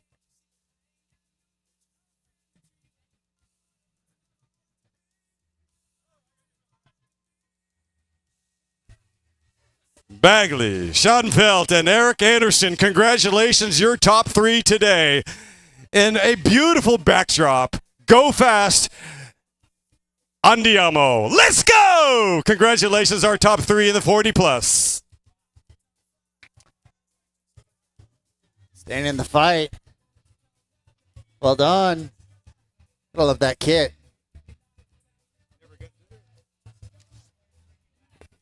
Yeah, great job, Sean Bagley with Evoke Racing. Came down here to do some heat acclimation as he trains up for Augusta, Georgia. And great job by Michael Schonefeld with SRCT and Eric Anderson, Bahati Foundation / Methods to Winning. And I got to also say, in 5th place was, I'm going to go down to 6th place. So much. I'm going 7th. I'm going 8th. 8th place, Miguel Meza. Listen to these guys. 7th, Bart Clifford. 6th, Max Hernandez. 5th, Anthony B. Freeman. 4th, David Jim Morrison, Mr. Mojo Risen. 3rd, Sean Begley. 2nd, Michael Schonefeld, and the aforementioned Eric Anderson. Congratulations. Our group of 4 putting in work. Tyler Mize, Camila Arenas, Filene Andres. Our youngest rider in the group, Emmy Solis, Category 3, all of 15 years old. We're here with Eric Anderson. Eric Anderson taking home a $100 cash preem, 100 Federal Reserve notes for Methods to Winning. Daring valiantly in the all black helmet. There is indeed a method to winning. Stack the brake, run the numbers, have the best sprinters in the nation. You know, if I were you, I would just win. Not too hard. I had a buddy who used to always say that, say, look, if I were you, I'd just win. It's just that easy. Just win? Okay, no, thanks for the advice. So simple. Teamwork. Get it, girls. 102, 106, fighting for it. That's Sherry Stillman, Corbett. And Emmy Solis, all of 15 años, 15 years old, beating it up.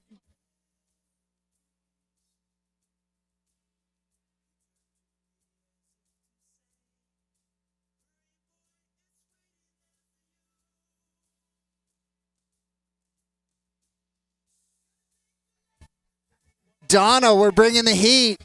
Get some caffeine in my belly, some words on the tongue. Our women's pro race. The breakaway absolutely crushing in these temperatures. 11 miles per hour cross sprint from the south. Sprinting for it. Who's going to take it? An attack right through the start finish. Filene Andres. Going to hit him with a preem here soon.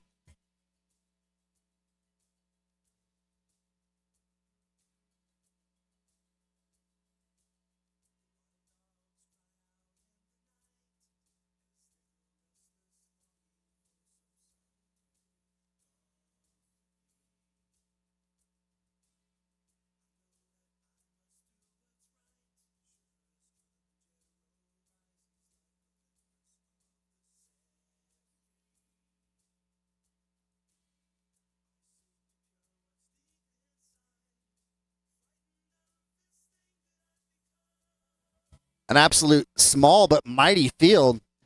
Camila Arenas, representing Los Angeles Bicycle Academy, coming off racing in Tulsa Tough. Very similar conditions to this race. Hot as the sun. Beating down out here. Camila is able to go up Crybaby Hill, putting the suffer on. Nothing like getting a beer hand up during a Criterium out in Tulsa, Oklahoma. They call that the Super Bowl of crit racing. 3 days of crits. Bell, we've got a preem lap.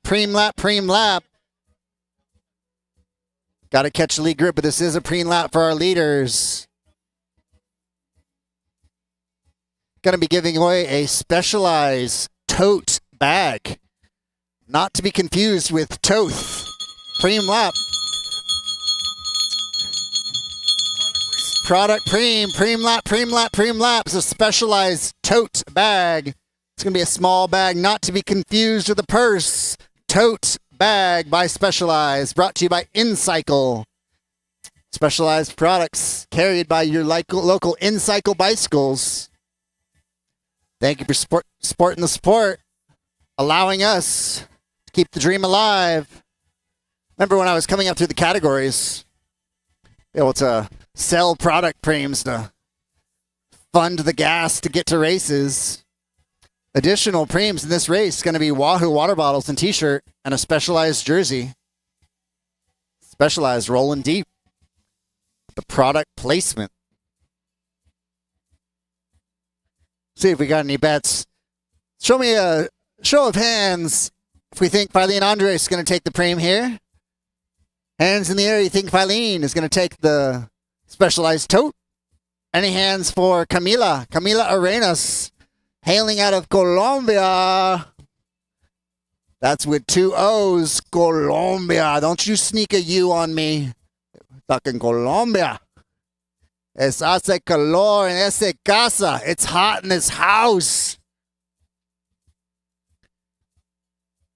Ripping them legs off.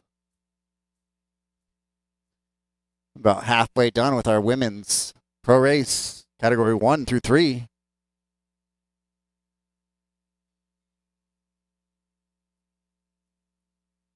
We're going to hit them back-to-back preem laps for our leaders.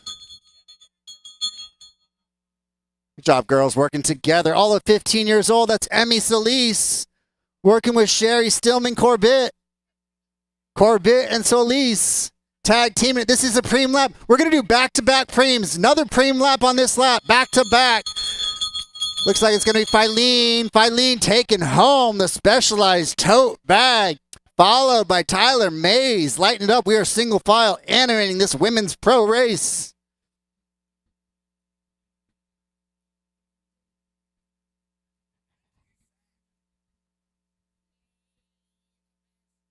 Jack Black serenading you with the sultry syllables on the microphone.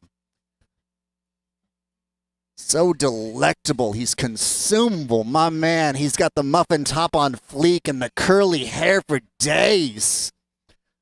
Look, they say the looks get you in the door, but the personality seals the deal. Jack Black, Exhibit A. Ronnie Toth, be we angels? Nay, we be but men. Rock! Solid monologue. I dig it.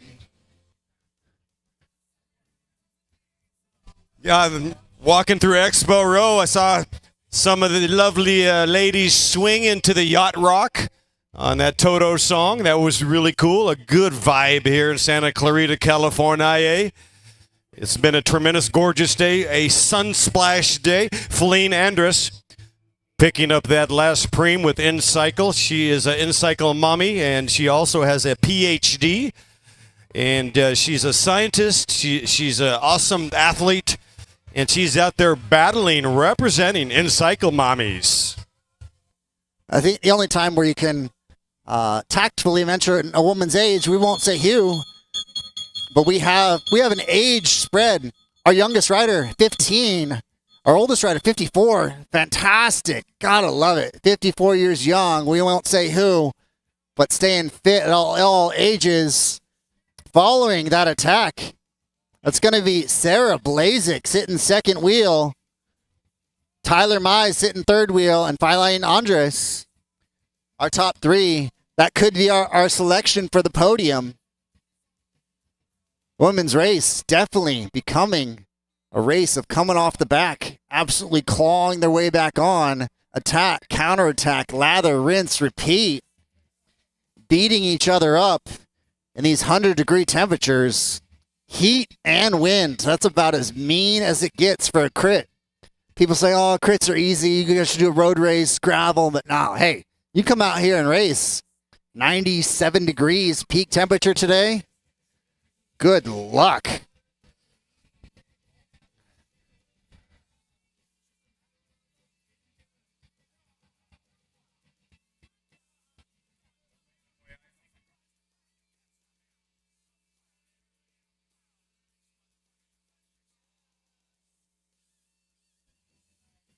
I love seeing fitness at all ages. Our youngest rider, 15 years old. Our most wise rider, 54 years old. A few in their 20s. Fit at any age. Our wind absolutely ripping. The wind showing its support for the women's race by testing their grit, resilience, and mettle. Probably the hardest conditions of the day during the women's pro race. Goodness, putting these girls to the test. Swing that gator in the air, showing your support. This race brought to you by Go Fast Cycling. Lean Andres, followed by Sarah Blazik. Tyler Mize sitting third wheel. And Sherry Stillman, smart enough to hop on, not one to reject a free ride when it comes along. Camila Arenas doing her best to claw her way back on, absolutely biting at the bit. Going cross-eyed, chomping at the stem, trying to find her way back onto the wheel of her competitors. The wind out here is the ultimate cyclist enemy. Wind is essentially the payback for the riders that have more raw power. Mountains, gravity is the weapon of riders that have a fantastic power-to-weight ratio. But wind favors those just have raw power. Looking at our riders, a breakdown of different body types and strengths. Filene Andres is definitely going to be the pick for one that's going to do incredible in the heat. Fantastic raw power, great sprint. But not to discount Tyler Mays of Monarch Racing. Category 1. Very well could be an upset. the partner, girlfriend, wife, lover, lady human of Corey Lockwood, knows a thing or two about racing, knowing where to be, where not to be. And in these crosswind conditions, the pro women and men's races will definitely be guttering it, meaning drilling it up the gutter to inflict maximum damage upon their adversaries. One factor that is a bit of a saving grace here is the buildings are providing a bit of a relief. Riders popping here, looking across the way. Riders coming off. 7 to go. 7 laps to go. Ladies, that is 4.9 miles. 7 laps to go. 4.9 miles. Absolutely in the hurt locker. Making alliances. Trying to stay together as best they can before burning the ships. Storming the beaches of Normandy. Caught in no man's land. In between the barbed wire and machine gun fire. Their grit, resilience, and tenacity being tested to the maximum as the wind whips up to 20 miles per hour. Nowhere to hide. And 4.9 miles left to ride. Our women are absolutely racing their derrieres off. Submitting their bicycles under the raw wattage only possible after years and decades of hard work, chomping at the bit, putting the power through the pedals when no one's watching so that on game day, it's time to shine when all eyes are on you. Next time through the line, we're going to be looking at 6 laps to go. We're going to hit them with back-to-back preems, empty the tank, go home tired. This next lap is going to be Wahoo water bottles and t-shirt.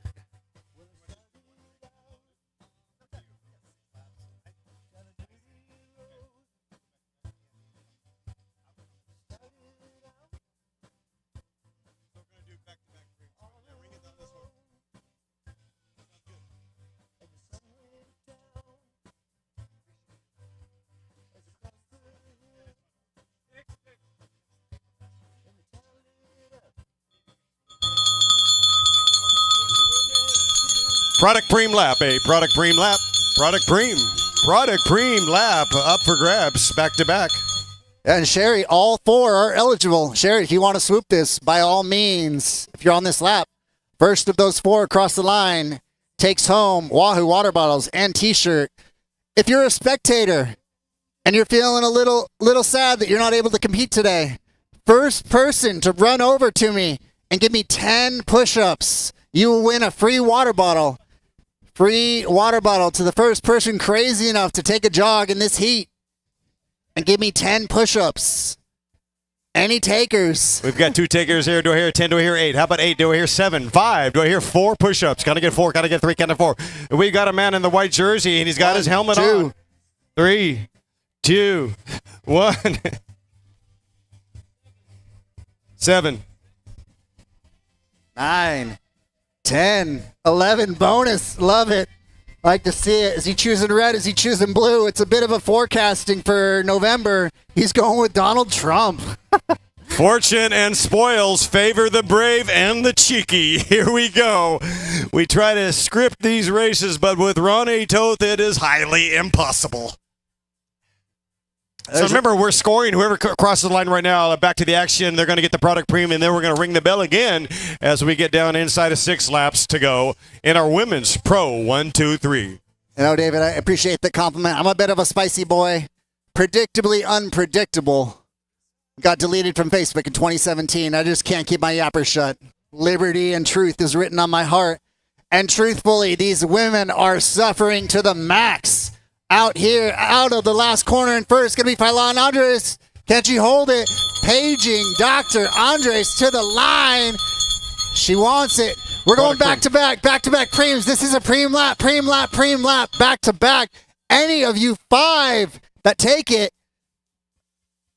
shall have earned this next preem. Next preem is going to be a specialized jersey. Probably the second best preem of the day. Specialized jersey. That's going to be a size small. Look, I'll splurge. I'll pay for the extra fabric. I'll even get you a large if you're wanting to roll it a little casual. Go baggy. Coming in hot. 5 to go. Making your mama proud. Making your dad blush. These ladies are the sort to match with you on Bumble.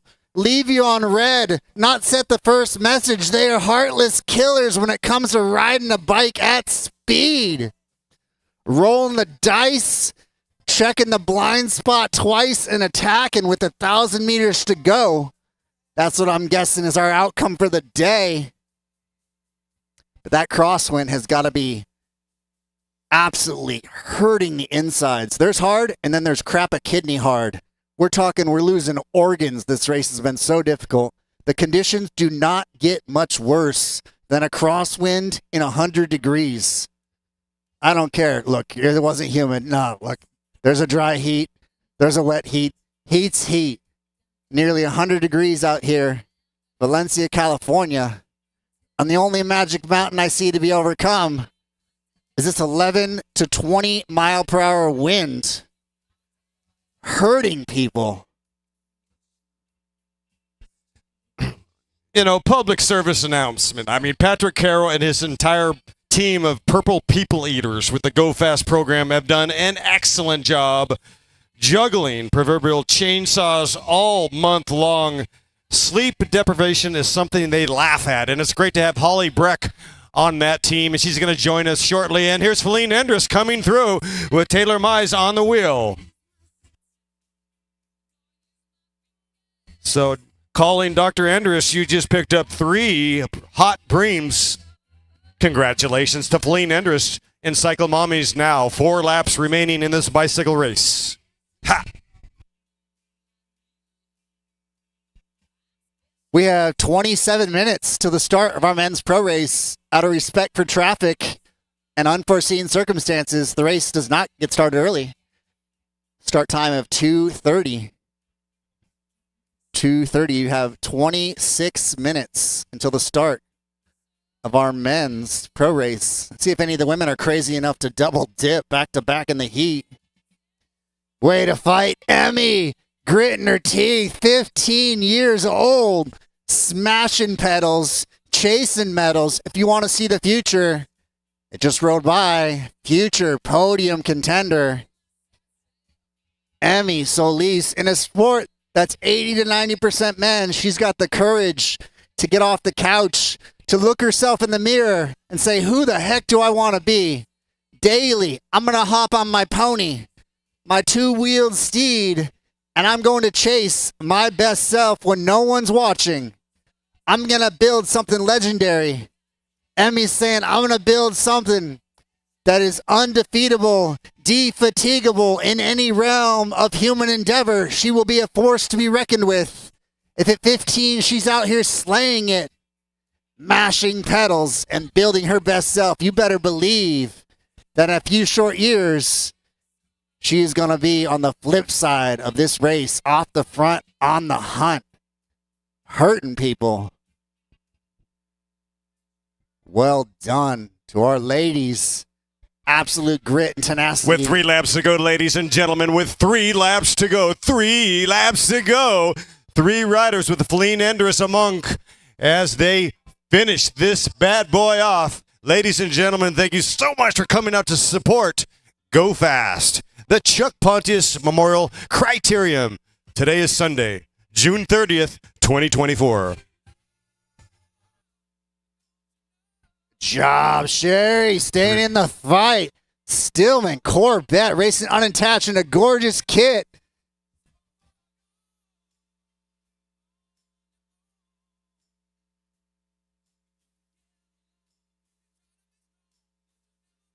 See some of the men's pros milling about.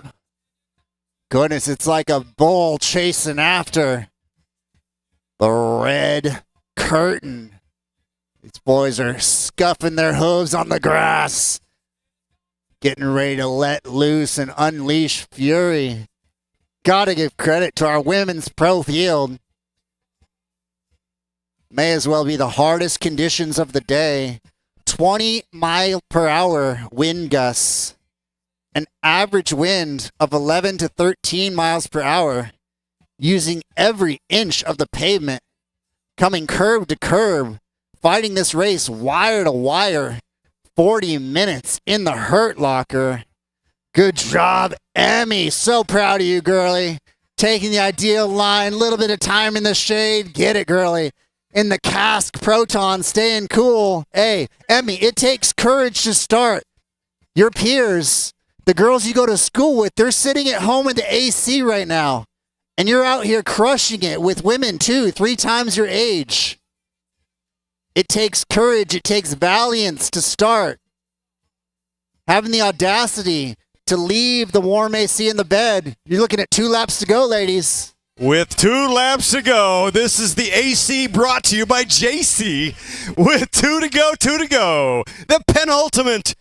At some point, we've all called the penultimate the final lap. We were all summarily incorrect. And somebody probably grabbed us and said, you know, penultimate means the second to the last, not the actual final lap. The penultimate climb would be the climb before the final climb. This is the lap before the final lap here at our Women's Pro 1, 2, 3. We want to thank Go Fast, Andiamo, for creating culture, giving us something to look forward to. Good job, Sherry, staying in the fight. Go Fast, Andiamo, bringing you this race today, making it possible to come out here and measure yourself up against some of the best in Southern California, some of the best in the nation. Andiamo is the nonprofit 501c3 that allows kids to change the trajectory of their life, to get on a bicycle, to understand the brain chemistry, life-altering potential that is hope via a bicycle. Andiamo, Go Fast Race Team, bringing you hope through the conduit of 2 wheels. Build your best self. Nothing great happens on accident. Life takes intentionality. If you're looking for a tax-deductible donation, Go Fast Andiamo is their 501c3. Happy to keep the dream alive, to get young people on bikes off the streets and back onto the streets in the best way possible.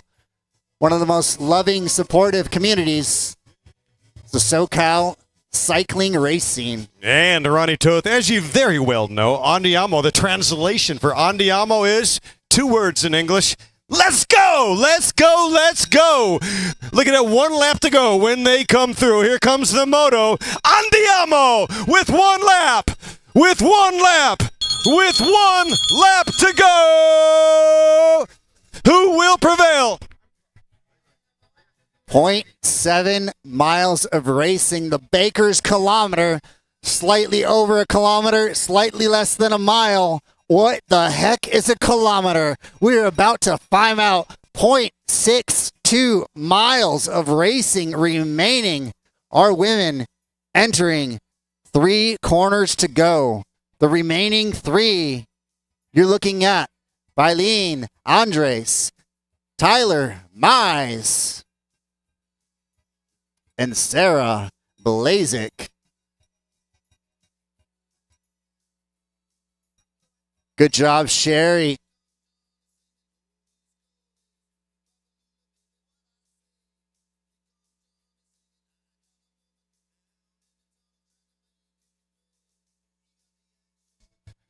As our women battle on the backstretch, this a 3-corner race, carving up those corners. Essentially, if you let anything go right now, it's despidala con un beso. Kiss it goodbye. Buenas noches, el fin de carrera, the end of the race, good night. Split-second reactions are the name of the game on the last lap. Very similar to track racing on the velodrome. You must chase everything on this last lap. You hesitate for a second, 1 bike length becomes 3. 3 becomes a solo posted up breakaway. Good night, that is all she wrote. First, out of the last corner, Tyler Mize up, dancing on the pedals, overcooked the corner. Love to see it. Tyler coming through. She's going to hold it to the line. Eileen taking an unfortunate spill, rounding it out. for second place. Well done, to our Tyler. top women. That's unofficially Tyler, Mize, and Sarah Blazik taking second. An unfortunate overcooking in the final corner. Dr. Yeah, Andres, hopefully she's okay. Sharpen those elbows. Calling Dr. Feline Enders to turn number 3. Unofficial Tyler. Amazing Mize taking the win today. Quite unfortunate there with our win. Goodness. Ladies and gentlemen, we have a champion crossing the line right now. This is Dr. Feline Endres. She is a gladiator. Let's please give it up. She lost the derailer. She is an absolute gladiator, a warrior of the sport. Job well done, Feline. Superb savagery. And finishing strong, edging it at the line, Emmy Solis. Well, you talk about Followed grit. by- You talk about tenacity. It was on full display here with Feline Enders hitting the deck and getting right back up. It's not about how many times you fall down in this sport. It's about how many times you rise up. Our men's pro race. It's going to be starting in 17 minutes. It's been a pleasure. Thank you for joining us today. I am signing off for now. My name is by David Worthington. I'm going to change hats, trade a hat for a helmet. Hop in and get sweaty in our men's pro race starting at 2:30 in 17 minutes. Men, 17 minutes till game day. Ronnie Toth, it's been an absolute blizzard of joy. I ride on the enthusiasm of your wings. I am drafting on your goofiness, on your tenacity, on your brain power, on your ability to wax poetic at a $1.03. The man from Palm Springs, the mayor of the desert, the mayor of the Mojave, talking about Captain Tuxedo in the sunflower kit, Ronnie Toth. See, you got a few more minutes to spare here. Figure I can battle it a bit more. We're going to have Holly Breck possibly subbing in, providing a little bit of assistance. David Worthington, our men's pros, milling about. Cameron Bond, feeling dangerous in the long sleeve skin suit, ready to rip legs off, put the hurt on the collective peloton. This man is no stranger to the desert. This is his local midweek Criterium practice. And handing the mic and the proverbial baton over to the one and only Holly Breck, women's pro cyclist, left swiper extraordinaire.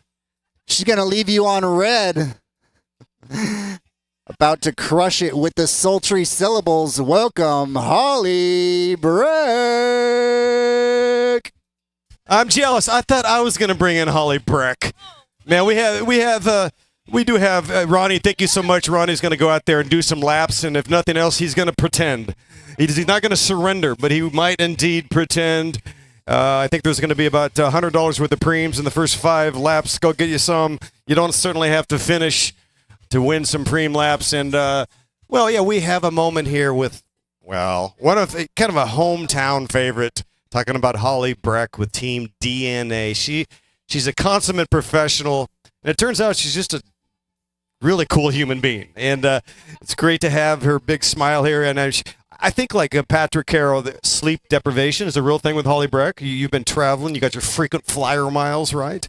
Oh, yeah. We got quite a few of those.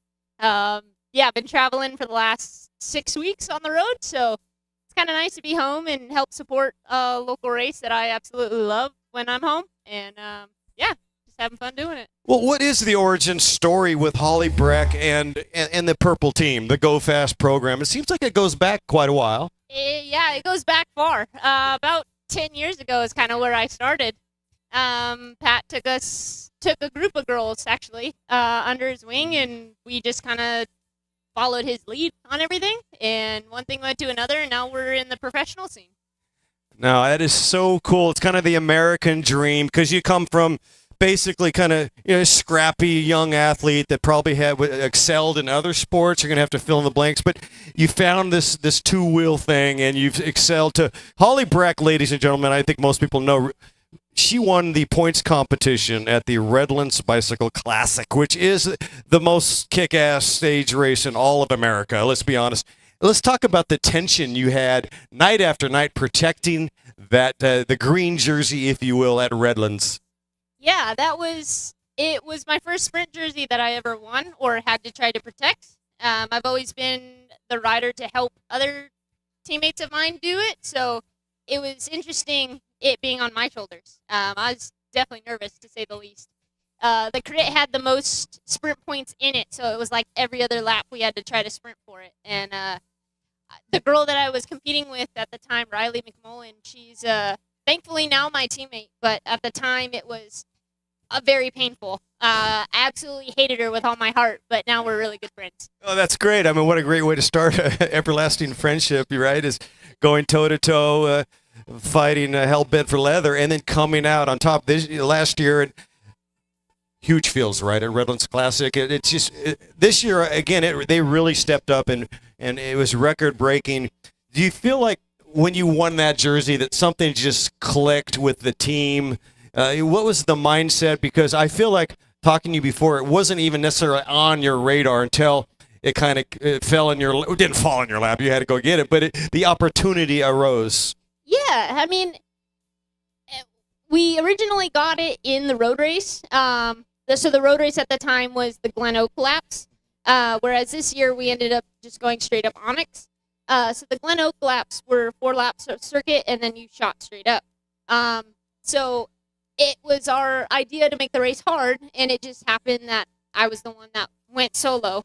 And thankfully the field just wanted to kind of ride a quote-unquote tempo until Oak Glen. And then so I was able to stay away and grab it. But, yeah, it was. That's really what sometimes you just roll the dice.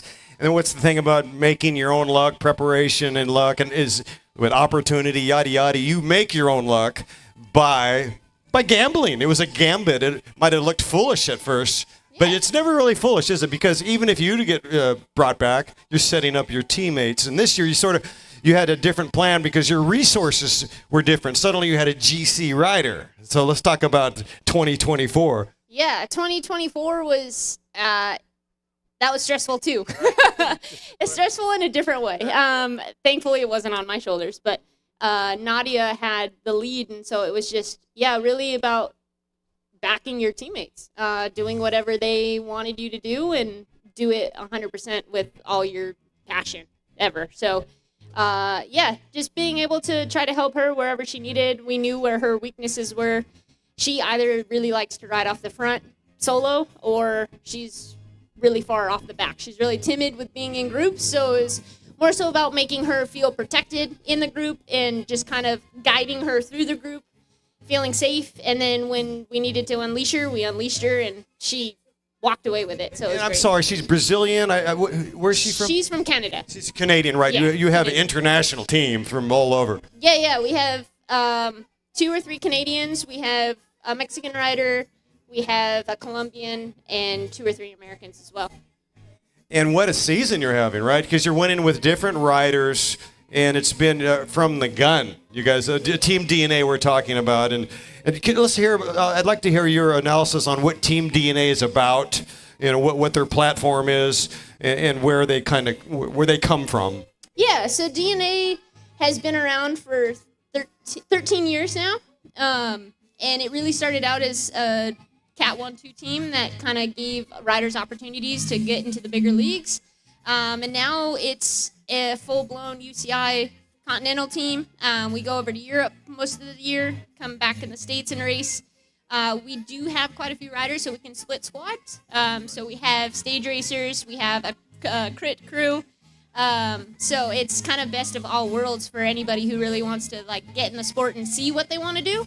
And then just learn. We have so much knowledge on the team between Diana being the Colombian multiple national champion, and Annette from Mexico, and we've got Canadians that are great on track. We've got 2 riders so far that are going to the Olympics this year. And so it's just an amazing platform. It's grown so much. And who are the Olympians? What nationality are they representing for Paris? So we've got Olivia Cummins from USA, and we've got Sarah Van Dam from Canada. Colombia and Canada. We're talking to Holly Breck right now. She is a rock star, and I can see Holly Breck not only providing advice for their yellow jersey, for her teammates. The tactics, on the chalkboard, the grease board, the X's and O's. But I feel like Holly Breck and some of the sisterhood, some of your teammates, also offering a lot of support at the breakfast table, right? At the dinner table. Because you got to follow Holly Breck on Instagram and social media. You can really get the vibe of that sisterhood on your team. Yeah, I think the past couple years has been like a big learning experience for us, but also we've become a family. Like, we just immediately connected, and it was like we could read each other during the race. We knew each other's what we needed after the race, whether it be space or whether it be go play cards or whatever it may be. Like, it was just great. Like, we just connected, and continues to be that way now. So team building, right? It's not just a hashtag. Team building is so very important. When you get to know, the ups and downs, the emotional changes. All of that is paramount to good team chemistry and dynamic. Yeah, the camaraderie part of being on a team, I mean, it's so underrated. Like, you look at a team and like you can know immediately whether any of them they all get along or they're just at each other's necks. Like, you can tell it on the bike, you can tell it off the bike. I can say this without a doubt that like I could go and have lunch and dinner with any of my teammates at any point in time. Like, it's just easy. It's almost like if two teams are equal, watts equals stand. They're both good on the climbs, good on the sprints, good on the time trials. If those teams are equal, but one team has a better bond outside of Lycra, that's the team that you're going to want to bet on every time. 100%, yeah. Let's talk about you won in Belgium. You just got back you went around the world. You've raced back east. Was it Tour Dairyland? Was it? Let's just go through real quick, and then we're going to ask you about the future. I know you got travel plans coming up, but there's been conversations about the Worthy Brewing Company Bend, Oregon Criterium. There's been conversations whether or not you're available for the Costa Mesa Grand Prix. You've won at the Manhattan Beach Grand Prix where you took a state title. What does it look like? Where have you been? Big two-part question, 13-part question. Yeah, so our big block started out in West Virginia for Pro Nationals, and then we went to New Jersey for Somerville Crit, and then we were, also Easton. There was a crit there as well. We went to Washington, D.C. for Armed Forces. Then we went to Tulsa Tough in Oklahoma. And then we topped it off with 11 days of crit racing in Wisconsin for Tour of American Dairyland. That list makes me hurt. Like my eyebrows and that is bigger than the Tour in terms of what is being asked of you because it's longer. The Tour de France is Tour de France, but you're talking about like bouncing around for a month and a half or something like that. And then now it's recovery time, right? But your idea of recovery is getting up at 4:30 to help out with Patrick Carroll. Yeah, my week of recovery has been prepping for this, and then obviously today getting on and putting on a race. But yeah, I mean it's honestly been great. So I get a week home, I'll fly out Friday, and then I'll be gone for another 6 weeks. Okay, so you do have the opportunity perhaps the Bend, Oregon Criterium is August 10th. Yes. And I know how you feel about Bend, that you and Patrick and some of your friends and teammates have enjoyed racing up there, or at least visiting Bend, Oregon. Can we put you down in pencil supporting the August 10th Downtown Classic in Bend, Oregon? Yeah, 100%. I love it. Mark me on. I love it. You heard it here first. Verbal agreement is 8/7 true. Chief Official Stevie B, where are we at on the clock? Do you want to bring up the riders? Have them stage over in the shade. Our men pro 1, 2, 3 to the shade. Come up forward when you get a chance. You've dialed in the course, and you will get your final official instructions by Chief Official Steve B. It looks like on the schedule you got a 75-minute race.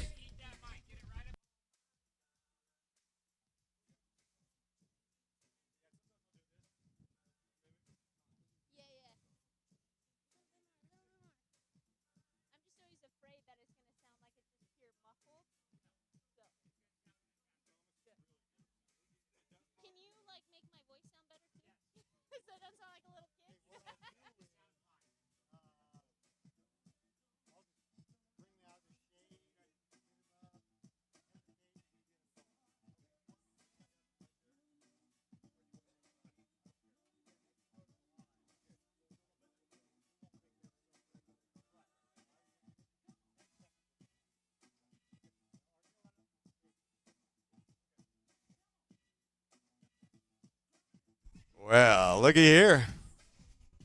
This is getting down to the fun time. We are moments away from sending off our men pro 1, 2, 3. Rex Roberts, having won this race last year on a flyer. Looks like Rex is back to defend. And like I said, moments away, we're going to give the final instructions in the shade in the tree-lined streets of Santa Clarita, California. And then we will send off on a 5 countdown. And then it will be time to kick a little bit of ass, to take off like a Polaris missile and get it loose, let it hang out, take a few risks, throw it down, slay this 0.7 mile course with more gusto than a ninja on Red Bull.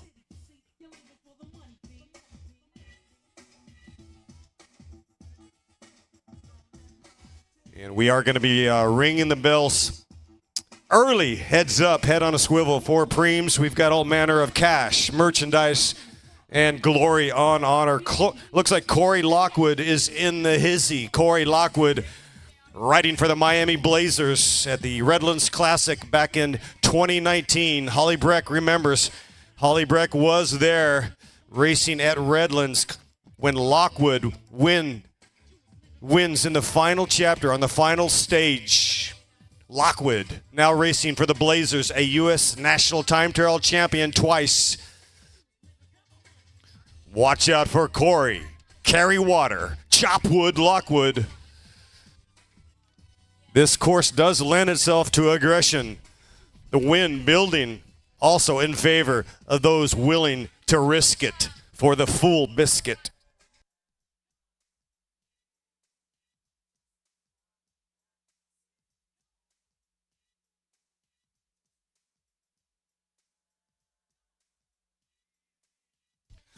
We've got Cameron 007 Bond at the line. He is locked and loaded.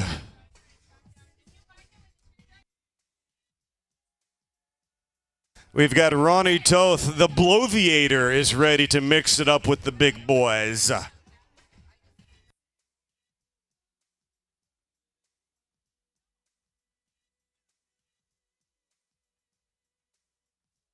Jason Cianfrocco is at the line.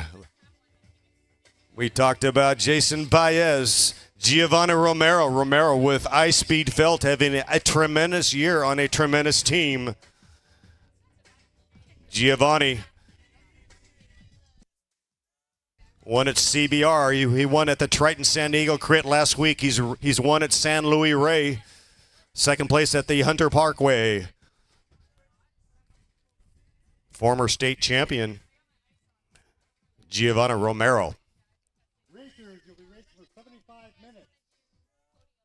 I'm going to give you the direction to come up to the line, put your foot down. Once everyone's down, you guys are going. We're not going to hang around up here. 7 laps to go to see cards, 3 laps to end at 5. Judges ready? Riders, come up. All right, in a nod to the Tour de France, which kicks it off this year in Italy, I'm going to give you a 5 countdown. In cinque, in quattro, tre, due, uno. Viva Santa Clarita, you are off and running. 75 hot minutes in our men's pro 1, 2, 3. Here we go, Southern California. Let's get it on.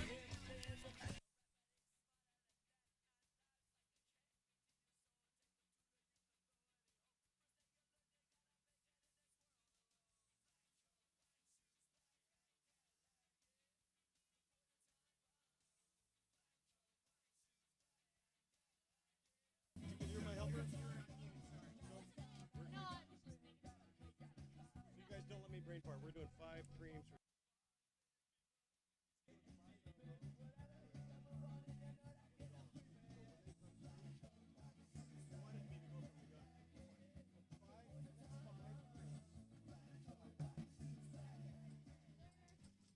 I'm gonna do the women's podium. Okay, yeah, just come and go. Okay. Yeah. Our conversation can ebb and flow. Yeah. It's great to have you here. For sure. Yes, it's coming from Patrick. So 5 straight laps, $20 each. Hot laps. Great to have you. And our women pro 1, 2, 3, please report to the podium. Here comes the moto already. Are you kidding me? Oh my goodness. Ladies and gentlemen, ringing the bell. $20 cash preem. $20 cash preem. $20 cash preem. $20 cash preem. This crit is lit. Shot out like a Polaris missile.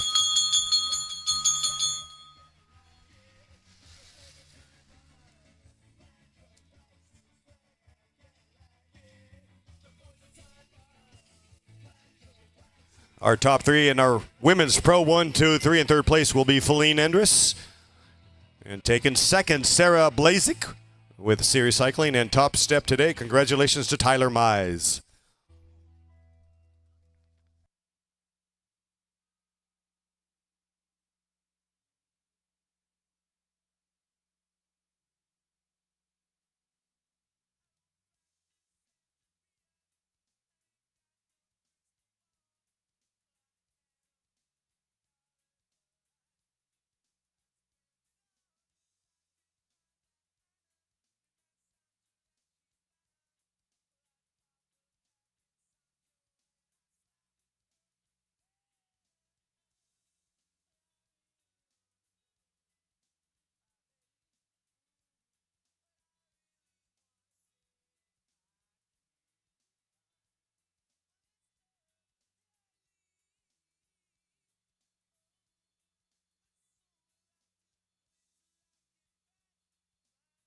$20 cash premium, $20 cash premium, 20, 20, 20. $20 cash premium, 20.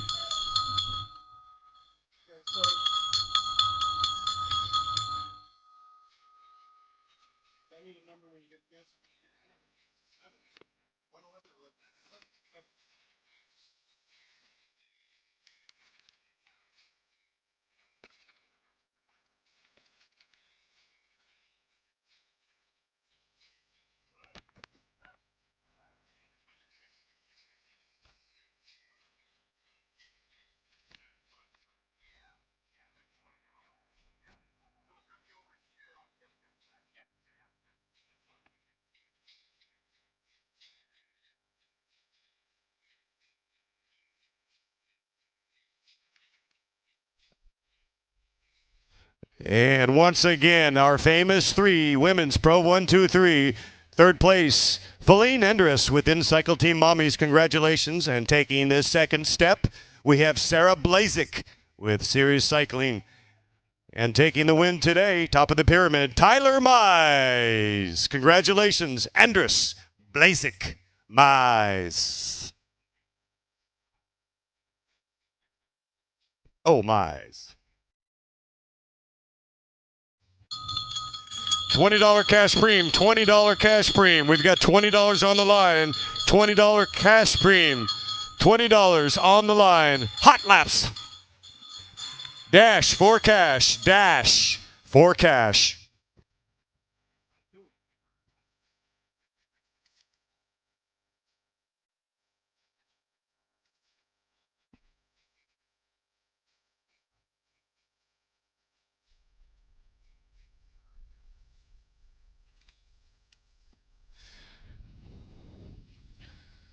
Jason Cianfrocca picking up the $20 cash, riding for Sandbox Cutters in that very generic, intentionally so, white clad jersey. The Cutters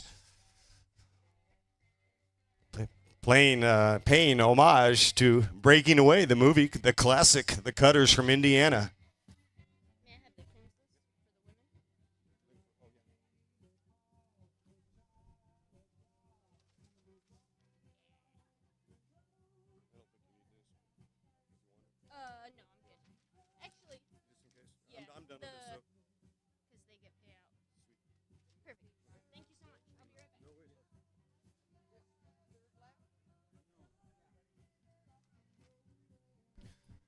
So we've got Dash for Cash out on course right now. 2 out of 5 have been done and dusted. Julian Agradano, a $20 cash premium right here, right now. This is the Dash for Cash. $20 premium lap right now, up for grabs. Ronnie Toth picking up the 20.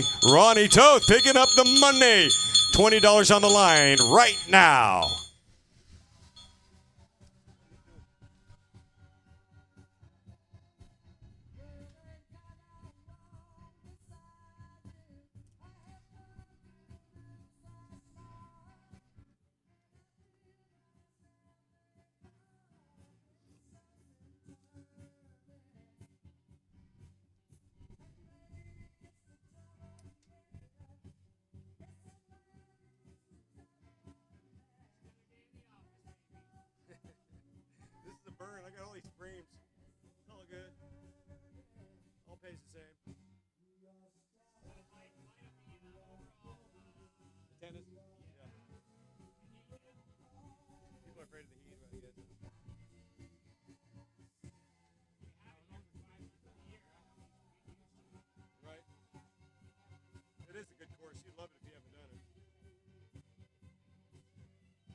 All right, Santa Clarita, we are but stardust.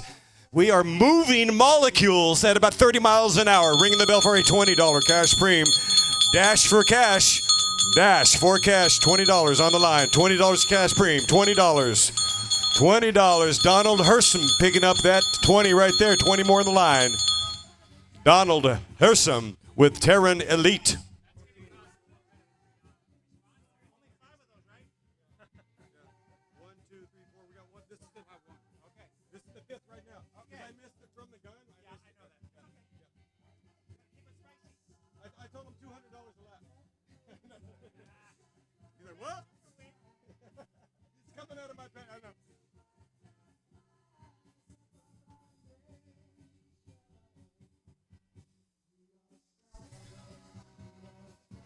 Don Hersom picking up that last dash for cash.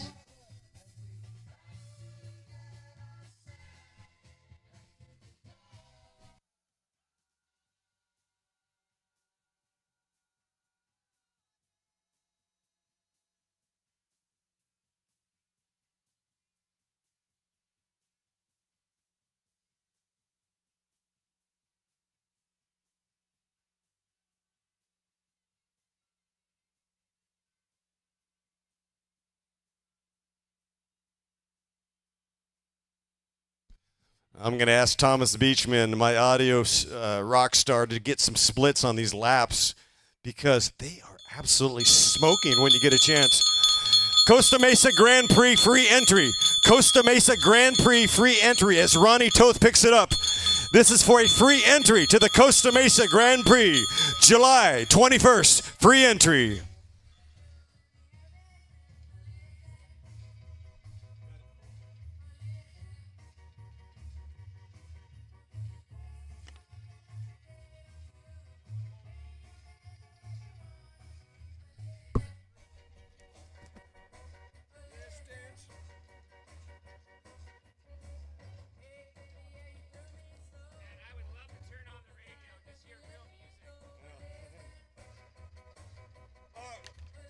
We have a vehicle on the course. Is that okay? That's a team vehicle. No worries. All good. We have an experienced driver. Thank you. Thank you, Steve.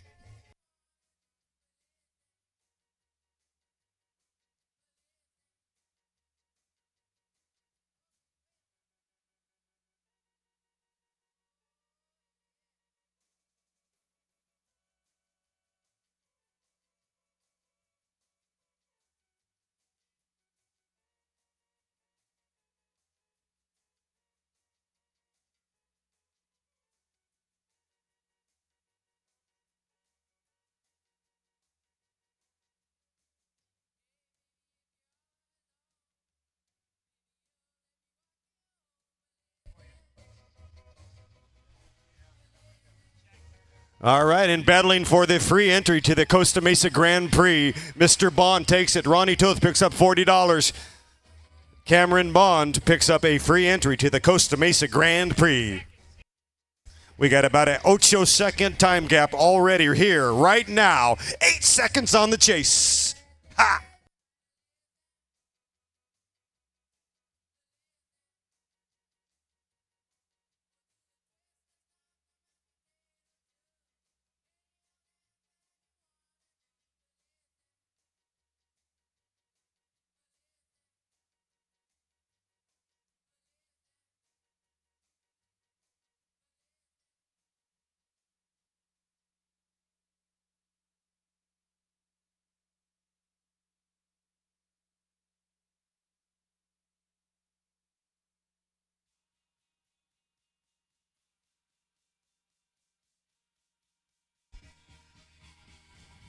Well, in the name and the words of David Bowie, let's dance. We are dancing on average. Ready for it, ladies and gentlemen? Perhaps it's the spiciness of the cash, of the merchandise, of the cornucopia of glory out on offer. 28 miles an hour, $1:30, a minute 30, 90-second laps. And you blink and they come again, averaging a true 28 miles per hour average, ripping it up, 90-second hot laps. Ronnie Toth, tucked, looking good and smart. 90 seconds, and there comes carry the water, chop the wood, Corey Lockwood. Slight erosion from 8 to 7 seconds on the time gap.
My goodness gracious, Ronnie Toth is tearing it up right now. He's looking at the tarmac and he's taking ice cream scoops. Even though it's a $1.20 on the asphalt, he is scooping. He is wiping the excrement off his boot heel.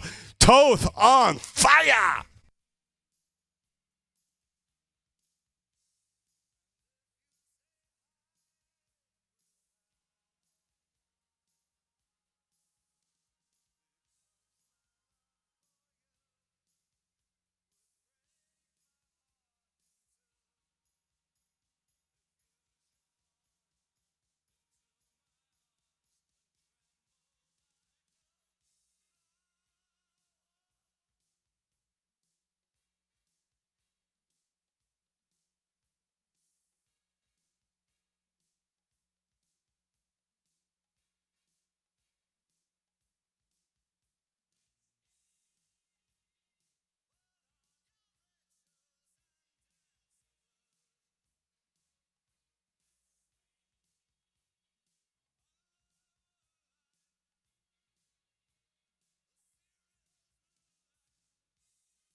Blistering speeds right here entering that turn number 3. This rider off the front, he's already picked up a preem. 6-second time gap, and that's Donald Hersom after picking up that preem. He's tucked and locked and loaded. He has rebooted himself out in outer space, hovering at around about a 7-second time gap as they negotiate up here at turn number 1 on what is a arrowhead-shaped course, a triangle, if you will. 3 corners today coming at roughly 1 kilometer. So if you do the math, it's a highly technical course. On a standard 1.4 mile course, you'd be looking at not 4, not 5, but 6 corners in 2 laps.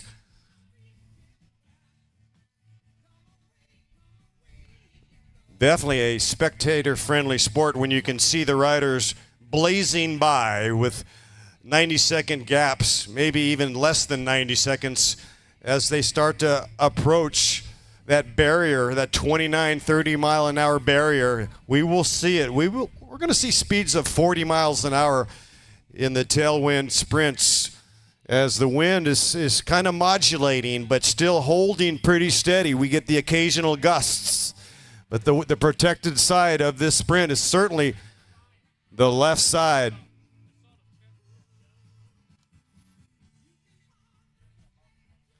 And here comes Moto right now at turn number 3.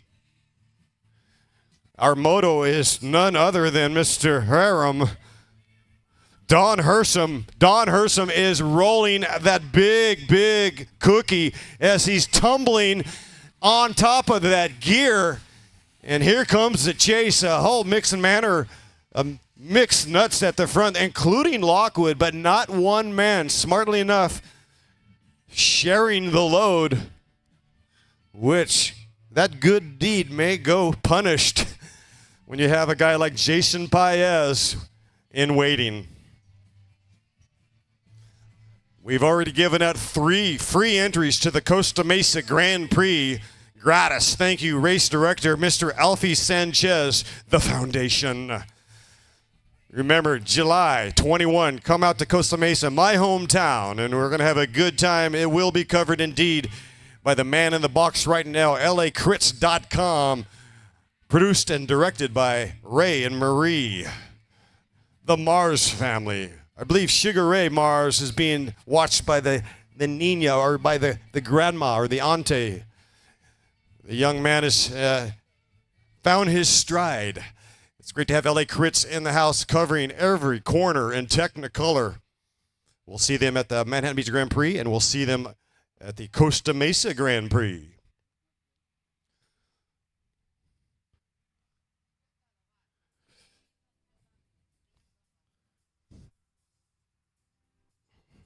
And here comes once again, all alone, Don Hersom. Let's ring the bell right now for a free entry to the Costa Mesa Grand Prix. A free entry to the Costa Mesa Grand Prix. The Costa Mesa Grand Prix will be held July 21st in my hometown, Costa Mesa. Go get you some.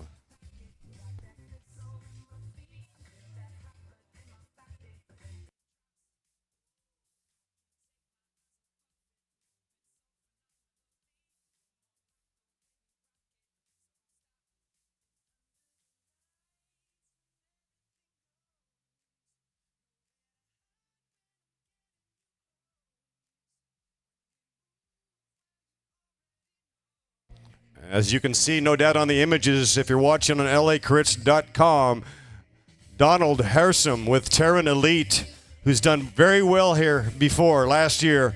He is absolutely holding off the frothy, the angry, the hangry, the hungry peloton with about a 5-second time gap.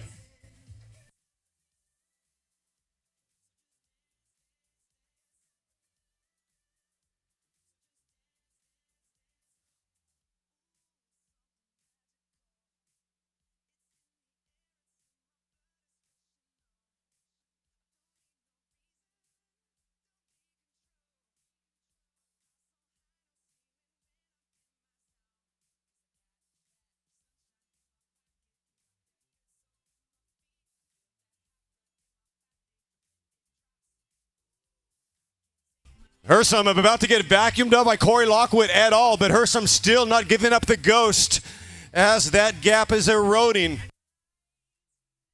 Hersom also picking up the Preem again. He is on fire. Del Fuego, job well done. The Don Hersom.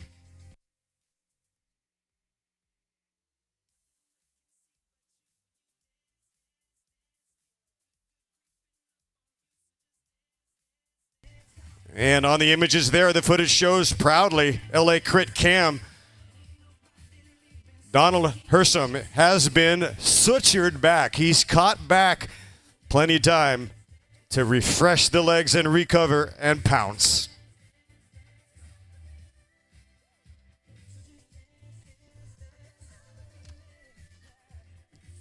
Setting up the mandatory counterattack.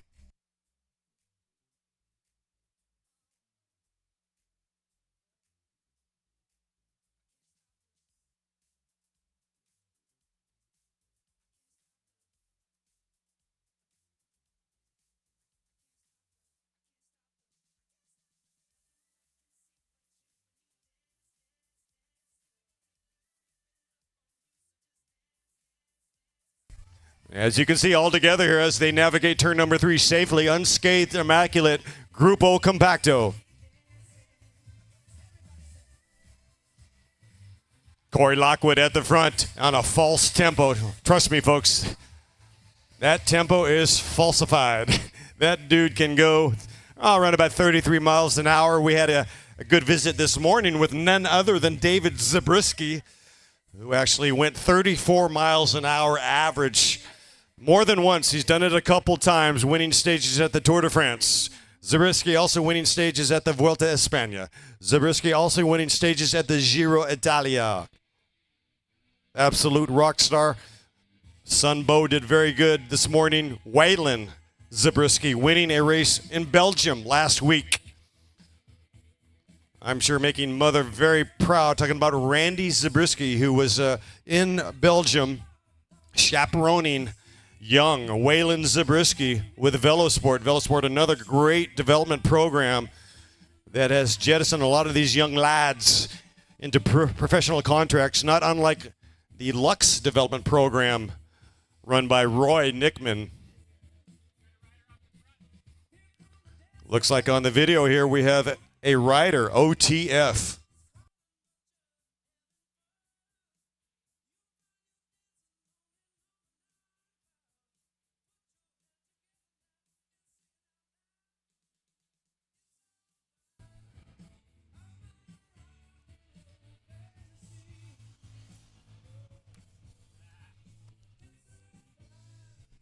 And a good, that's Espen Kateris. The man, Norwegian Wood, is throwing down against Lockwood. It's wood on wood. There goes Kateris.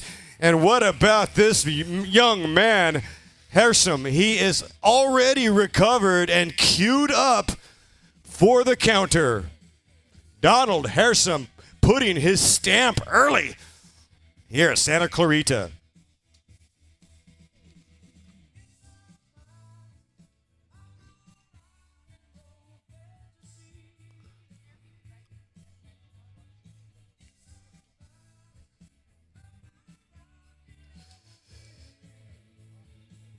Bike racing is truly aerobic energy is really important. You got to have the proper hydration and fuel.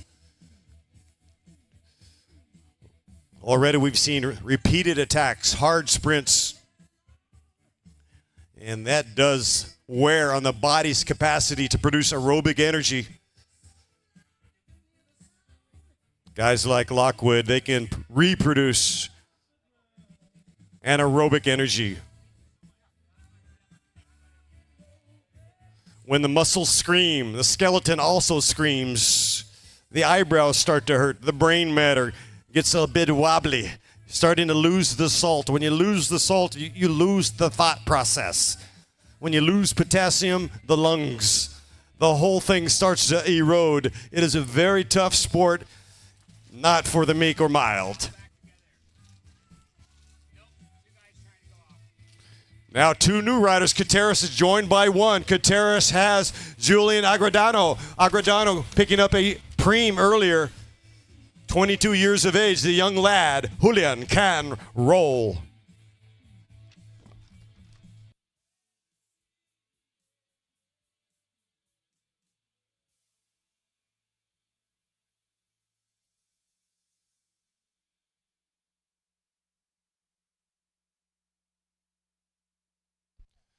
Pretty cool to see Ronnie Toth out there mix it up early. He's got a couple preems. He's got some cash for his trip with Hani back to Palm Springs. Hani with their precious dog, Snoop, D-A-W-G. Right on, Snoop. Hani is absolutely a shining star, a butterfly. Good to see her at the races supporting. Always lovely to see Hani coming out with Ronnie.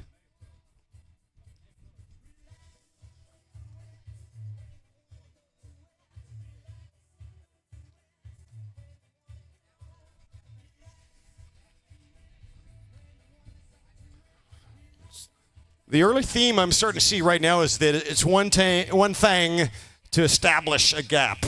It's entirely a different matter to maintain a gap, especially early on. Of course, Pat Caro has been somewhat brutal in levying out many preems early on. Spicing up the energy, keeping it animated. Another solo attack. It's boom. It's body blow after body blow. Brandon York now with Farmer Cycling Team on the go-go.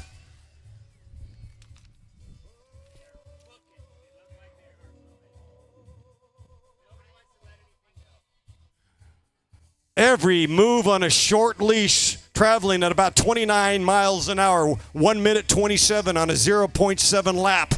It is smoking hot out there. I do not see any riders giving up the ghost in terms of energy and tenacity. Nobody wilting under the pressure today because pressure is a privilege.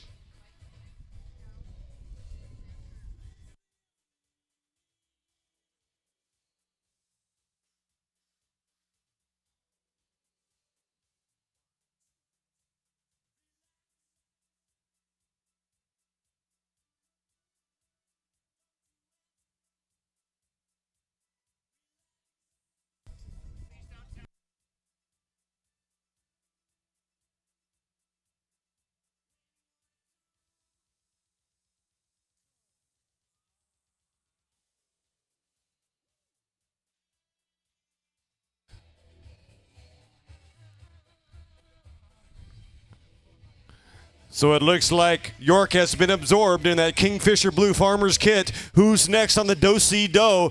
It looks like the aforementioned Donald Hersham, who's tearing up the asphalt. He's got a teammate in Taryn. And here comes on the outside a counter move setup by 007, Cameron Bond.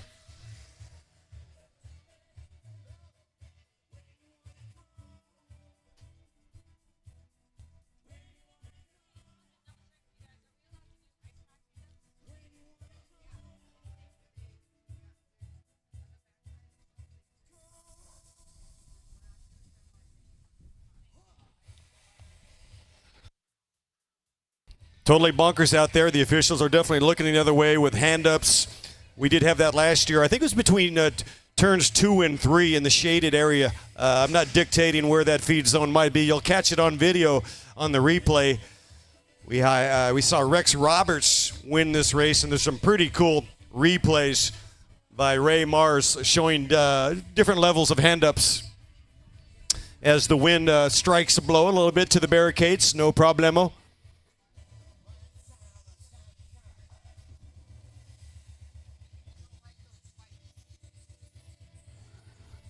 A little bit of ferocity in the most recent of the wind gusts. And here comes another massive acceleration through the corner. Safe. And look, they are taking that corner at speed.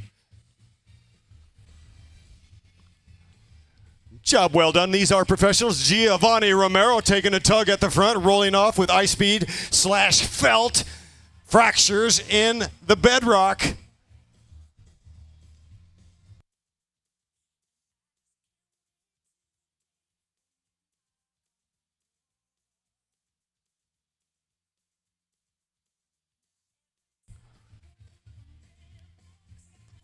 We have seen redundant cumulative effects of the repeated attacks, kind of the slow roast, like salt in hot water. Power dissipates. Lockwood, in my mind, spring-loaded.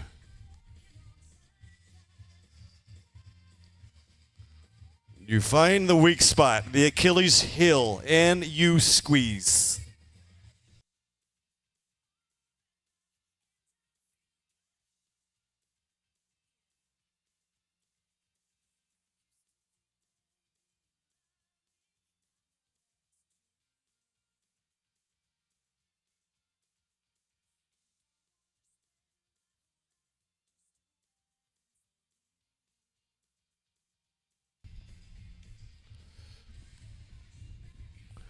Riders really continuing to press it as they pin it through the start finish. That is Lockwood. Giovanni, wheel number 3. Wheel number 2, Matt Michael with Terran Elite.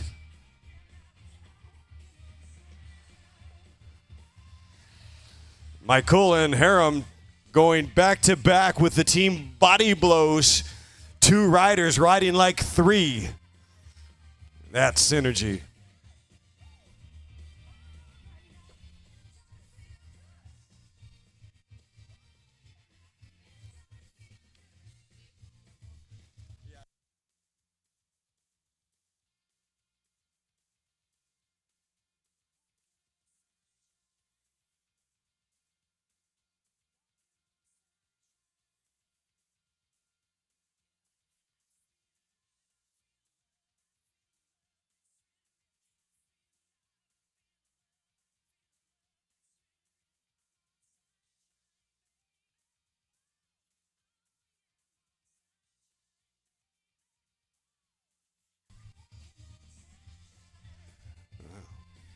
Well, it's already been a hell of a battle out there. We are just 30 minutes into this 75-minute race. It has been spirited. It has been bonkers, tough sledding. We've seen some brilliant riding.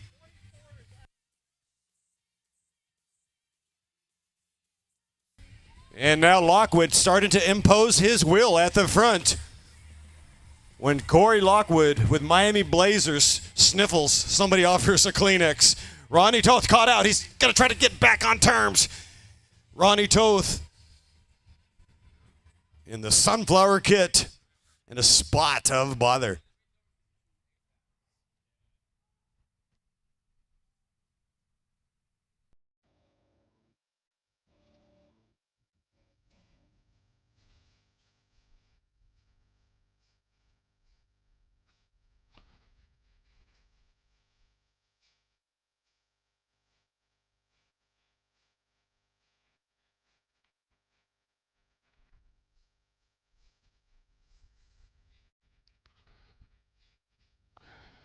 Pretty cool having a moment with Holly Breck on interview. It just goes to show you that these bike racers, they travel not to escape life, but for life, not to escape them. So many riders from humble beginnings finding the joy, the verve, the pedal therapy, and going places they never would have dreamt of. Like Bill Walton said, the great Portland Trailblazer, the great Boston Celtic and UCLA Bruin, the bike is my church, my gym, my wheelchair. It is everything. It's science. It's technology. My bike is everything to me. Giovanni Romero taking his bike and separating with real estate. Cameron Bond, and there goes Lockwood. This is a huge move in the aforementioned Donald Hersom, who seems to be on every critical step. Here we go. This is a critical lap.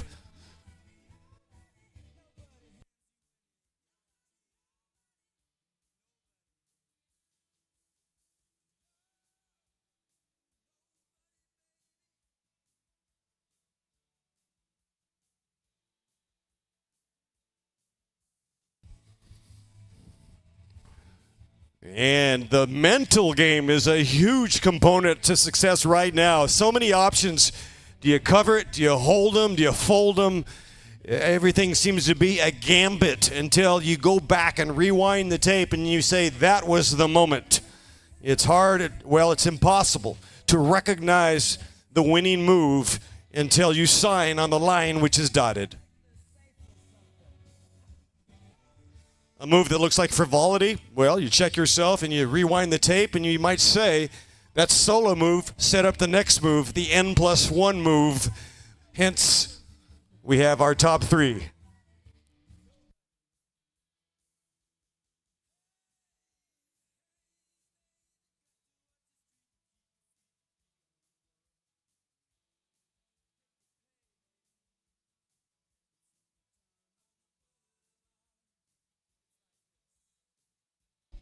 So now we have Giovanni in a spot of bother. He is trying to get up with Lockwood. He and Brandon York. Again, a big movement right now. Who's gonna be? They're gonna be able to consolidate. Romero really showing the face of pain with Brandon York as Lockwood rolls up the road.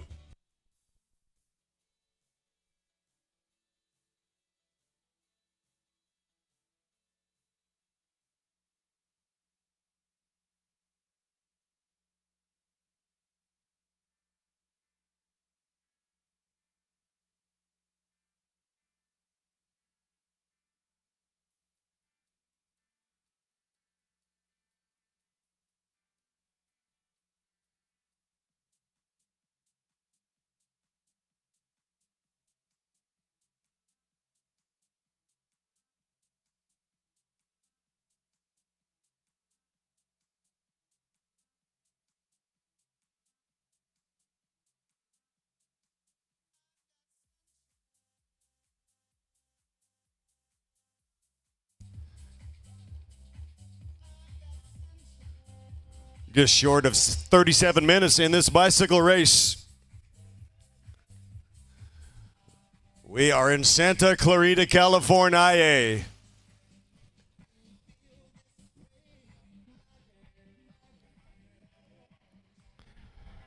And here comes Lockwood, and he's having negotiating meetings already with Jacob Timmerman. Timmerman also on that Terran Elite team. They brought 3 riders in that splashy pink kit.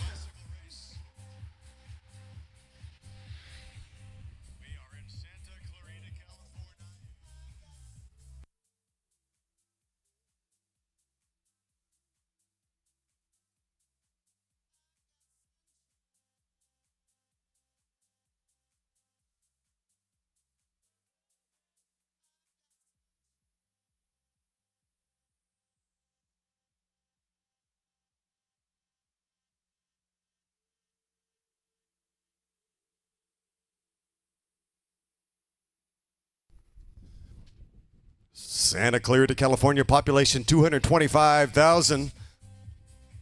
Includes the communities of Canyon Country, Newhall, Saugus, and Valencia. City was incorporated in 1987, the home of Sunkist Oranges and the Newhall Land and Farming Company.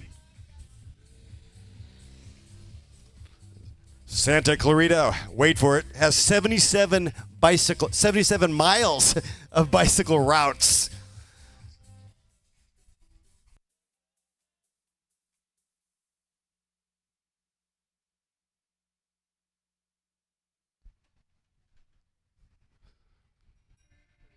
Santa Susana Mountains to the south and west as Lockwood comes through.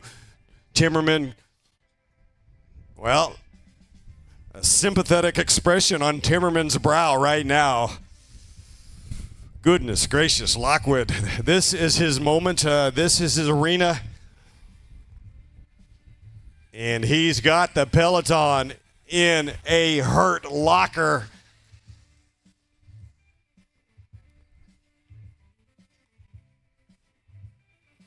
Lockwood here to shatter the dreams of some of these dreamers. My goodness, that man can roll. We saw him win at the Redlands Classic 2019. I was there working, fetching coffee for David Toll and Brad Soner and the entire group there at the Redlands Bicycle Classic. We saw Corey Lockwood carry the water and chop the wood on the final stage of the Redlands Classic, winning in dramatic, bombastic fashion. Lockwood, a multi-U.S. national individual time trial champ. He is a classy rider with a sadistic mentality on the bike. He will go from state to state to compete in state championships just to work his trade. Like a gypsy from the East Coast to the West Coast to all points in between. Lockwood coming through, start finish right here, right now, pounding the pedals, making veritable ribbons of the field.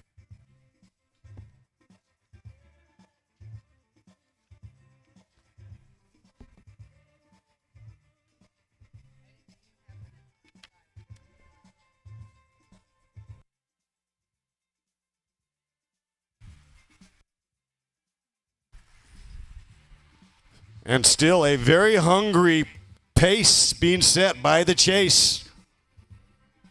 Strung out like a street poet in Amsterdam as they drill it. Turn number 1 on a triangle, 0.7 miles per lap.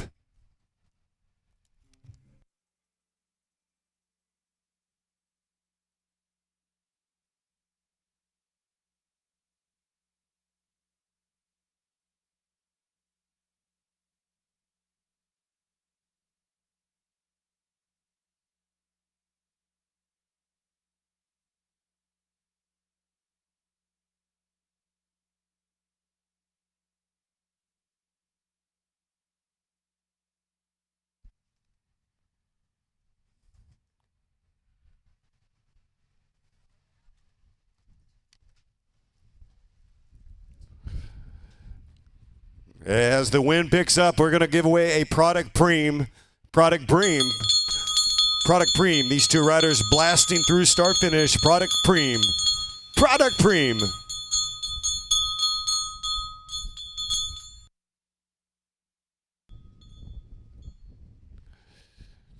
As the wind starts to build even more, it is a brilliant day, a gorgeous day in Santa Clarita, California. Ringing the bell right now.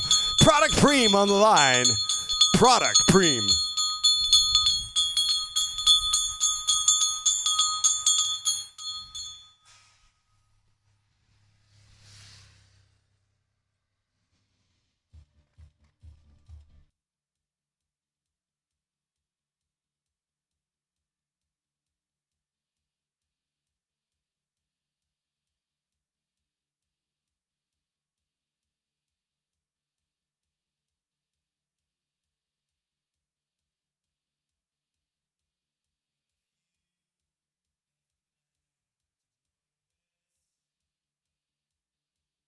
Well, sometimes what you need to win bike races is explosive power.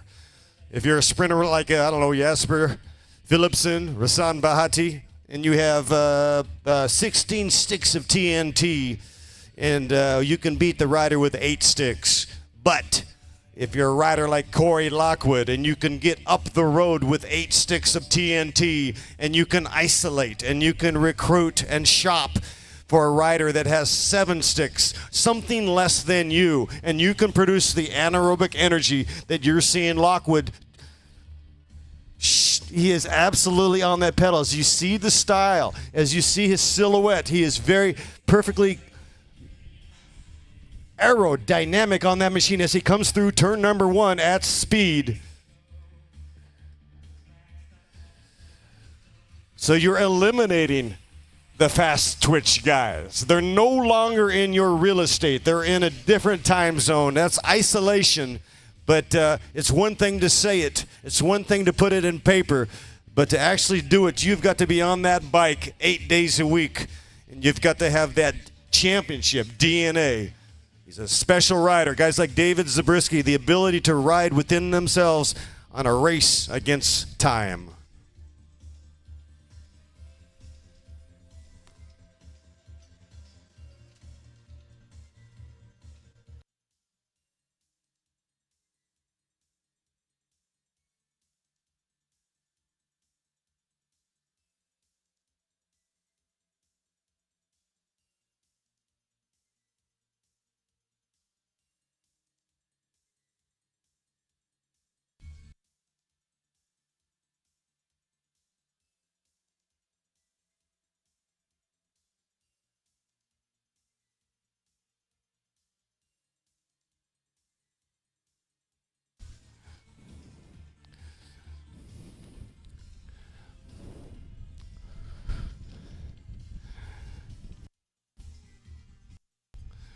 All right, my audio genius, Thomas Beachman, thank you so much for all you do. With the levels proper out here, we've had winds, we've had all kinds of atmospheres, and job well done as Ronnie Toth comes through smiling at the cameras. LACrits.com in Technicolor, capturing every tight corner as these riders crush the corners, burst through that incline on the backstretch, and rip up every corner. 400 meters on the front side, 400 meters on the back side, and the short leg of the triangle, a mere 200 meters. That 200 meters is between corners 2 and 3. And remember, ladies and gentlemen, 3 corners today in 0.7 miles.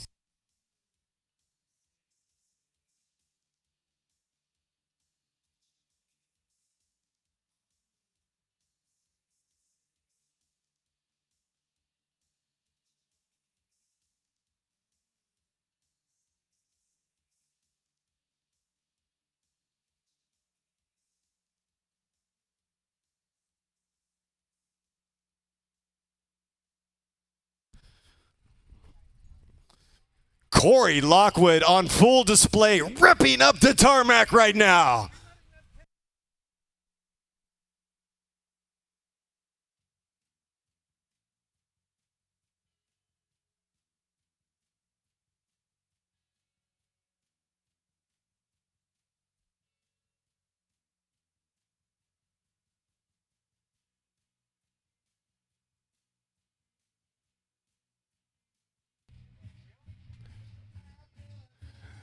Thir 31-second time. 31 on the real estate, 31 seconds unofficial, 31-second time gap as we are seeing the faces of pain.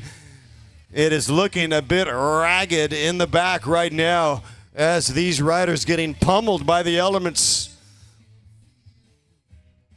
and by the muscle and tenacity of Corey Lockwood.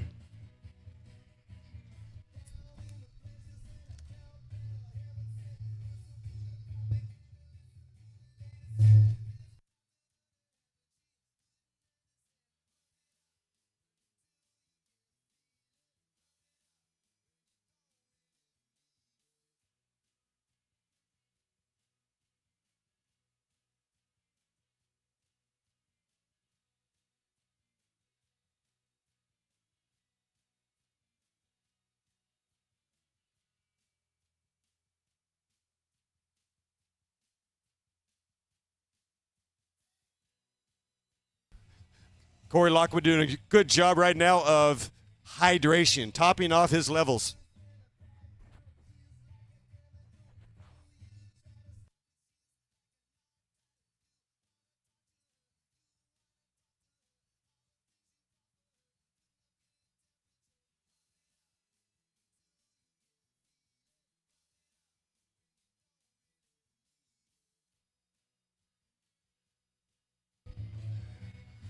And the riders coursing through the tree-lined streets of Santa Clarita. This, the Chuck Pontius Memorial Criterium, June 30th, 2024, with a 35-second time gap. So that gap, they've actually added another 4 seconds. Lockwood is rolling.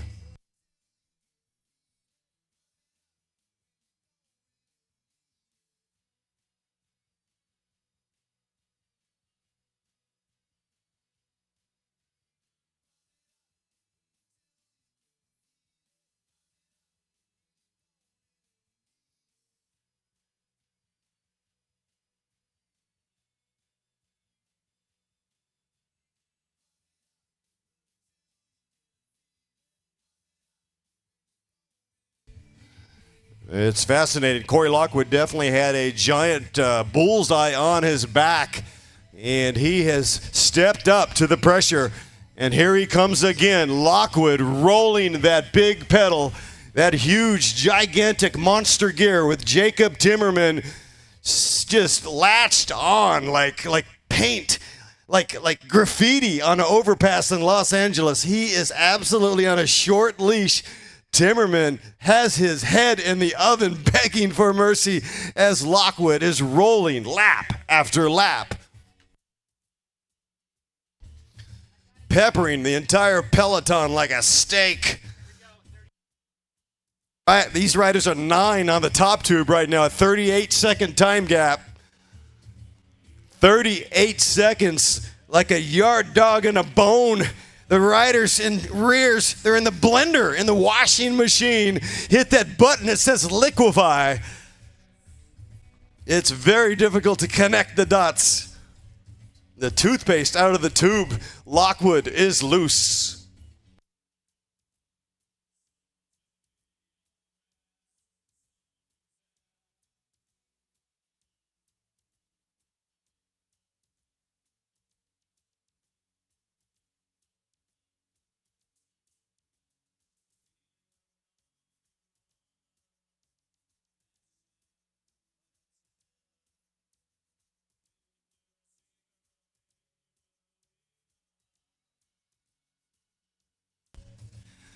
Here comes Lockwood again, showing his position, his patience, his poise. It's all critical. He has it all together, ladies and gentlemen. He has a 38-second time gap. He's looking at the numbers. I talked to Lockwood before. I had an interview with Corey. I said, hey, man, are you looking at watts? Are you looking at beats per minute? Are you looking at revolutions per minute? He says, Worthington, you know what it's really about? I said, what is it about, Corey Lockwood? You've got so many of these wins in time trials, winning at Redlands alone, at the gym, the King stage, at the 2019 Redlands Bicycle Classic, winning the overall general classification on the final day. What do you boil it down to? He said, Worthington, miles per hour. I look at one piece of data. I simplify, as Giovanni Romero now making a move at the front here at start-finish. I'm Lockwood, and I simplify. I boil it down. I distill it to the finest element. And when I'm riding, I understand the aggregate on the asphalt. I'm looking at the thickness of the paint stripes on the road. I'm measuring the curb. I'm looking at wind. I'm looking for the tree-lined section. I'm looking for laminar flow. But mostly, I'm looking for miles per hour. I am looking for speed. I am looking for velocity, and I want to maintain that magic number. Because if I can go 28, 29 on this stretch, and they go 27 or 27 and a half, I've got a nickel. Okay, and then I can add a dime. And there goes Lockwood right now, adding another 7 seconds. He is absolutely in his modality of drilling it. He is blocking out the pain, and he's looking at his flight deck. And he's looking at his deck for one piece of information. Miles per hour, velocity. 29 miles an hour equals 1 minute and 27 on this course. He's crushing these laps, one after the other, but he's not spiking. He is dosing a half a mile, 1 mile, a 2.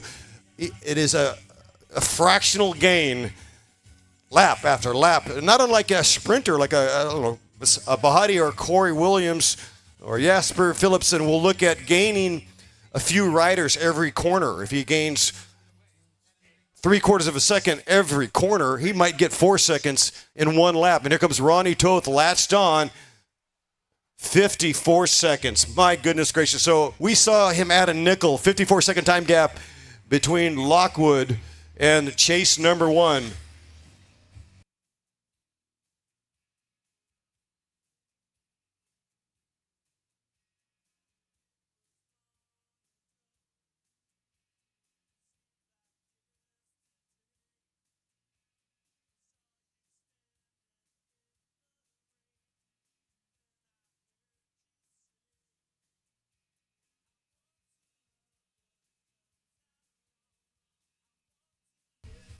There goes Lockwood. They say where there is smoke, there is fire, and Corey Lockwood has set a spark. You cannot start a fire without a spark. I am speaking metaphorically, ladies and gentlemen. This man he's a pile of metaphors. I run short of metaphors. Lockwood putting on a show, making absolute ribbons of the peloton. And as you can see on the live feed, Timmerman unwilling to pull through at all. It is all Lockwood.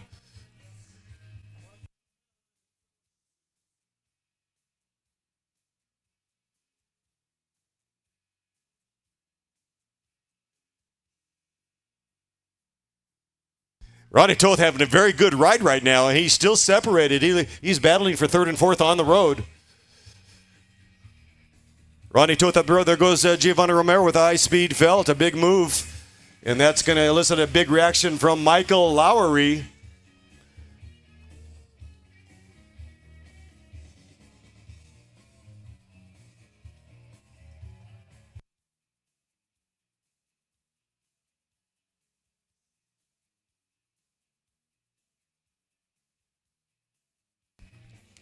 And you blink, you look up at start finish here at the announcer's booth, and there it is. Boom! Corey Lockwood coming through. The same speed, the same silhouette, the same aerodynamics. He has this thing down to a science. He's been doing it for a good solid decade.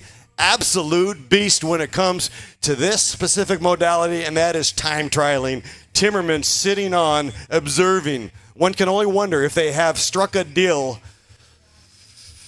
Oh, wow. It would be hard to imagine getting cheeky on a rider that is doing lap after lap. We'll have to zoom in on if we can read faces and the lips of Lockwood in conversation with Timmerman.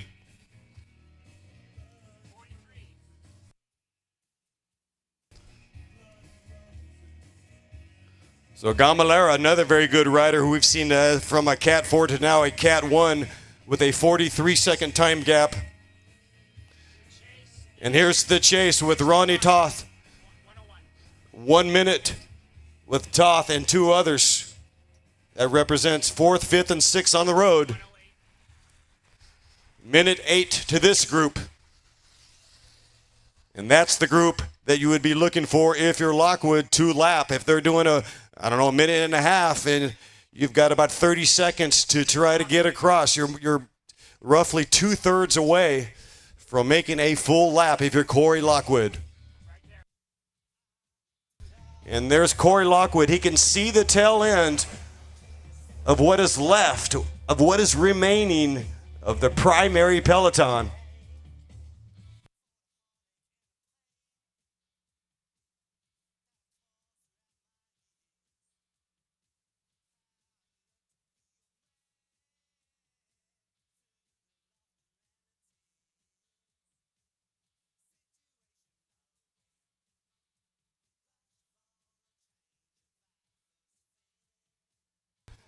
All right, we're looking at about maybe 15 minutes to go, and if we study the analysis and do the calculus, and certainly that's what Corey Lockwood's able to do. He can still think under pressure when things are steaming hot. He still has that flexibility. He's still got the viscosity to kind of think this thing through. We're looking at his last 15 laps, sports fans, and they're all within delta 3 seconds. His last 15 laps are within delta 3. He's not deviating whatsoever. He's going a little bit faster with the realization that the wheels will start to come off. He has faith in his speed. He is not modulating. He knows the numbers. He's looked at the stock market. He said, okay, these guys can go X. I need to go X plus 1, but not deviate. No yo-yo today, folks. Corey Lockwood is a man on a mission.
Corey Lockwood with a 1-minute time gap on chase number 1 as Ronnie Toth comes through with Giovanni Romero with Ice Speed Felt, a 1-minute time gap.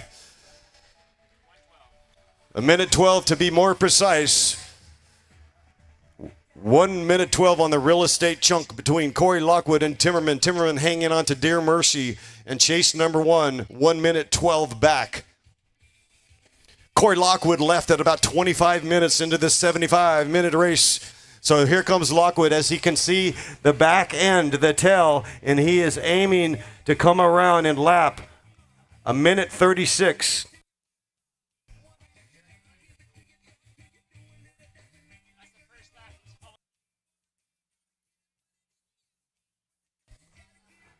So minute 36 was the lap time.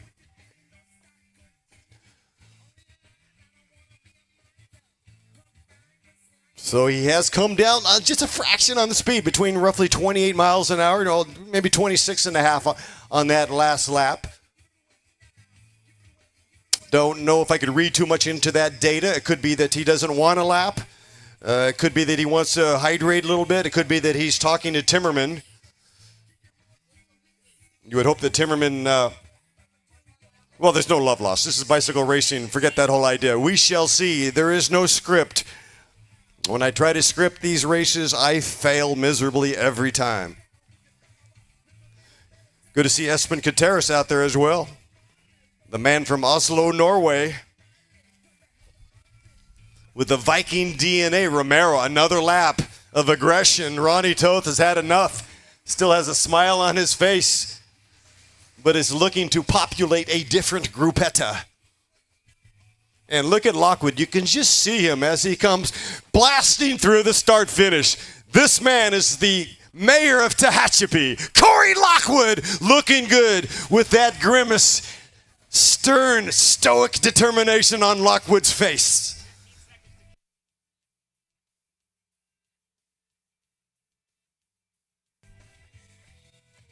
Corey Lockwood, he has a feasible 15-second time gap between lapping the field right now. Just 15 seconds up the road, he can see the caboose.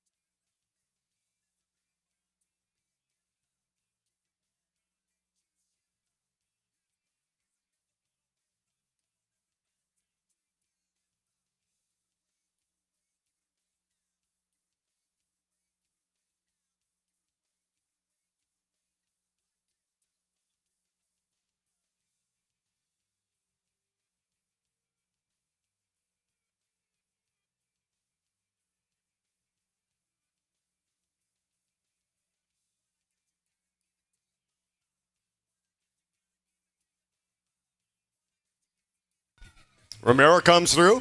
Ronnie Toth in that splashy sunflower kit. And here comes Lockwood. He definitely has the caboose inside. It's a matter of laps. If Lockwood wants to connect, it is available. I don't think he can just jettison up there, though, because he's kind of been in that status quo of pain. It's a pain cave, and he's not modulating that much. That's not part of his program whatsoever. He may lack fast twitch, but he makes it up in spades in creating anaerobic energy. He is like Mark Spitz out there. He's absolutely creating more energy somehow. No other rider can touch this. He's one of the strongest individual time trialists in all of the U.S., and he's looking at just shy of 7 laps remaining.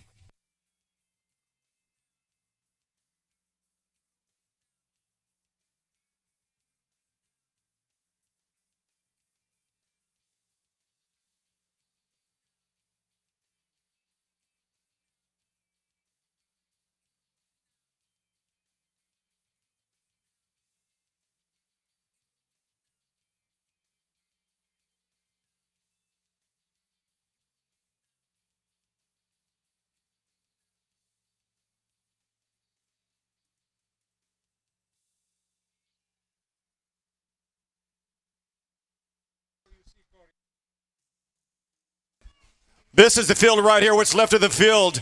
We are looking at 6 laps to go. 6 laps in this bicycle race. 6 to go, and here comes Lockwood.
A gambler's preem, $100 cash. $100 cash with 5 laps to go. Gambler's preem, $100. Announcer's preem, $100. You gotta risk it if you want the biscuit.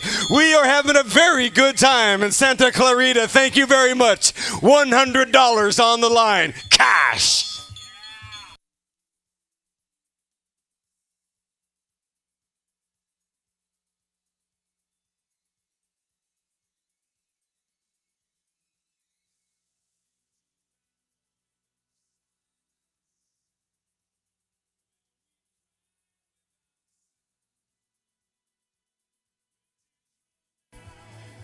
All right, back to the race action indeed. So good to be here today at Santa Clarita. This, the Chuck Pontius Memorial Criterium Classic. We've got $100 on the line right now. Will that animate Lockwood? Will he find another burst after going for 30 minutes solo? Timmerman sitting on and the recliner with a remote control. As they negotiate and navigate this 3-corner, 0.7 mile circuit in Santa Clarita. What a beautiful day. It is time to slay this bad boy and to take it with gusto, like a ninja on Red Bull. Corey Lockwood, $100. How does he do it, ladies and gentlemen, with 4 laps to go? Wow, look at the space. So it turns out he was being cheeky. Put it down. Lockwood, $100. Benjamin Franklin smiles above. Lockwood showing that he was indeed saving it. No more saving it with 4 to go.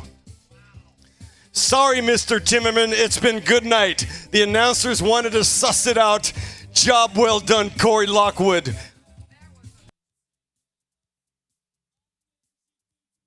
Some of us pontificated that maybe Lockwood would be able to kind of roll and go for that 100, but not to separate a full zip code on a short course after just connecting.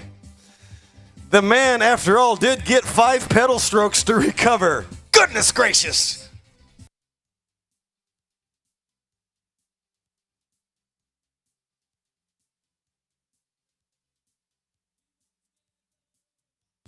So 4 to go.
is in the hot pink kits with 2 to go. Ronnie Toth having a brilliant ride today, ladies and gentlemen. Riders all over the road with 2 to go.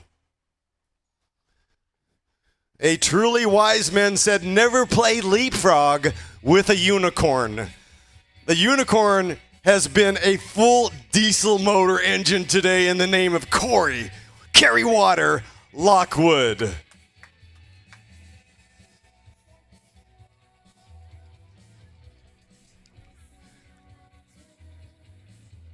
Corey Lockwood, 2 parts aspiration, 3 parts perspiration. The king of Tehachapi. He has absolutely been unhitched, picking up the $100 premium just after capturing the lap. He has been absolutely pugnacious, audacious. Corey Lockwood setting a new standard with 1 lap to go. With 1 lap to go! With 1 lap! With 1 lap! With 1 lap to go! Corey Lockwood on a jailbreak for the last 35 minutes. That which you seeks hovers right in front of you on the last lap.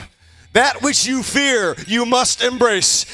The beast is inside. You must tame the beast with 1 lap to go. With 1 lap to go. 1 to go, 1 to go. Riders all over here like throwing a plate of spaghetti on the wall. This race sponsored by Spaggies. Let's get it with 1 lap to go.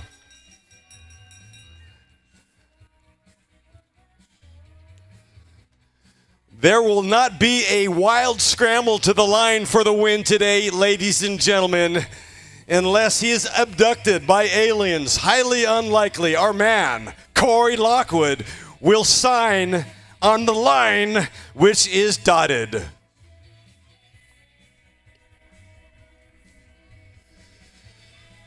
Corey Lockwood shows that experience is the greatest coach. And he's going to bring it home today here at the Chuck Pontius Memorial Criterium. Let's give it up for the champion today, the fastest man on 2 wheels. He took the Newhall Pass, the Gorman Pass. He is done and dusted. Nobody passes. Corey Lockwood. Congratulations, Corey Lockwood. Miami Blazers. Brushing it off like another double biscuit day. Corey Lockwood making ribbons of the field. And here is the battle for second place out on the road. It's been a tremendous day and a very massive, explosive sprint to the line. Romero coming up just short behind Matt McCull with Terran Elite. Ronnie Toth in 4th or 5th. Riders coming in red hot. Another brilliant sprint as they come drag racing down right up the throat. Good job, Jason Cianfrocco with Sandbox Cutters. Refund? There's no refund. Job well done, my bike racers. Woo! We have been burning matches all day long, duking it out. Well past down the marrow. Under extreme pressure, because a diamond is really a coal, a chunk of coal that stuck with it. I'm David Worthington, joined by Ronnie Toth and my partner, Thomas Beachman on audio. It has been an absolute kick-ass blast being with you today. And remember, folks, for every 1 mile of road, there are 2 miles of sharp curb face, but that's okay. Together, we'll get up the road. Together, we'll share the load because we stand on the shoulders of giants. Talking about you all today who have shown proof positive once again that there is most certainly unity in the cycling community. I'm David Worthington, and we will certainly catch you all on the flip side.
Is it